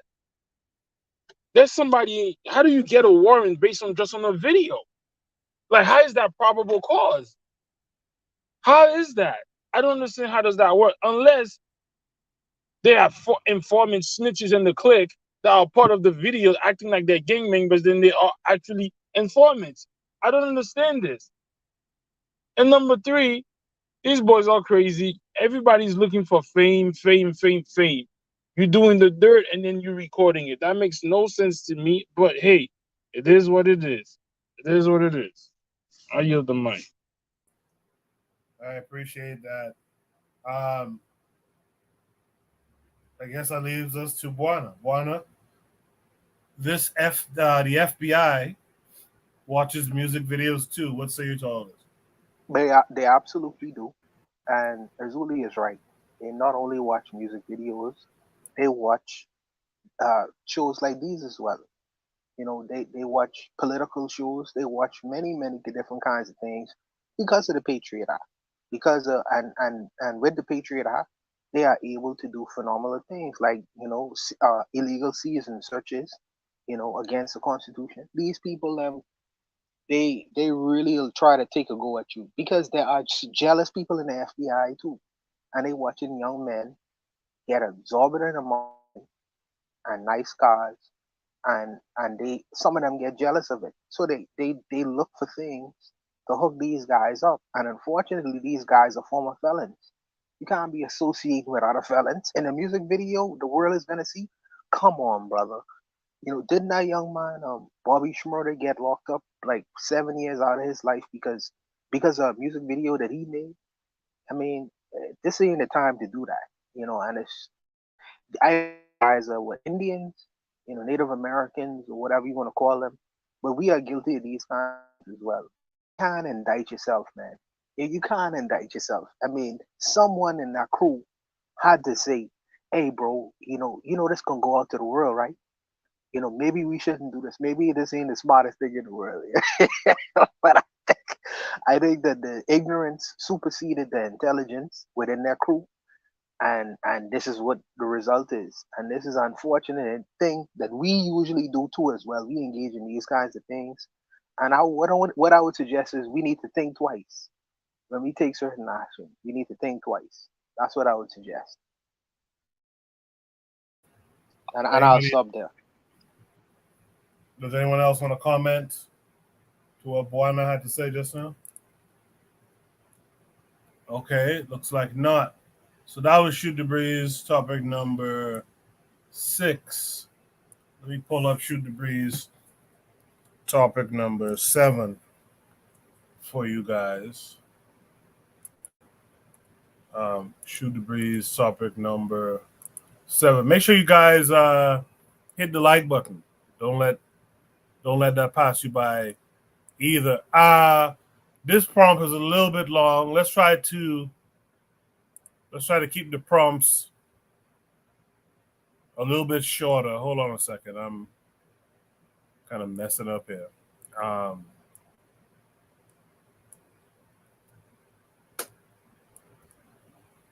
right, Shoot the Breeze prompt number 7 tonight.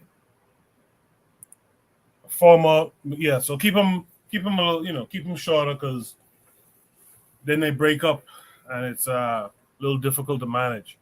Should be topic number 7. A former materialist or atheist explaining how the Haitian Revolution would not work without voodoo. There are often naysayers who push the idea that our African spiritual practices are useless or that they didn't save us from colonialism, slavery. How do you respond to the clear use of spirituality in miracle science? This came with a link taking us to YouTube.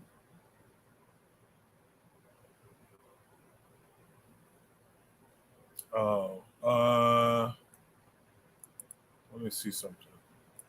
Saying the video is not there anymore, but it could be an error on my part. Let's see something. Hold on.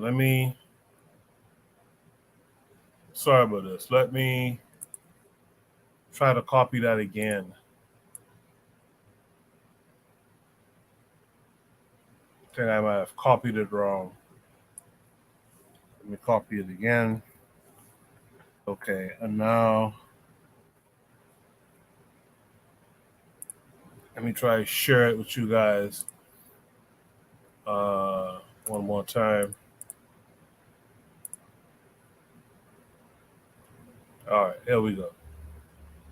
I'm supposed to play a certain range. Let me find that again. I think it's 121, 121.31, 121.31. So let's go.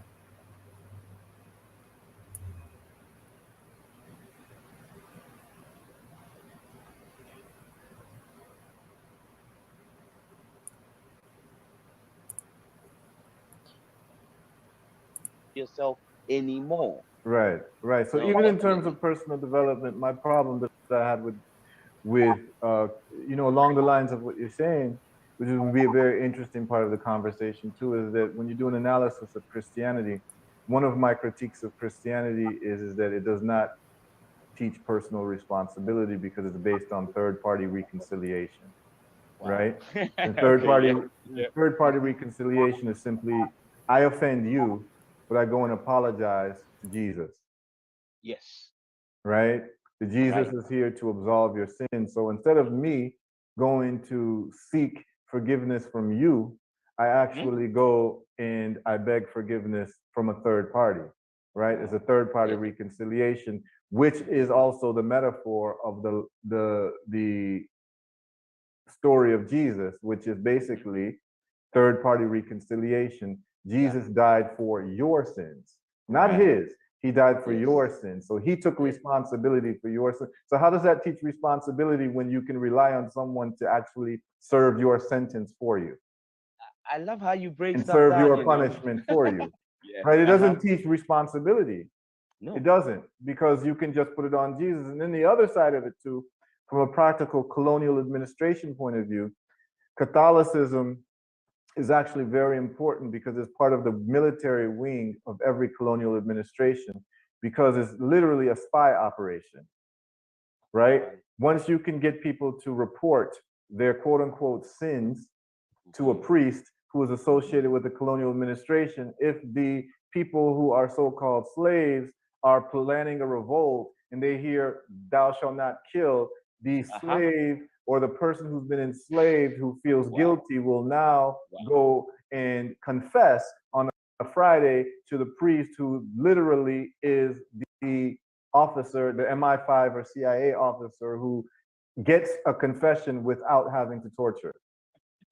Brother Heru, you're dropping bombs. Please don't stop. It is so astute what you're saying. 100%. Yeah. Yeah, so I mean, so these are the problems that I've had with it, because I look at these things and I see how it has practical applications and implications in the world, right?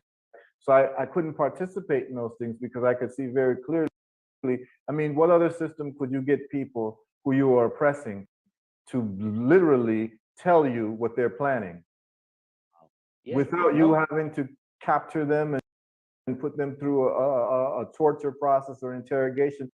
People are volunteering information to you by religious edict. Absolutely. I just, you know, it's there, but exactly as you said, you know, and you said that your conversations end up being prophetic because you're now reaffirming a lot of things that as obvious, you know, as they say, some things are in plain view, but we can't see it. But the manner in which you formulated that and presented that, it makes it even more so clearer. Yeah, you know I what mean, and I related to my yeah. experience. Yeah, absolutely. I mean, it was actually a very expeditious way for Rome to take over the world and the children of Rome, because all of these countries are literally spawns of Rome. England, I mean, I don't know if you've ever had a chance to read Julius Caesar's diaries, but yeah, so it would be very interesting for you to read it and for all Africans to read it, because Julius Caesar conquered England. He brought civilization to England, and what he said about the English when he first met them, the Saxons and the Britons and the Welsh, all these people, he was so appalled at their lack of civilization and their illiteracy that he didn't even feel that they were fit to be slaves. Yeah. He says this on his conquest of the British Isles. It's a very important document for people to read. And so then the development of the Catholic Church, right? The domes and the basilicas and all of that, they're thinking of how they can conquer the world. And what better way to conquer the world when you have a religious system that encourages people to snitch on themselves. True indeed. Yeah. Right? Yeah. I mean, exactly. It's actually, I mean, if you had law enforcement and you asked them, what is one of the things that we would love to have? They would love to have a pill that they could give people where the people would just tell you the truth 100%. and snitch on themselves. Yeah. Right? And religion is that drug, and the Catholic Church is that drug. Yeah. If you can Catholicize everybody you'll be able to conquer them and maintain your power so much quicker, because anything that people are going to do that's untoward towards committing a quote unquote sin will be reported. And actually, that's what happened with a lot of the slave revolts in the United States, was the ones that weren't successful at all, and none of them were fully successful towards the end goal. It always had someone snitching who felt bad that they were doing something against the doctrine of going to heaven. That's right. Right? So they would report, they would go straight to the priest, and they would say, hey, I feel so bad about what we're planning to do. We're planning to kill the slave master on Friday or on Saturday. So of course the priest says, you've been absolved, my son, and this and that, or maybe they even hold you in the church, and then they go and tell the military wing, because that's right. No missionaries existed without a military wing. Oh, 100%.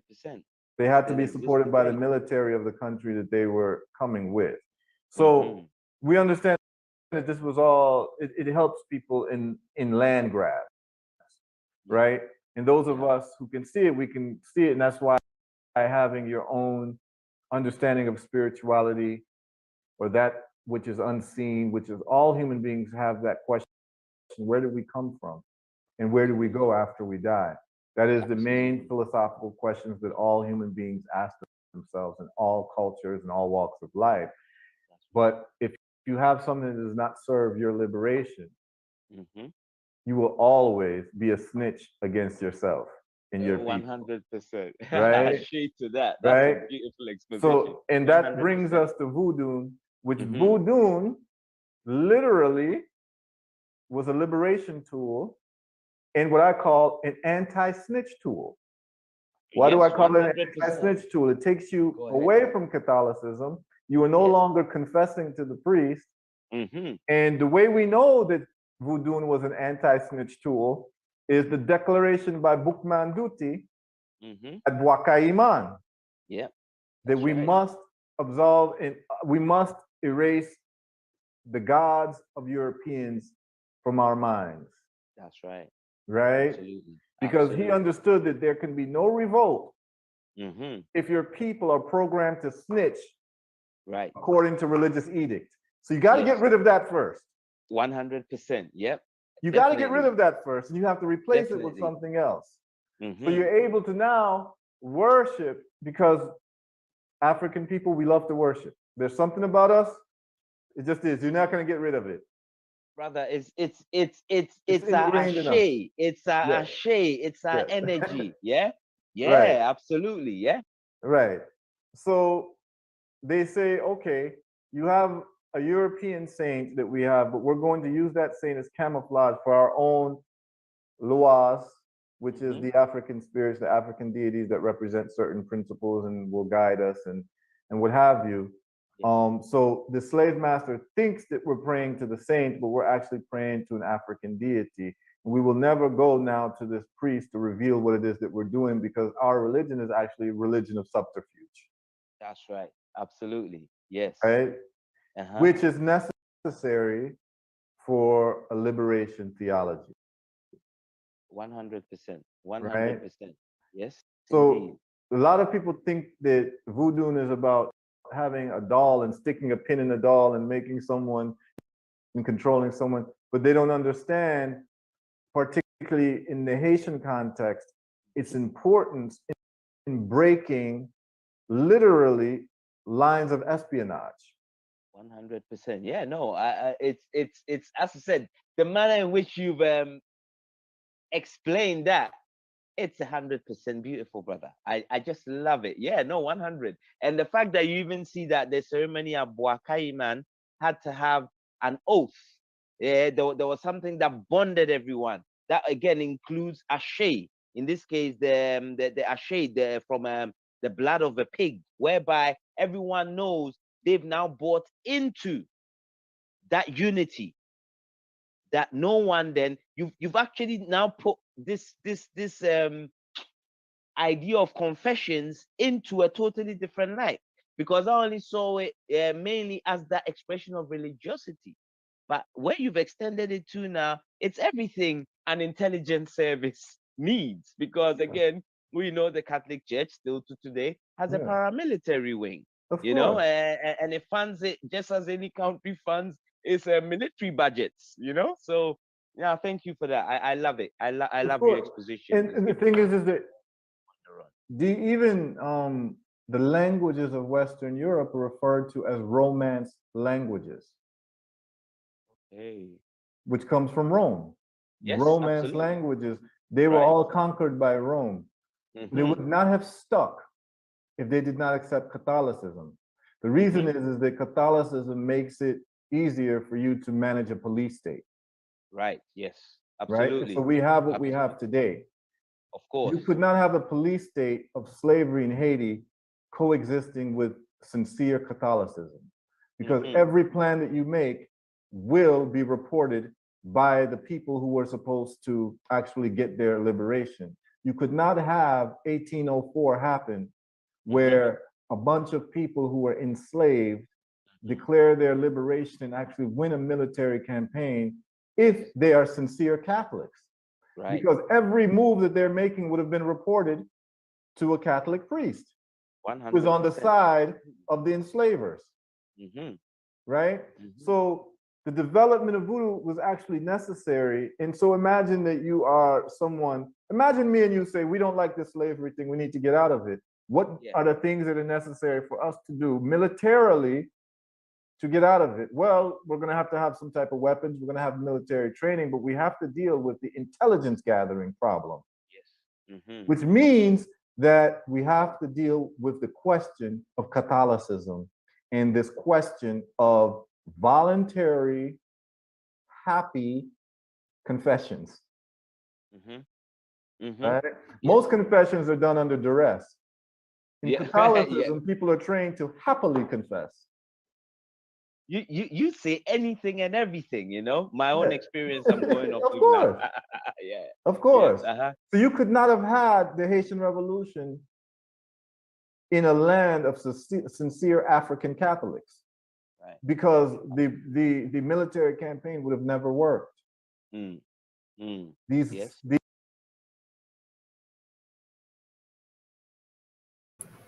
All right, I see a lot of comments in the chat. Jose echoing what was said in the video.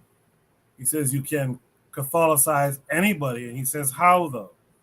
Nama X says amen. Erase anything related to the European Asian books. Trigger Happy 262 says you don't get the Haitian Revolution with Abrahamic religions or atheism. Full stop. He says this also shows you that war isn't just guns. It's a holistic nation affair. Culture, religion, philosophy, or psychology plays crucial points in how soldiers fight. Nama X says the earliest evidence for the adoption of Christian religious practice in the area of the modern day Democratic Republic of Congo dates to the late 15th century. Trigabi 262 says American soldiers believe in the divine right for America to exist. Jihadists believe in Islam to exist. With that said, let's start off with Kyle Ezekiel. What say you to what you just saw?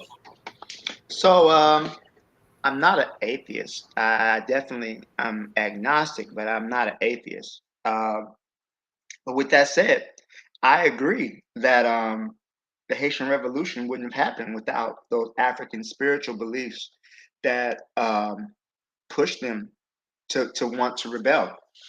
And there was a level of organization that was involved, not just where the revolt started, but among all the other plantations in that area, the way they coordinate the attacks, work together. They dealt with people who would infiltrate, and the snitches, those who were going to tell. So when you look at the slave revolts that happened in the United States, none of them ever reached that size. I think Nat Turner maybe had 60 people.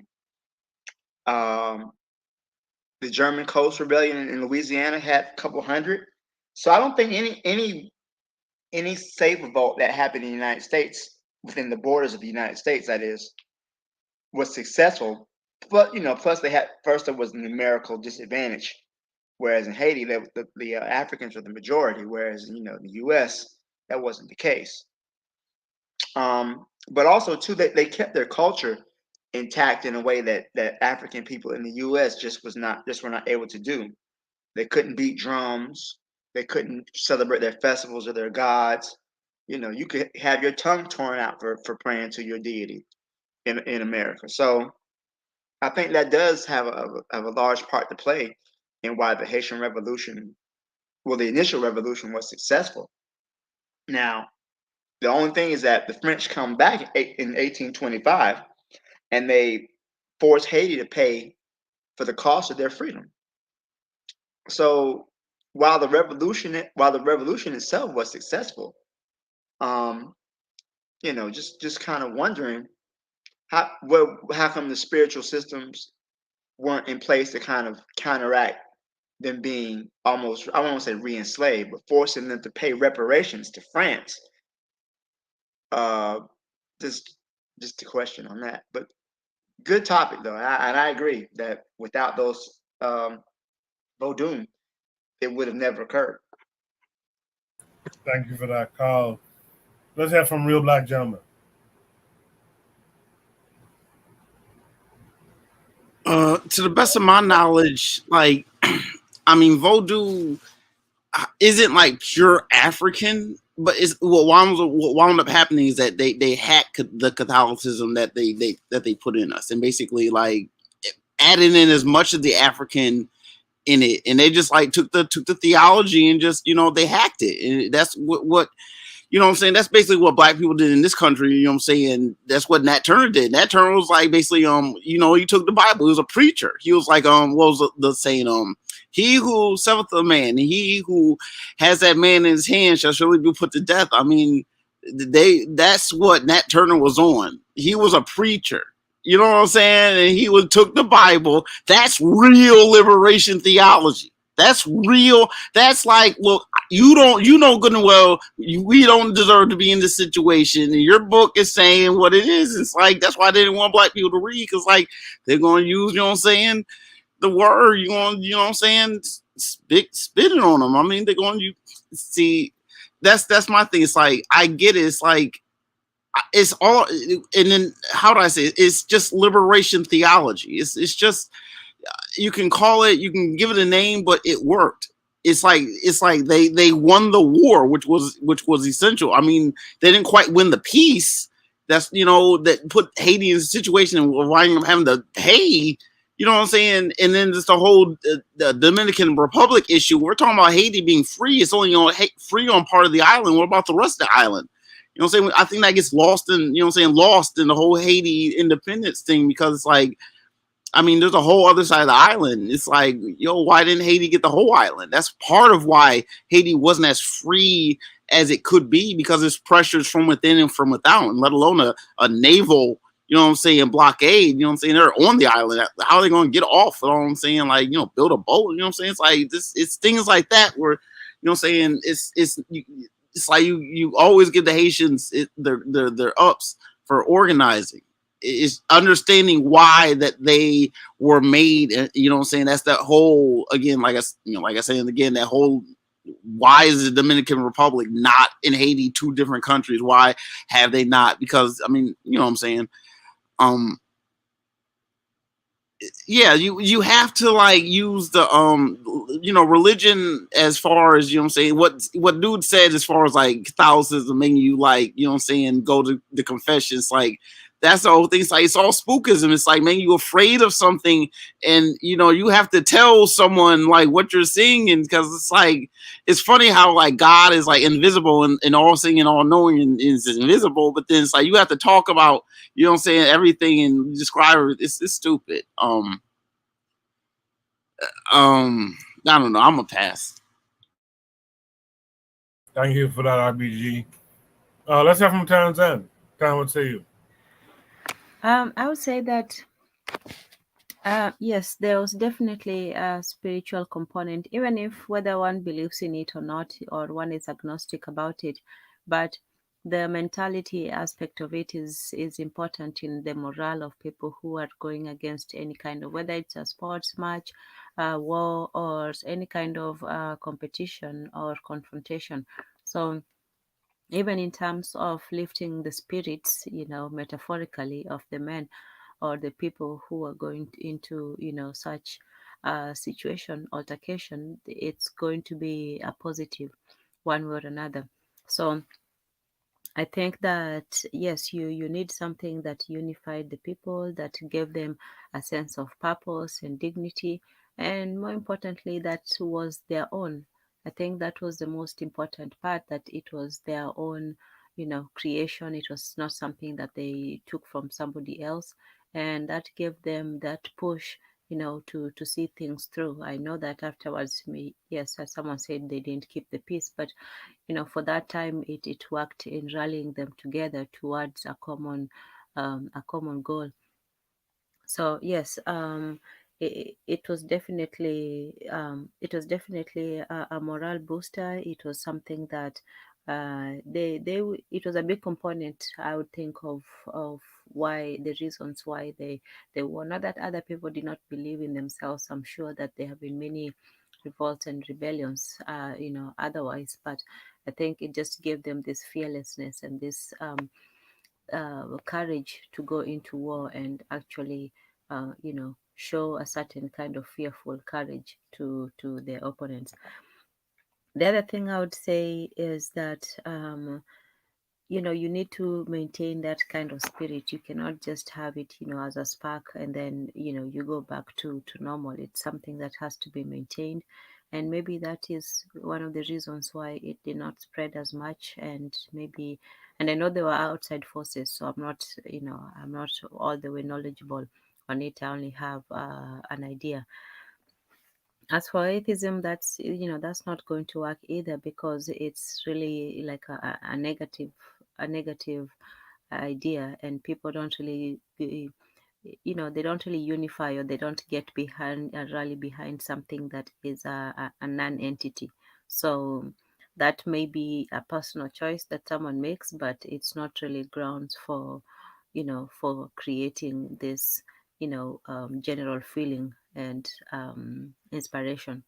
So yes, I would definitely say that it would not have worked. I wish they would have done more. I wish they would have pursued it more and maintained it. But yeah, it was definitely a factor. And another reason too is that when you see how much it was, they tried to suppress it or badmouth it or warn people against it and so on.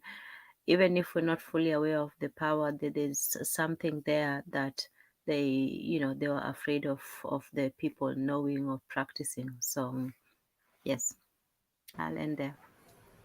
I appreciate that. And Buana, you heard everything, everyone. No, actually, no. Let's go to Azuli. Azuli's back. Azuli, what say you to this?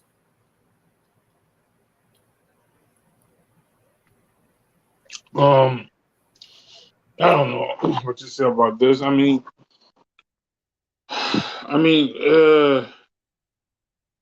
Anytime you are indoctrinated into another person's religion, who's trying to enslave you, who's trying to destroy you, hey, you're in trouble. Um, Only thing is nowadays they find a way to turn the African spirituality or the indigenous people's spirituality against each other. They don't use it for freedom like they claim. They say they use it during the revolution. And to say that, I don't know if if Toussaint and these soldiers that were in the French army who revolted, I don't know if they viewed voodoo as a weapon. I think it was the roots, the regular Haitians, the slave that you really used it. Because I have never heard, but I did hear Dessalines. Uh, I have to make that research. Were these leaders involved in the voodoo, or were they just fighting and praying to Jesus at the same time? So, but I know, like they said, the Boakaima ceremony, which was numerous ceremony. It's not just one ceremony, but that's the one that everybody wanna highlights. So, but the question is, how come? One question I want to, how come? Well, I'm not saying how come, but other, how comes they only use the African spirituality when they would talk about the Haitian Revolution? What about these other revolution, these other rebellion that happened in these other in the Caribbean or even in Africa? Did they not use African spirituality? So did on the continent? So y'all were fighting colonialism. Like, did the what were you using to fight? Were you just using yourself and your own weapons and Christianity to fight them? So Logic I don't and know. reason. What? Logic and reason. I'm joking. Sorry. Okay, I'm just trying to understand. These are the fight. What did they use? I've just seen nowadays, if you don't tap in, I think you got to tap it into that quote unquote black magic because the way it's looking now, they have everything in control, under their fingers. So I don't know. All right, Azuli. Buana, you heard everything everyone had to say. What say you? Okay, so there are several things here. Several things here. So let's first start with Haiti. So they in a war, would the ranking would generals and leaders of any army would they tell their rank and file soldiers may not necessarily fall in line with what they personally believe, but they have to create the imagery or symbolisms to cause a man to believe in something so strong that he is willing to put himself at harm or at risk, you know what I mean, to fight for whose ever interest that they do that they wish, the leaders in the rank and file. So it would have behooved them, you know, the Haitian leaders to give the violation to really believe in, understanding what they would have to fight up against. So African spirituality, of course, would have been a good thing to use, and I think it was very brilliant of them. However, the war for Haiti's independence wasn't won, even though they had a strong belief system, and which is very important. You know, to cause men to go out there to possibly give their lives. Many of them did give their lives, but I believe that Haiti was won not only through belief but through actions as well. And it is said, and Azuli could correct me on this, that one of the generals, I think his mother was a Dahomey warrior. You know, these people would have understood tactish being a tactic, you know, how to go out and and things like these things. Strategy won the independence of Haiti. You know what I mean? Being tactical won the independence of Haiti, not necessarily the belief, but belief is important, and I would not take that away, not take that away at all. But when you say that African revolutions wouldn't necessarily be won with African spirituality, then I have an issue with that because you know I am reminded of people like Samora Michel, who was a complete Marxist in Angola, and they was able to displace their enemies in Angola, and they were Marxists. They were Marxists. Uh, um, what's the other guy? Mugabe. Mugabe was a Catholic, you know, and many of the members of the ZANU PF was Marxists as well, and they was able to displace the Boers in South Africa. So and there's different complexities that goes into these kinds of winning wars and not being having the ability to win wars, what people actually believe in and what they don't necessarily believe in. We are talking about a specific time in a specific situation, and you have to bring context to certain things. And like I say, on the African continent, you have people who was complete Marxists, but they was able to overthrow their enemies in in Africa as well, and create revolutions where they was able to. What do you say to those people over there? You know, so there's complexity to the conversation and historical complexity to the conversation. So I wouldn't just pin it just on African spirituality winning the war. But I do know that even in parts of Africa, you know, with the rank and file soldiers, they what they tell some of the soldiers is they give them like a ceremony and things like that, and cause many of the soldiers to believe that they are impervious to bullets. You know what I mean? They hit, or they'll become invisible, shit like that. They tell rank and file soldiers many kinds of things to make them to actually go out there and perform a physical act. And the physical act is something that really wins wars. Though belief is important as well. Belief is very important. But the physical act have to be carried out, because belief don't only win wars, brother.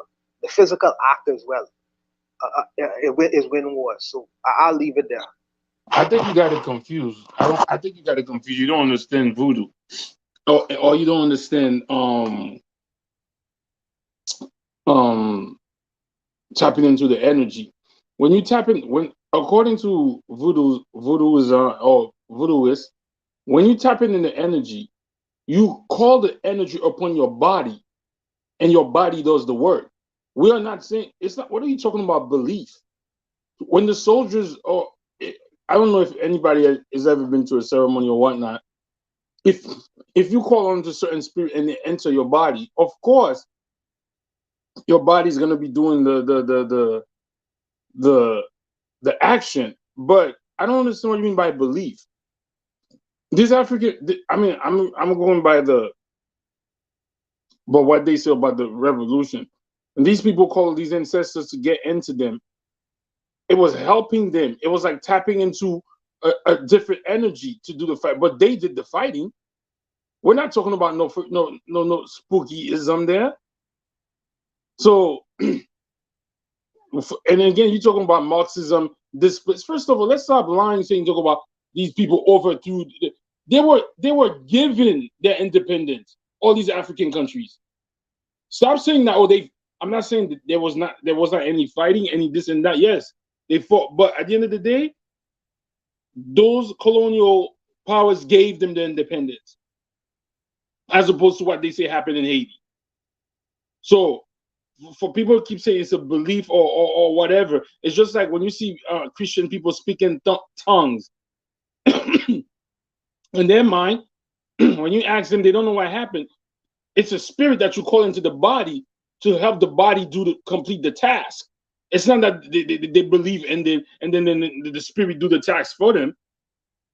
That's what I wanted to say. So my question becomes, if you have the spirit, Mami Wata, if you have this the Loas, if they take on, your physical body, you know what I mean, and maybe I'm explaining it wrong, and if I shoot you with a gun, what are you saying is gonna happen? You think that they're gonna be impervious to being harmed by that gun or that I shoot you with? That's the first question I have to ask. The second thing is, anyone look up the Battle of Quito Carnival inside Angola, and you would see that no one was given independence in Angola. They fought for their independence, and many African Angolans died. Not only African Angolans, but many Black Cubans died in Angola.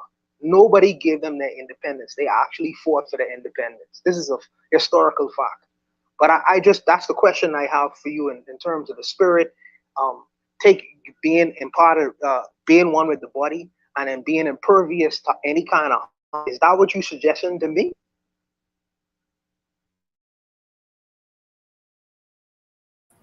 Azuli. It's exactly what I'm suggesting. It's exactly what I'm suggesting. It's not exactly what I'm suggesting. It's exactly what they tell, what people who practice that hardcore tell you. So how do you know the people in Angola were not calling on ancestors? How do you know that? What I'm saying is no. But how do you know that? How do you come up with that and say, oh, they weren't? How do you know that? No, but what I'm telling you is the leadership in Angola, because I'm talking about the leadership in Angola. The leadership in Angola were Marxists. That's what I'm saying. This is a historical fact. We don't have to be back and forth about it. Maybe the rank and file people did in fact have their own version of African spirituality, but that war was led by Marxists. You know what I mean? But needless to say, if you are telling me that because like you say, if you saying that I am right about that the Africans on the continent and the Africans in Haiti, they are given this idea, or they believe in this idea, that if they was to like be one with the gods or whatever, they would not be able to be harmed by guns or bullets and things of that nature. That's where your brothers lose me. That's where your brothers lose me. Unless you could show me, because maybe I'm too much a materialist. You know what I mean? I have to see that a man could be shot with a 45, and because he have the gods being one with him or whatever, he would be impervious for me shooting him and him being harmed. I have to see that. I really have to see that. Have you seen people walk on glass? I seen video clips where people chew glass and shit like that and be unharmed. And I've heard many stories. I live in the Caribbean, brother. You know, I heard many So how you different kinds asking of me stories. if that could happen, why can't a bullet be happen? No, I listen. If that could happen, why can't the same that happen? All I'm saying is, show me it. If it happens, sure. Show me it though. Show me it though. I need to see it for my own eyes. Maybe I'm a doubting Thomas, and I have to see it actually happen, not hearing from third and fourth party sources. Hey, can I say something? I mean, I can believe that back in like those times, like bullets weren't that like accurate or powerful. When people talk about dodging bullets, like those muskets weren't that powerful. It's like momentum, like, you know what I'm saying, in sports. You know what I'm saying? I was always taught playing football, when you play hard and run hard, you don't get hurt. It's when you go at half speed and the other guy is going at full speed is when you get hurt. When you're going in battle against, half-ass bullets, you better run hard. If you run hard enough against a half-ass bullet, it's not going to penetrate you. Bottom line. That's what I think I was really trying to say. Back in those times, got to keep it in perspective. That's all I wanted to say.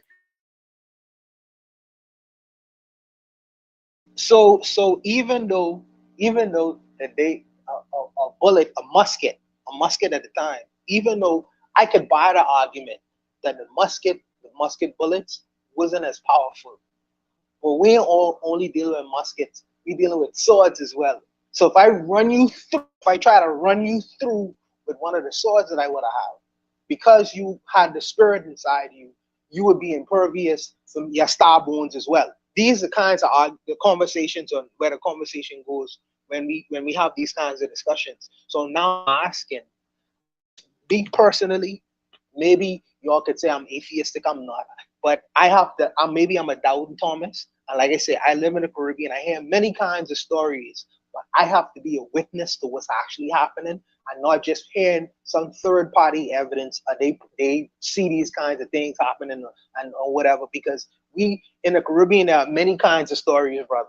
Many kinds of stories. I just personally have to witness it myself.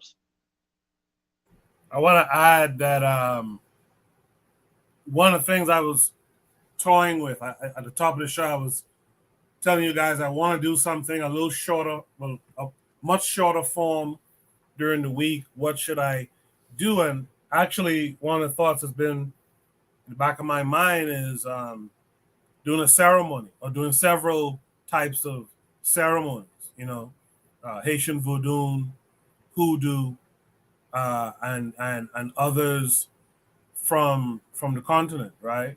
So if you guys know people who I can have on to give us an episode of just breaking it down, an episode or two of just breaking down the science of these ceremonies, right? And then has the ability to then perform a ceremony with us in attendance. That's something I'd like to do. I think we got to be a little bit more proactive about the spirituality thing, to turn agnostics into believers. I think we have to be a little bit more serious about that. Does anyone else want to comment here? All right, let's go to Shooter Breeze topic number 8. No, I won't comment, man. I won't comment, man. I won't comment, man. One of the things I studied slavery in the Caribbean is that you had a lot of mambos, or spiritual women, right? One of the things that they used to do is they used to be cooks for their slave masters. And many of the people who were their observants, they used to see them as all very, very powerful people. I wish it was because of African spirituality and things that they was perceived having the ability to do. Okay? And even causing some of their masters to die. But when you look at some of the historical references and notes, they used to kill a lot of their masters by grinding up glass into almost like a powdery like form and putting it into their foods. So internally, that master will bleed out. You know what I mean? Now, someone who don't understand what's going on, watching that from a distance, they'll attribute all power to that mambo, not understanding that she ain't just pray that the gods would kill the master. She actively would have done something to cause his death. You know what I mean? So, like I say, man, I understand the spirituality element, but I don't dismiss the thinking, the logical, and the reasoning element as well. I don't just displace that for the supernatural. But that's just me. Just me. All right. Let's go to Should Be Stopping number 8. Should Be Stopping number 8 tonight. Black people agents against their own prosperity. This takes us to Twitter again.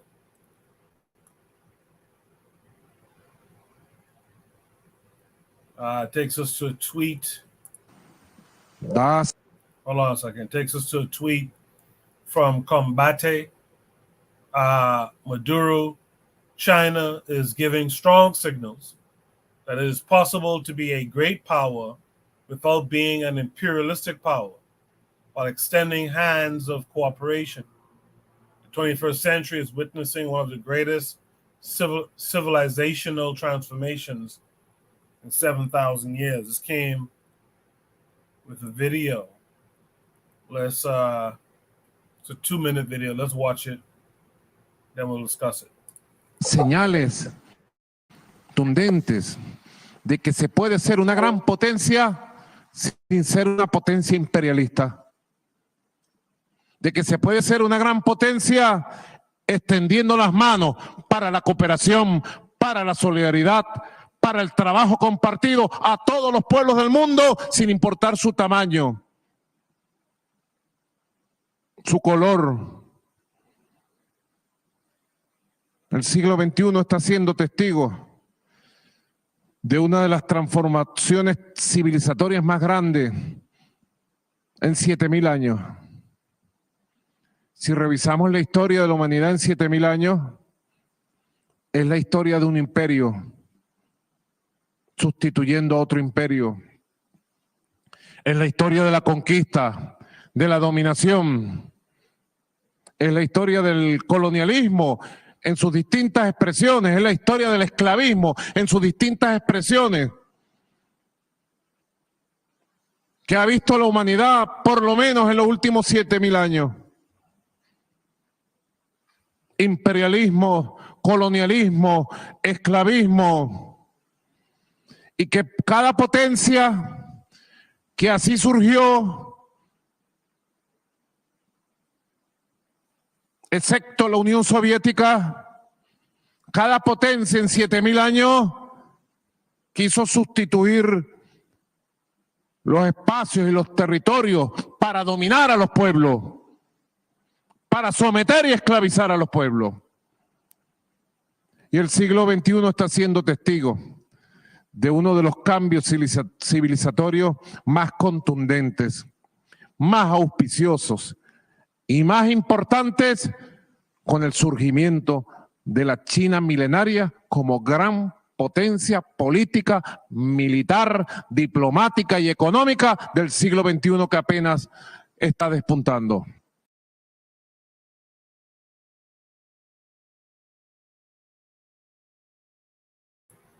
Very interesting. Very interesting.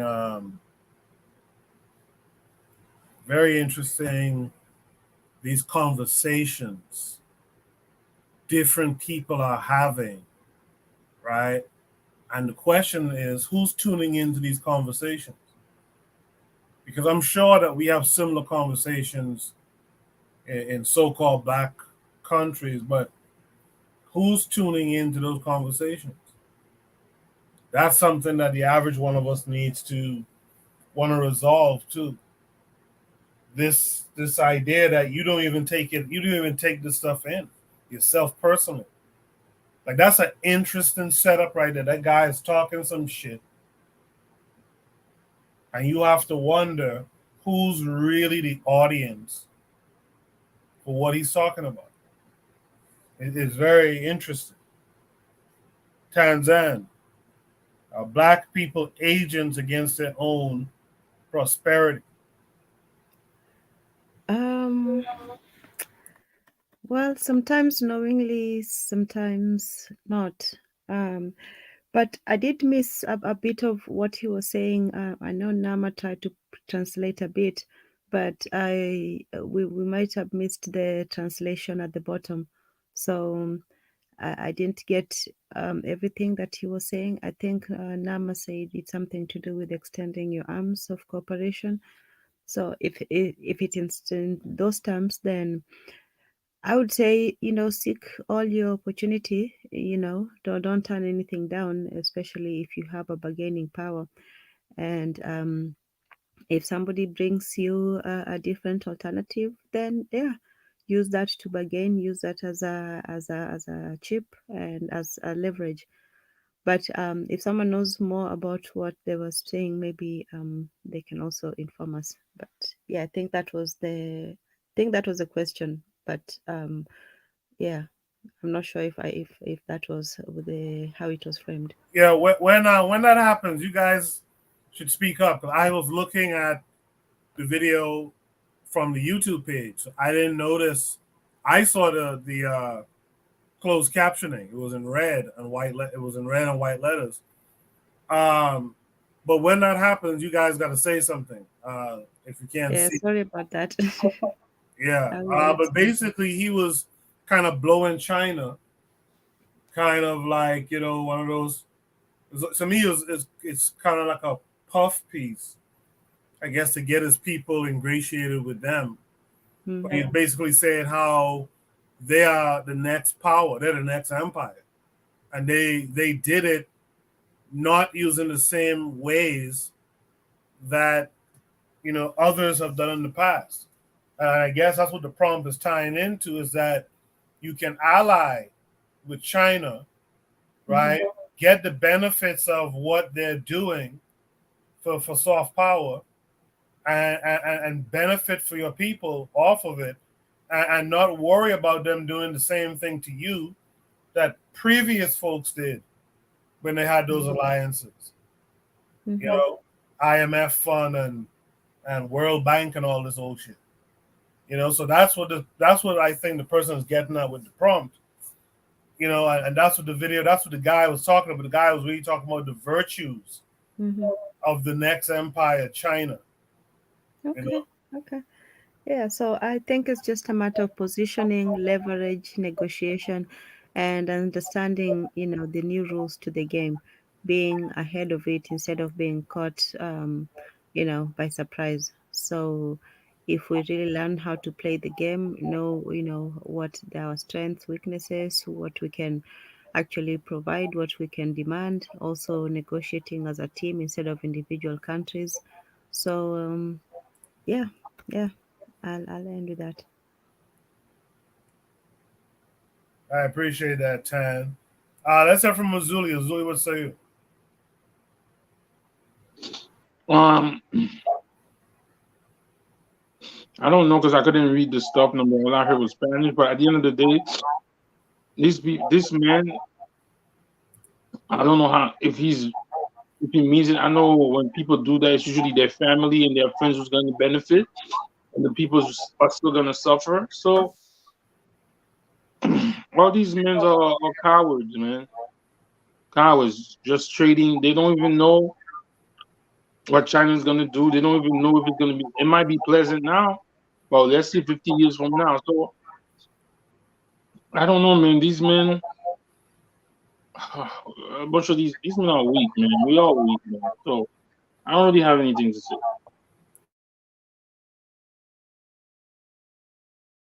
In the chat, Harsh podcast said most of this rhetoric simply reactions against the West.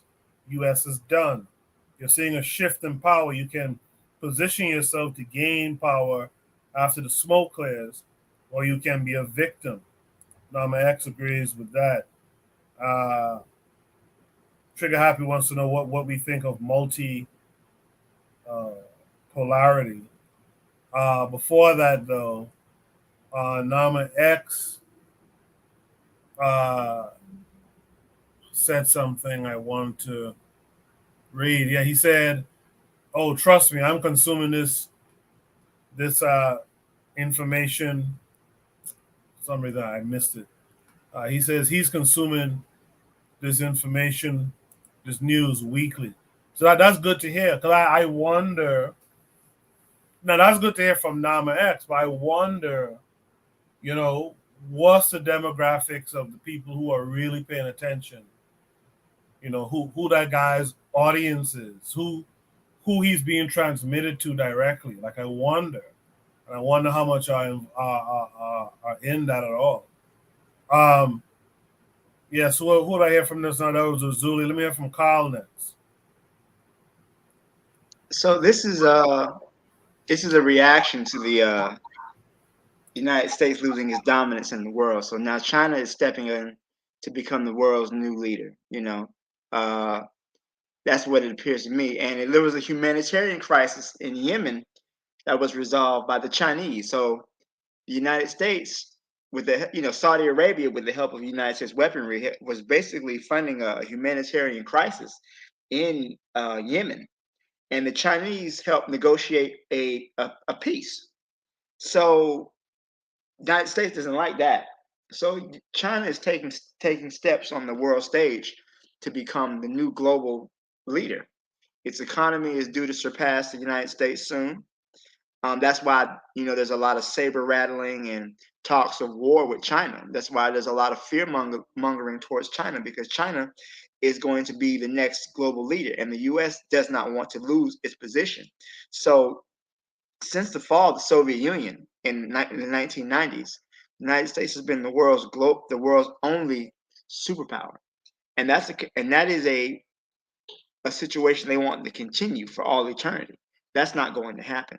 So the Chinese are building, bases, and they're trying to become more diplomatic without, the tactics that the United States uses: overthrowing governments, killing people, assassinations, none of that.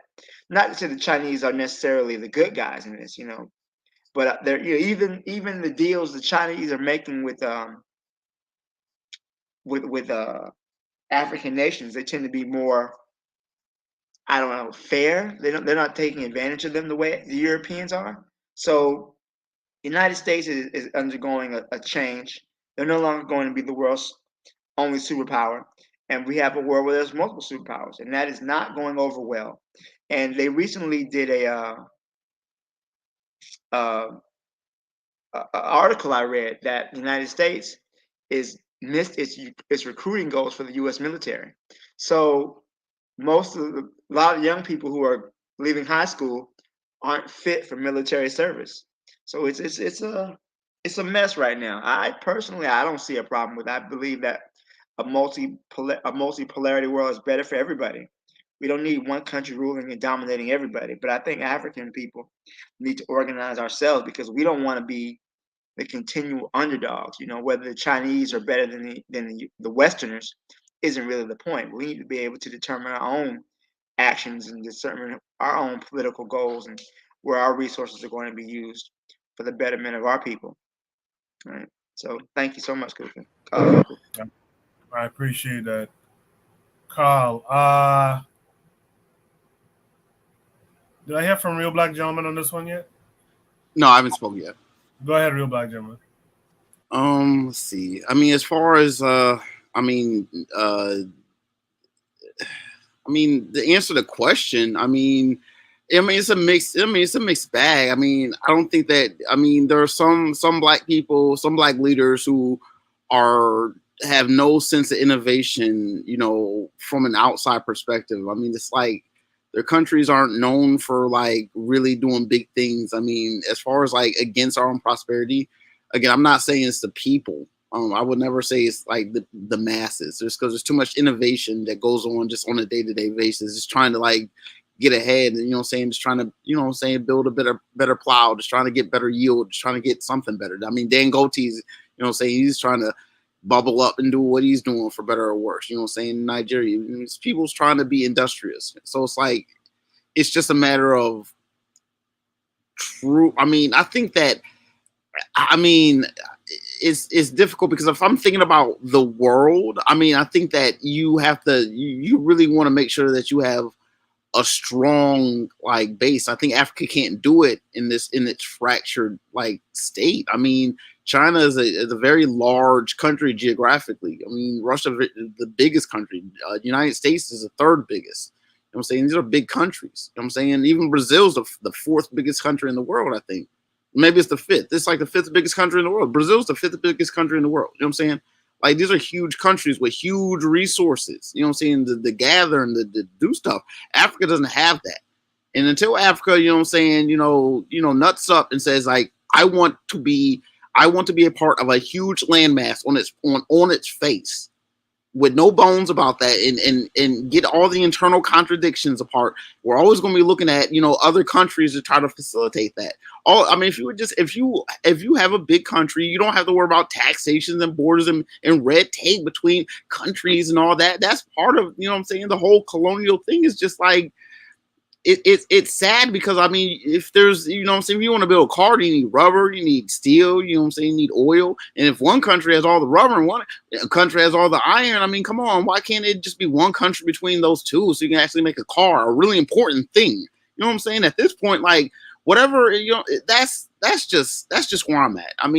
I don't like the idea of China will say things like, well, we're trying to like respect people's national sovereignty, when, China knows full and well that that national sovereignty was basically concretized by Europe.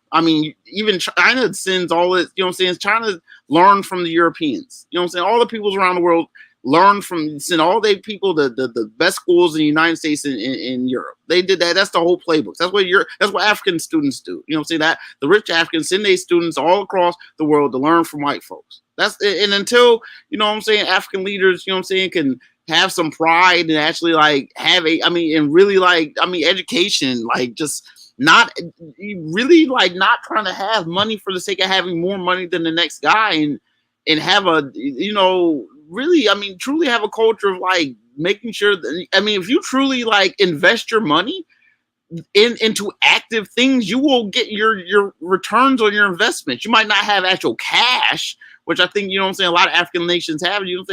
People have a lot of cash and they're not doing that with the cash. I'm a yield. Appreciate that. Do we have from Tanzania on this one?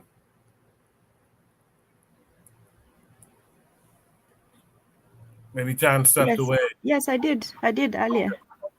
All right. That'll take us to Bwana Hagaziki. What say you?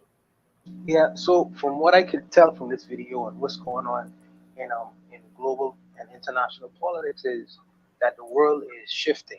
You see a global power shift that's occurring right now. And where there is instability, where there is a moment of weakness, there's also a grand scale opportunity, in particular for Black people worldwide, where you have instability and uncertainty. I think that we should take a opportunity in this moment to look out in the world and find out where we could use our skills, where we could use our finances, or we could use our energy to benefit in this time of instability, because power is shifting.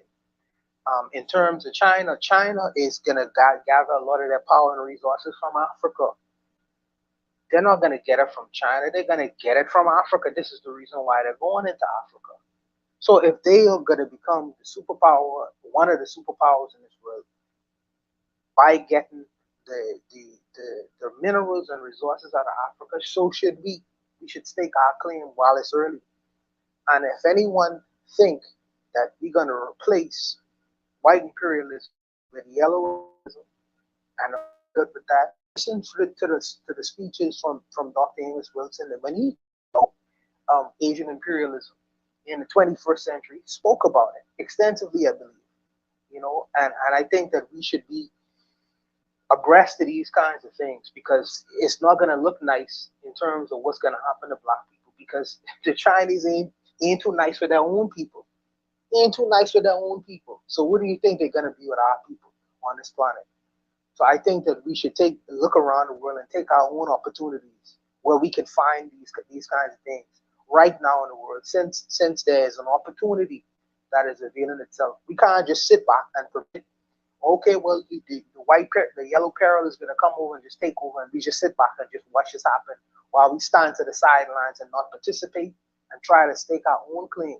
I think it's an opportunity, and I think that we should take these kinds of opportunities where they exist in the world. And it's because if America is open for business to the yellow folks of the world, they should be open to the business to their children. Their children globally and worldwide. And some of the children who have money, who have resources, who have the ability to advance their society as well. So I think that we should really look into take our own as well to gain power, because these are power moves that's being made. And I don't think that we should just be left out of the equation because we, are ready to fold our hands and shrug our shoulders and say it'll never happen. I don't believe that. I think that we should take our opportunities where we can find them. How are you gonna make power move in your week? With what? So you could scrape for bones? Scrape for bones and crumbs the same way you were scraping for crumbs and crumbs? Good. So let me answer that. So I am weak by myself financially, but I'm weak with 10 men. 10 men with the ability to put their finances and resources together. You asked me a question, let me answer your question. Let's talk about real tangible things that I am telling you. You asked me a question, let me answer your question. You asked me a question, let me answer your question. So you say, this is what you say. You say how I could do something when I by myself am weak. I know millionaires in this country. I just ain't sell them the idea of looking in other places of the world how much people come to me and say, give me an idea that I could put my money behind. People have come to me and young men have come to me and told me that with money and means. You know what I mean? So, like I say, man, where we are is where we are. We just look at things differently. And I respect your position and I respect your opinion. But for me, I'm going to try to do something different. That's all I'm saying, brother. That's it. Shout out to Gas them up in the chat, trolling. Shout out to Gas. Shout out to D-Web from the Harsh Reality Podcast out there. Having a conversation with Trigger Happy 262. Does anyone want to add anything else to this prompt? If not, let's go to Shooter Breeze topic number 9 tonight. Shooter Breeze topic number 9 says the decline of the U.S. dollar, kind of building off of the previous prompt as well. Told you that China started buying Saudi oil in their own denomination. I think it was pronounced yuan. Now that's from March of last year, and it's going to accelerate the death of the petrodollar. Now I don't want to explain to you what that is again, but I will. All right, here we go. So Saudi Arabia won't sell oil. If you want to buy oil from Saudi Arabia, you have to convert your currency into U.S. dollars. And what that does is then everybody in the world has to have U.S. dollars on hand in case they have to buy oil. And that props up our U.S. dollar. That's why our U.S. dollar is the reserve currency of the world. Why does Saudi Arabia do that? Because we promised them the use of our military if they do that. And that's why we're helping commit a genocide in Yemen. So that's what the petrodollar is, right? And so now, because Joe Biden and the NATO are antagonizing everybody else in the world, not only Russia, not only China, not only Venezuela, not only places like that, but also all of Europe is getting pretty sick of our shit also, because they're the one paying the price for us blowing up Nord Stream pipeline and killing their economy. So right now, Saudi Arabia starting to sell oil in, is that yuan? Is that how you Yeah, say it? yuan. Which is bad news for American economy. Well, that's why we can just print money like assholes because of this. Yeah. So Russia says China will start paying for gas in rubles and yuan. That's September 6th. Hang on. Saudi Arabia is set to join anti-Western bloc with China and Russia. Wait, we helped them commit that genocide. March 29th. I know. Hey, we helped you commit a genocide in Yemen. Why aren't you our friends? The kingdom's cabinet seeks full membership of the Shanghai Cooperation Organization as the U.S. disengages with the Middle East. What? You want to see? That's Putin, and that's the guy running Saudi Arabia. They seem pretty chummy. I wish they would show Trudeau sitting next to him. Remember when that happened? Now what's going on? Iran and Saudi Arabia will normalize ties under agreement brokered by China. Saudi Arabia and Syria close to resuming ties in a Russia brokered talks. So China and Russia are now the leaders in the Middle East. And what are they doing? Are they bombing? No, they're bringing peace. You don't think the world sees that? The world sees that. You know, the number one country that that the world fears every time they do this survey? The United States. Why? Because we're blowing up the goddamn whole world. That's why we did Iraq, we did Syria, we did Libya, did Afghanistan for 20 years. We're now doing Ukraine, doing Yemen, doing Somalia, Ethiopia, the Sudan. That's what we're doing. Not to mention the countries we screw up. Like, for example, Libya. I didn't know we screwed up like 4 other countries around Libya because of that. Because of killing him. Yeah. It destabilized the whole region. Yeah. And so now China and Brazil have reached a deal to trade in their own currencies, ditching the U.S. dollar as an intermediary. So now all other countries used to trade using U.S. dollars because everybody had to have them to buy oil. So it just was more convenient for everybody. But now, because the United States are such such maniacs, how about that? Hegemaniacs? Such imperialistic maniacs. This is what they said Trump was going to do. Trump was going to make the rest of their countries, even our allies, hate us and work against us. That's exactly what's happening now. There are new economic power centers joining it to oppose us. This is what they said Trump was going to do. Which is more effective than bombing, by the way. Yes. It works for us, all that all that currency manipulation. China and Brazil have reached a deal to trade in their own. And you know how people try to make it sound bad that China's doing their Belt and Road Initiative? Mm-hmm.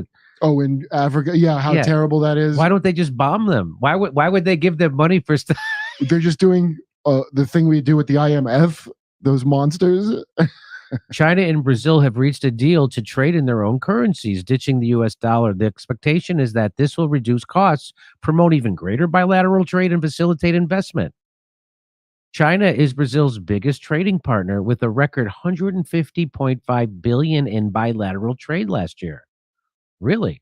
Today, as well, Saudi Arabia has joined a China-led security bloc. A China-led security bloc. That's the end of it. And trade alliance with China, Russia, India, Pakistan, and others. Saudi Arabia's cabinet on Tuesday approved a memorandum awarding Riyadh the status of dialogue partner in the Shanghai Cooperation Organization. The SCO is a political security and trade alliance that lists China, Russia, India, Pakistan, and 4 other Central Asian nations as members.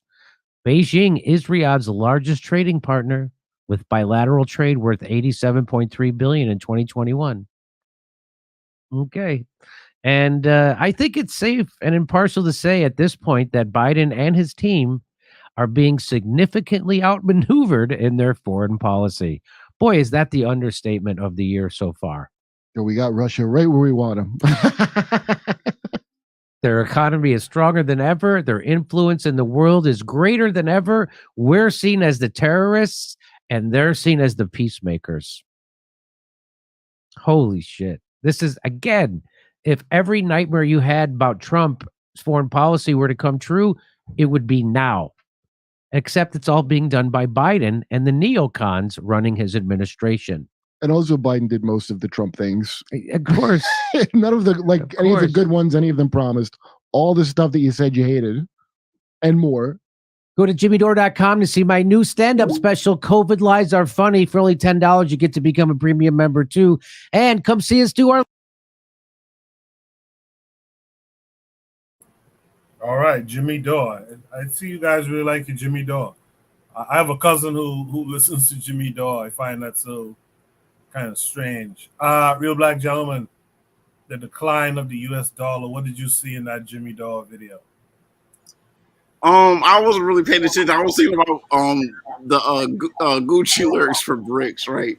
But I mean, again, like, you know what I'm saying, not having too much sway in, like, you know, hard geoeconomics. You know, black people are at the winds of, you know what I'm saying, powers that are, you know what I'm saying, more dominant than us. So again, all we can do is pay attention and make sure that if, you know, people talk about, oh, the dollar falling, when you're in the United States, you don't want to be in the middle of something when it's falling. So, like, people, I don't get glee off of hearing that. I mean, yo, like, you got to think about this with a sense. Like, you don't want the United States to fall on you, black. You don't want that to happen. You don't want that to happen at all. Like, so, like, just be careful about, you know, when people talk about, you know what I'm saying, you know, I don't want to, you know, use too much little figures of speech, you know, the devil you know versus the devil you don't. It's just like the United States does this, you know what I'm saying, to itself.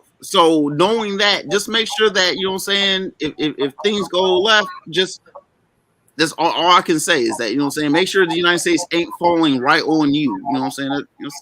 That's basically all I got to say. Real Black Gentleman, Nama X in the chat says, why not?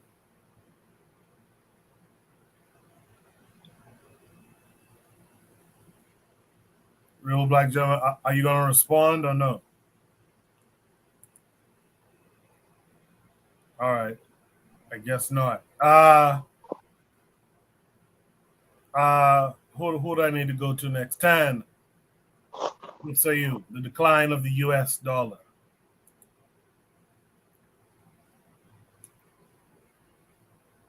Can you guys hear me? Yes, we can hear you, Coco. I can hear you just fine. Okay, so is Tan there or no? She probably went to do something. Yeah, I guess Tan's not there. Carl, what say you? I mean, if the decline of the U.S. dollar means the decline of the U.S. empire, then I'm all for it. The United States has, like I was saying in the last prompt, and I'm saying in this prompt, that U.S. imperialism has caused untold misery and suffering across the world. So no empire lasts forever. Eventually, all empires fall, and that's just what's happening in this case. Because so many of us have lived our entire lives in which the United States is the globe, you know, the world's only superpower. It's kind of hard to imagine that this won't be happening. But when we think about so many of the wars, like they were just talking about what's going on in Yemen, what's happening in Palestine, what's happening in the Caribbean, in Latin America, and in the Middle East, and all of these wars are either done in part by the United States or either they're funded by the United States. So a decline in U.S. power, the collapse of the dollar, shit, bring it. Bring it. We need, if anything, I'm hoping that the empire will contract. So there's over 800 military bases around the world that done by the United States. So there's bases all in Japan and Germany, Thailand, the Philippines, in Africa, thanks to, you know, Obama. Thanks, Obama. So, you know, if we can see the empire contract, if we can see America have less money to spend on bombing poor people into submission in the Middle East, to killing, sending drones to blow up weddings, I'm all for that. I'm all for that. You know, a multipolar world, I think, is good for everybody. And I think that African people need to stake our claim. We need to, like again, I was saying before, we need to be a part of this pole. We can't just be the world's grocery store where they come by us and steal our shit and pay us scraps for it. So no, so I think that if it's going to be a place where we can break away from U.S. global domination, and I'm not saying go with China, but we need to chart our own path. And I think Jimmy Dore, I'm not too familiar with Jimmy Dore. I don't listen to him too much, but I just think that they're saying it's horrible and everything's happening under Biden. It was going to happen no matter who was president. It really was. I think that had it been Trump, it was going to happen. Had it been, whoever was going to win Clinton, if Hillary Clinton would have won, it would have been happening under Hillary. So eventually, the empire has to contract, and I think that's a good thing. I think that if these other countries are going with the Chinese yuan and the whatever rubles they do in China, they're going with these currencies because the United States is just completely unbalanced in how they manage the economy. And if you don't do what they ask you to do, or if you say something they don't like, they can sanction you. So where you don't have access to the medical care your people need. Countries like Venezuela can't get insulin. Countries like Cuba couldn't get ventilators during COVID. Just had an earthquake in Syria, but because of the U.S. sanctions, they can't get necessary medical care. A country like that, what does a country like that need to exist for? And I'm saying that as an American. I was born here. Fuck this place. So goodbye for the dollar. I'm not. Listen, you won't get no argument from me. Peace. Appreciate that, Carl. I guess Tan didn't return. If that's the case, let's go to Buana. Buana, what say you? I tend to take a different position from Carl. This concerns me a whole lot, and the reason why I say that is because I live in the Bahamas. You know what I mean? Our dollar is pegged to the U.S. dollar. It used to be pegged to the British pound, but now it's pegged to the U.S. dollar. So if that dollar declines, my buying power declines as well.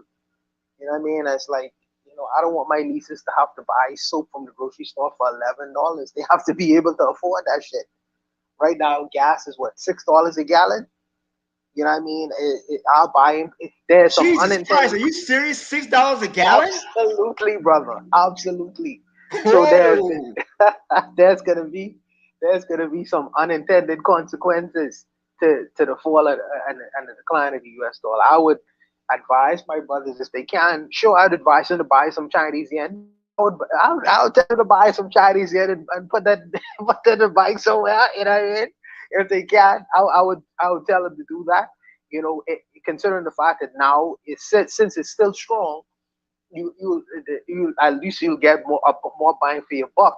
And as the yen strengthens, maybe you'll get more money. But right now, there's going to be a whole lot of unintended consequences, in particular with these little small black islands that rest south of North the United States of America. And many of them going to suffer, brother. You know what I mean? Even the black Americans, they're going to feel the pinch of that scenario. So, and your families live there as well. So they're going to feel a pinch of that as well. So these things should be considered in the discussion. I know we will see the fall of empire, but we don't want that within its fall. We don't want that fall to go on our loved one's head. So there must be an alternative plan in watching these events as they play out. Some kind of plan that's gonna, we'll be still secure. We'll still be secure on this planet and still be able to provide and feed our families if this empire was to fall. So we need to take some preventative measures and alternative situations, where we put ourselves either in an advantageous position or in a position that we ain't gonna be dramatically affected by it. Like I say, man, every time the buying power of the American dollar is, we feel the pinch of that. They used to say that when the United States catch a cold, the Caribbean get the flu. So I could just imagine if that dollar completely loses its buying power. You know, so I am very concerned about it. I would say that. You know. Let's welcome MG2 to the panel this week. MG2, how are you this week? All good. How you guys doing? Good to hear your voice. Were you paying attention to this conversation? Definitely. What say you, MG2? I've been trading in markets for quite some time, and I have to be very cognizant of where currencies, euro, dollars, bonds, the whole 9 yards are. And one of the things that I noticed when you played the Jimmy Dore program, he's only giving a fraction of a fraction of a fraction of what the United States dollar really is, what it represents, and what it does. A lot of folks are talking about petrodollar. Matter of fact, his chronological display was very wrong because of things that we knew back in 2018 the Chinese were doing, even 2017, in terms of their delinking, for lack of a better term, or what they now call de-dollarization.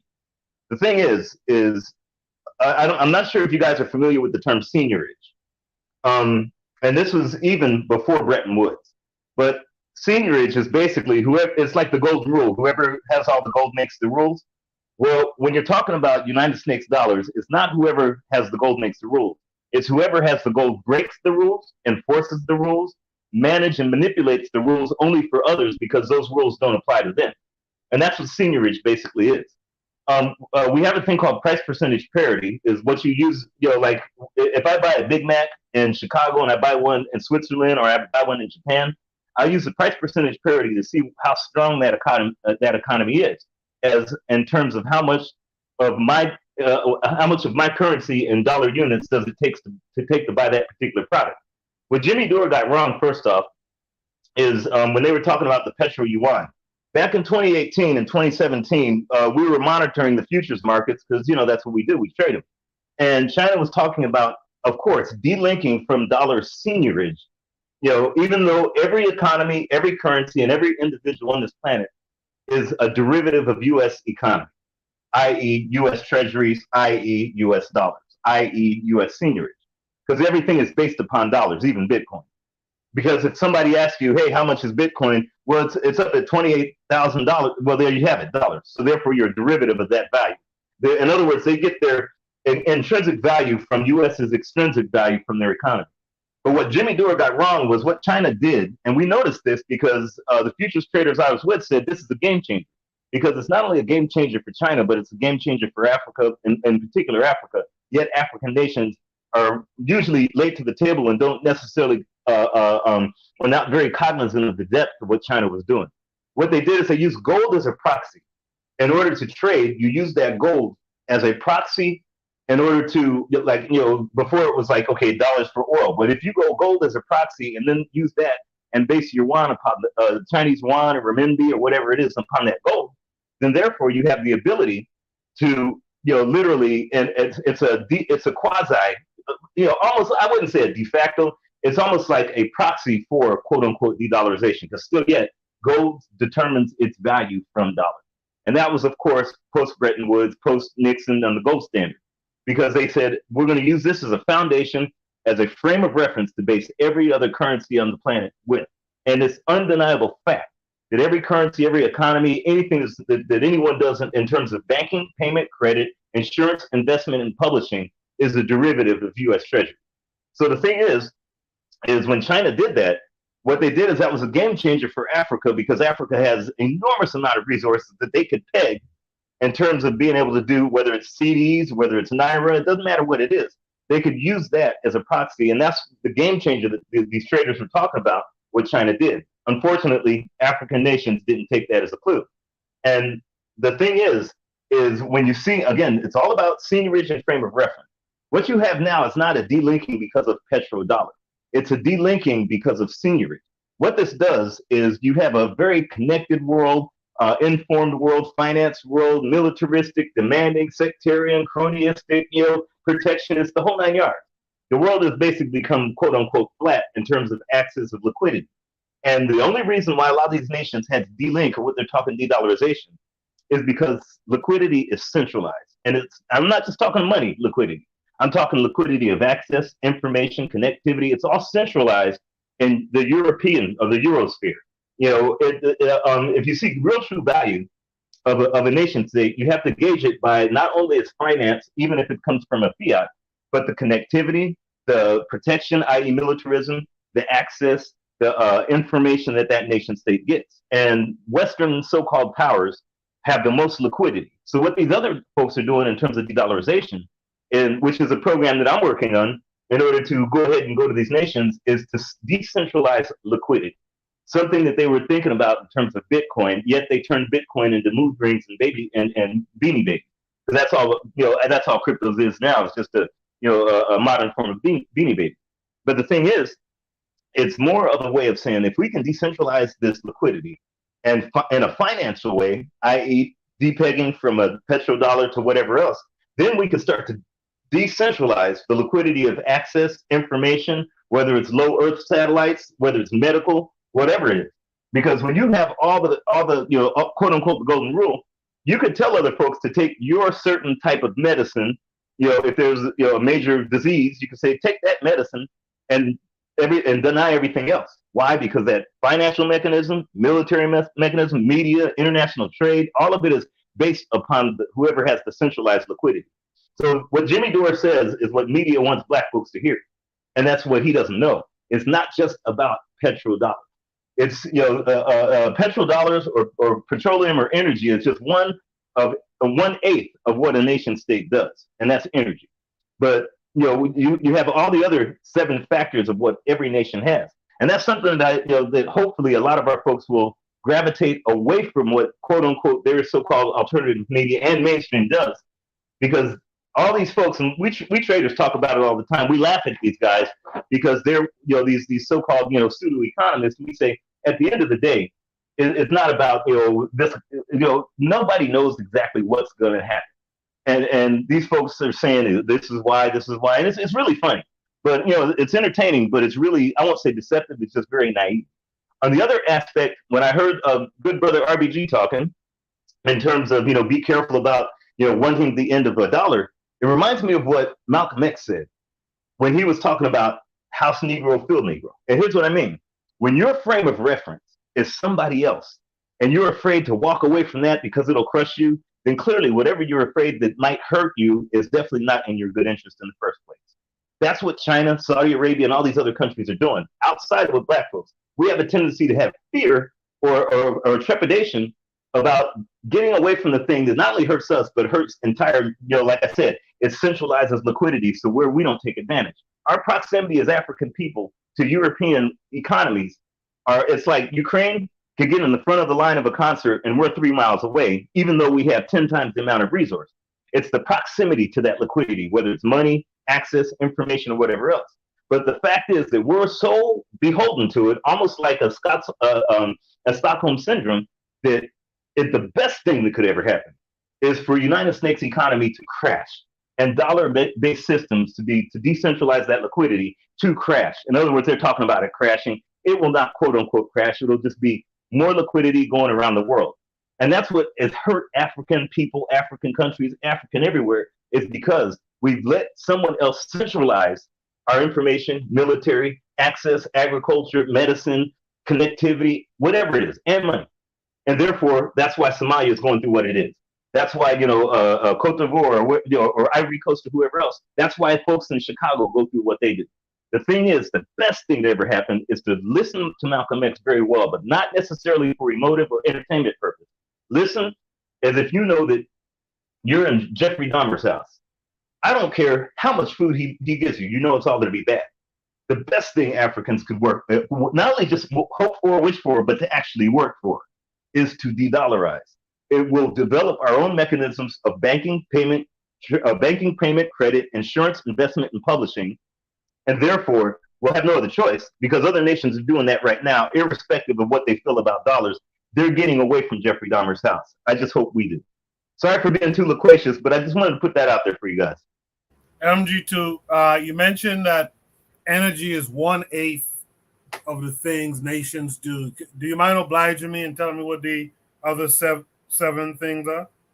Yeah, you've got finance, agriculture, health, energy, technology, international trade, international trade, media, and militarism, i.e., protection, and not just protection. Like in terms of armies, you've also got internal protection, whether it's cyber or whether it's police. Those are the 8 things that all nations on this planet, in order to survive, they have to have at least one or all 8. African nations don't control any. The weapons on the African continent are all made by someone else, and all the weapons are pointed inside and not out. So the thing is, like, France would not sell, or Sweden would not sell weapons, or what India just did to become the biggest arms dealer in Africa right now. They don't sell those weapons so Africans can point them at India. So all the guns and everything, in terms of militarism, somebody else owns and controls our militarism because all the guns are pointed at each other. So, and those are the 8 things that even a family has to have. You got to protect it. You got to have agriculture. You have to make sure you're healthy. You have some sort of media when you're talking on the phone. You have education so you can learn. When I say education, I'm not talking schooling. It's practical application of information. You have to have some sort of finance, and especially in this world. And it's not just money when I say finance. The basis of trade, the basis of relationships, even if you don't use dollars or anything. That's finance, because you have to build, when you have a garden, you put a seed in and it grows more seeds. That's an investment. So you have to have, I said education, media, international trade, finance, health, agriculture. Of course, that speaks for itself. Technology, which is the word as Professor Mwalamu Baruti broke down very well. It just means technique. But a technology is not just, oh, I got a new iPhone. It's a technique to get things done. These are just very simple steps that when Africans can start to approach and not look at someone else as a frame of reference, i.e., we can't break away those dollars because it'll hurt us. Once we start looking at ourselves as our own frame of reference, as the foundation, it won't be a thing of like we shouldn't leave. It'll be like we can't leave that economic so-called system fast enough. Hopefully that helps you. MG2, can you assist me by pointing me into the direction so where I could find more information on this particular issue you spoke of? Yeah, it was back in 2018. It was if you ever go on Tasty Trade, it was like early 2018 on Tasty Trade. They talked about how China was using the gold to delink in terms of using dollars. Man, these are futures blogs. Again, it's like 4 years ago, so I'm gonna try to remember all the because I was actually listening to them, and I said, hey, that was no different than the futures conference that I had back in 2017. I'm trying to remember, it was a webcast, and it was a while ago. We were on a webcast, and this was in 2013. I never saved it, but it might have been Man Financial out of Canada. They were like one of the head, and I don't know if they're still around, but Man Financial was talking about how they were using like certain currency mechanisms and why they were afraid of what they were doing was trying to create inflationary shocks in Tanzania, in Dar es Salaam, so they could go ahead and put and have all those hectares of land for rich white Canadians. And I was a fly on the wall, but that's Man Financial, and I think they're out of Canada. There was I'm trying to think where else I had this. Gosh, oh man, it's going to drive me nuts. Don't worry about it. Just put it in the comment section after the show if you find it, and I'll just look in the comment section and research it when you put it there. Don't worry your head over it right now, brother. Start with the Tasty Trade. It was a Sunday futures show that they had, and it was in 2018, and they were talking about the that's really a good place to start. And it's in Tasty. I think it's called Tasty Live now. TastyLive.com. And it was the Sunday's Futures show, and it might have been kind of toward the middle of 2018. Okay, appreciate it, brother. Yeah, no worries. Thank you for that, MG2. Rosulius, I don't think I heard from you on this one, and I didn't hear from Tan. I don't know if she's back or not. Rosulius, you have anything to add here?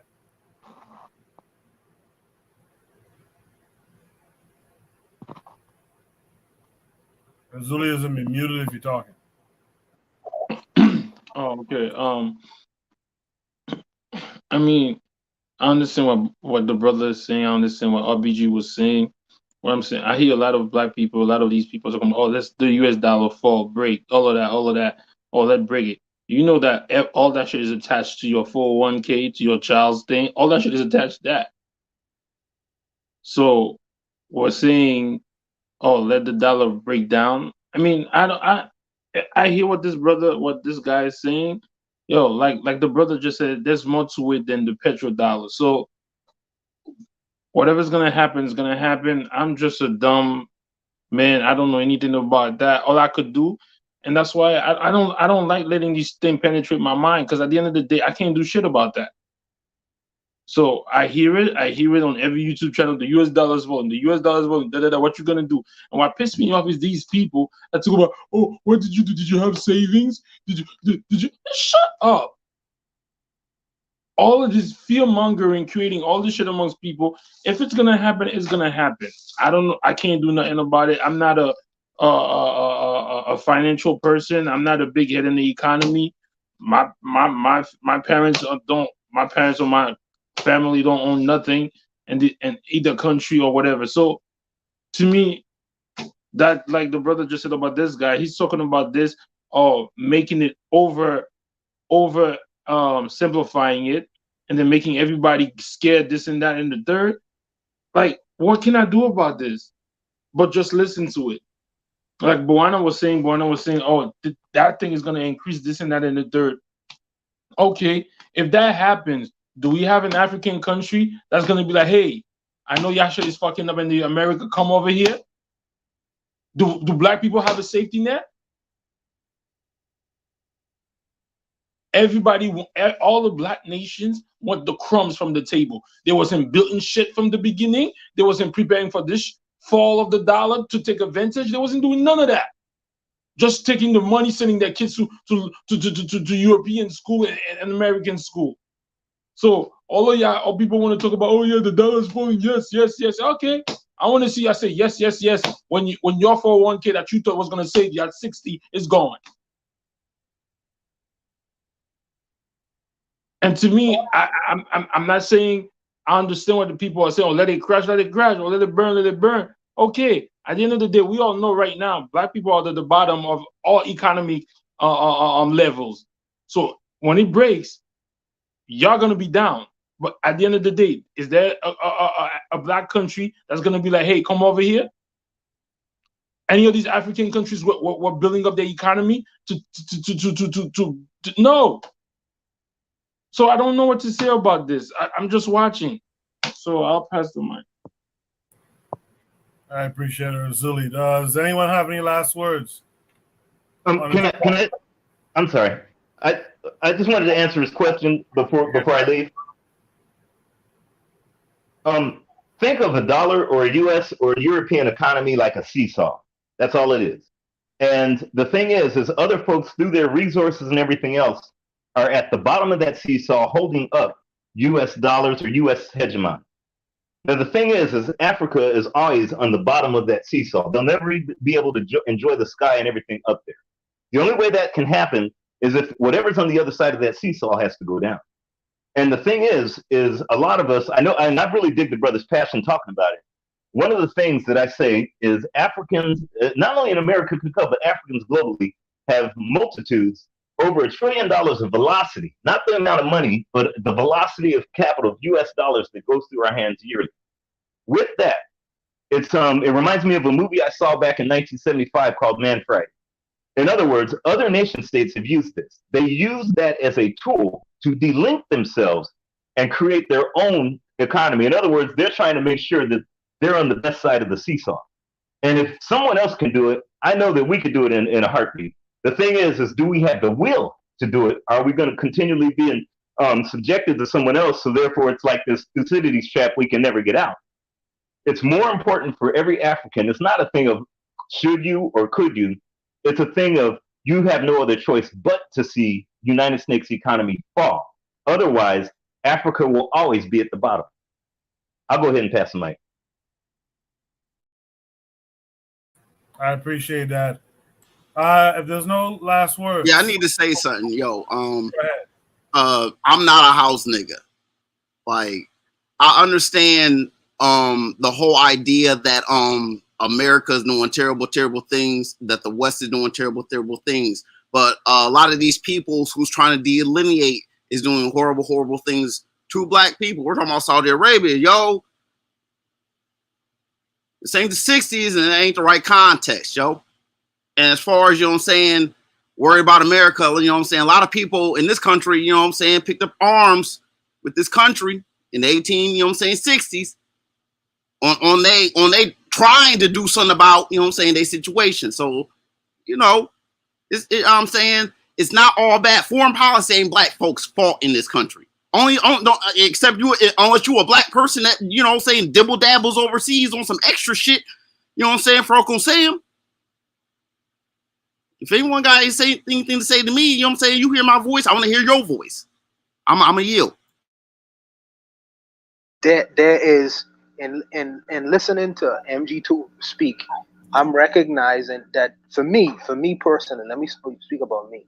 There's a financial literacy shortfall that I am doing my best to overcome, because I know that in this world that my community needs to be financially proficient enough to understand the ebbs and flows of the economies of the world and what's going on in terms of how do we go forward. How do we go forward? And I think that many of us, in my community in particular, there's a financial shortfall that we must overcome. And I try to do it on a daily basis. I try to get information and inform myself as best as I can. When I hear brothers like MG2 speak, I know he has spent a lot of time studying this shit. And he in comparison to his counterparts, I'm sure he's the equivalent of these kinds of people. But I just need to get up to scratch as well. That's where I am with it.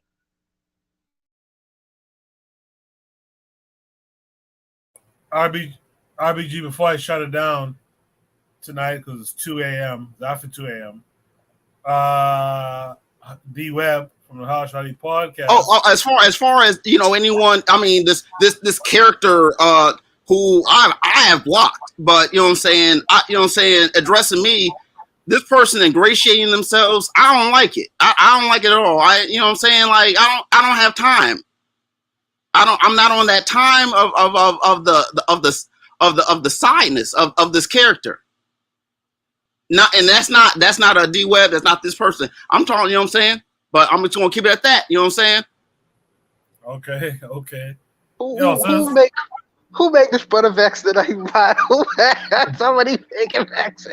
Oh goodness, man. RBG going off. For real.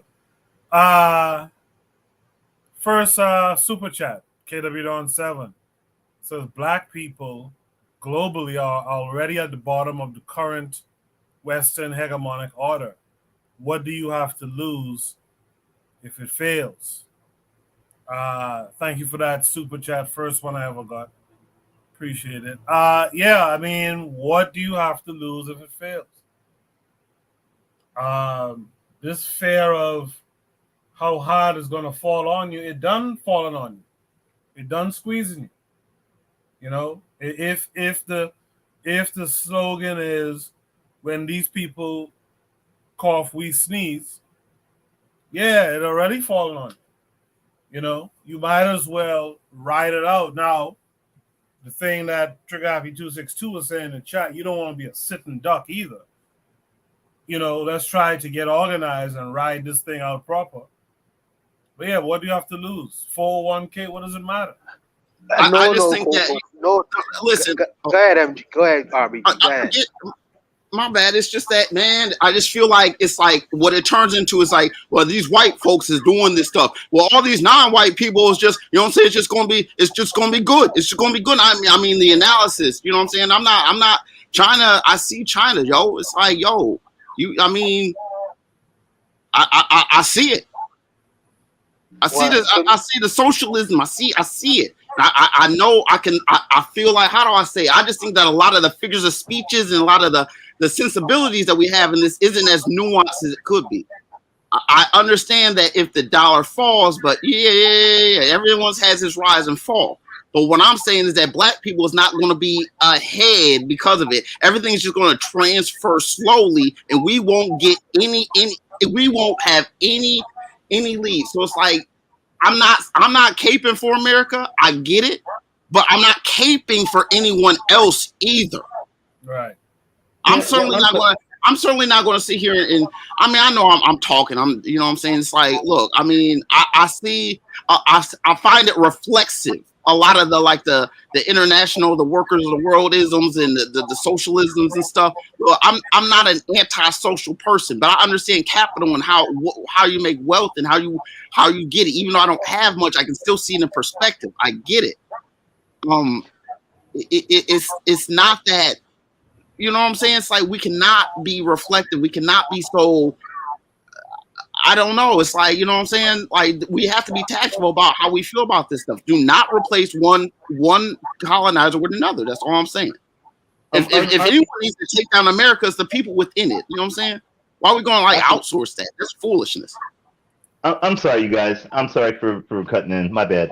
I wanted to leave this for RBG. What I did is I embarked on a project to de-dollarize. And in order to de-dollarize, basically what I did is I said, with my skill, talent, or information, how do I go ahead and make things to where we have all 8 things, at least one of them in our control, whether it be media, whether it be finance, or whatever else. So what I do is I'm using their dollars as a tool. One thing, RBG, I understand and overstand is China, Saudi Arabia, and everyone else is a competitor against us.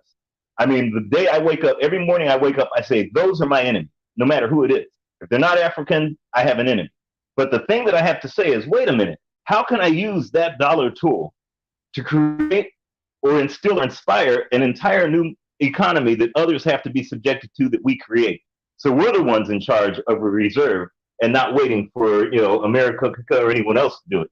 So hopefully you guys will use your talents to de-dollarize. Maybe not financially, but de-dollarize. If you might be able to drive a truck, you might be a construction worker, you might be a baker or whatever else. If you use your skills to create something that Africans could be depended on, and therefore you could supplant us being dependent on China and everyone else, I think that's at least an initial step that might make everyone's stance on de-dollarization more immediate and not forced with or not going with trepidation. On that note, thank you guys so much, and Hotep. Yeah, very awesome. Coco, I gotta say something. I gotta chime in here, brother. I got to, man. The conversation is getting very good. Listen, man, I could say that I also am guilty, and I do have Stockholm syndrome to some degree, and I have grown used to certain comforts, and maybe there is some trepidation with the fear of the unknown. What's gonna eventually happen? Because I went to Cuba before, and I see the one dirty sheets under a fire. Baby, that's an extreme way of looking at what's going to happen to these kinds of countries in the Caribbean. But I really don't want to go to that. You know what I mean? I get used to my washing machine. But I should develop a degree of testicular fortitude, go and really embrace the unknown. Because if the unknown has a picture with me inside of it, sure, I agree with that. And I can't be so comfortable where I am, as opposed to embracing the unknown and embracing a situation that may be even better for me. So that is to be discussed as well. But I accept it, to some degree. I do have Stockholm syndrome, man, but I'm trying to work on it, I appreciate that, boy. That American propaganda, boy, it's a motherfucker. Because you say you've been to Cuba, but you do know the reason Cuba is in the condition it is because of the U.S. blockade. So if the U.S. goes away, Cuba improves. We can't have true black liberation on this planet with the United States as the world's global superpower with nuclear weapons and the ability to project force anywhere in the world. It can't exist. KW Don 7 sends another super chat. He says it's either get to the grown-up table or be fooled. I like that as the last word tonight. I want to thank everyone who tuned in. I want to thank everyone who participated on the panel tonight. MG2 came in at the end. That was awesome. Buana Hagaziki, Zuliism, Carl, Real Black Gentleman, all of you guys were on. Tanzan, Lero was here earlier. Before you guys hop off the panel, if you have anything you want to shout out, by all means, give a shout out. You guys check out MG2's channel. MG2, are you there? Give a shout out if you're there. If not, let's go to Real Black. Okay, MG2, go ahead. I'm gonna give you all you guys a shout out and the folks in the chat. Appreciate it. You guys check out MG2 and MG3. Both of those his channels. Real Black Gentleman, you want to shout anything out this week?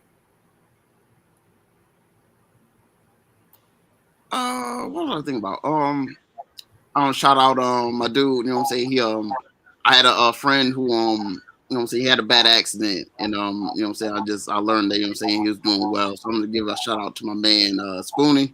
I'm gonna give a shout out to him. You know, y'all know, but you know what I'm saying, just my dude, you know what I'm saying, I'm gonna give a shout out to him. That's all. No problem, man. I appreciate it. Shout out to your homeboy. Tanzan never came back. Buani, want to shout anything out this week? Shout out to everyone on the panel. This was an extremely spirited discussion.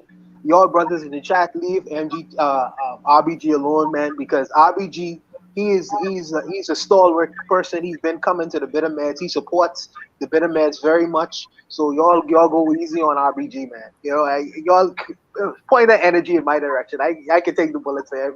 RBG, leave that brother alone. He's a good brother. Right. I appreciate that, Buana.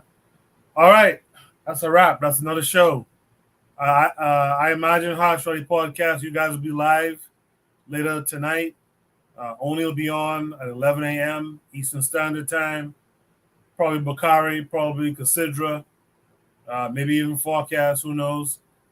You guys tune into all the shows on KWAZ Radio. Yeah, D-Web will be on tonight, 8 p.m. or 8:15 Eastern Standard Time. Trigger Happy says, good show. Thank all you guys for the prompts. Oni, Buana, Zuli, Jose, who was also in the chat saying peace.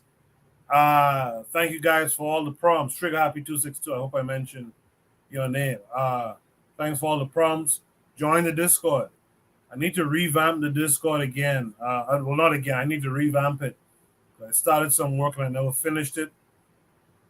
If you want to help with that, you can help with that. Anyway, until next week.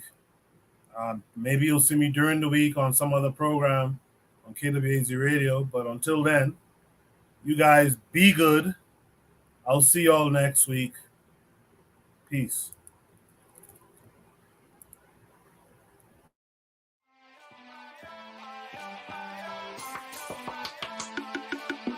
Thanks for listening to the Bitter Medicine Podcast with your host, Koku. If you like what you just heard, we hope you pass along our web address, bittermedicineblogs.com, to your friends and colleagues, and share our show to all your social media. Be sure to check out our archive section on our website for previous podcasts. This has been a KWAZ radio production. Join us next time for another session of the Bitter Medicine Podcast. Follow us on Facebook at Bitter Medicine Show, Twitter, Bitter Meds, Tumblr, Bitter Meds, Instagram, Bitter Medicine.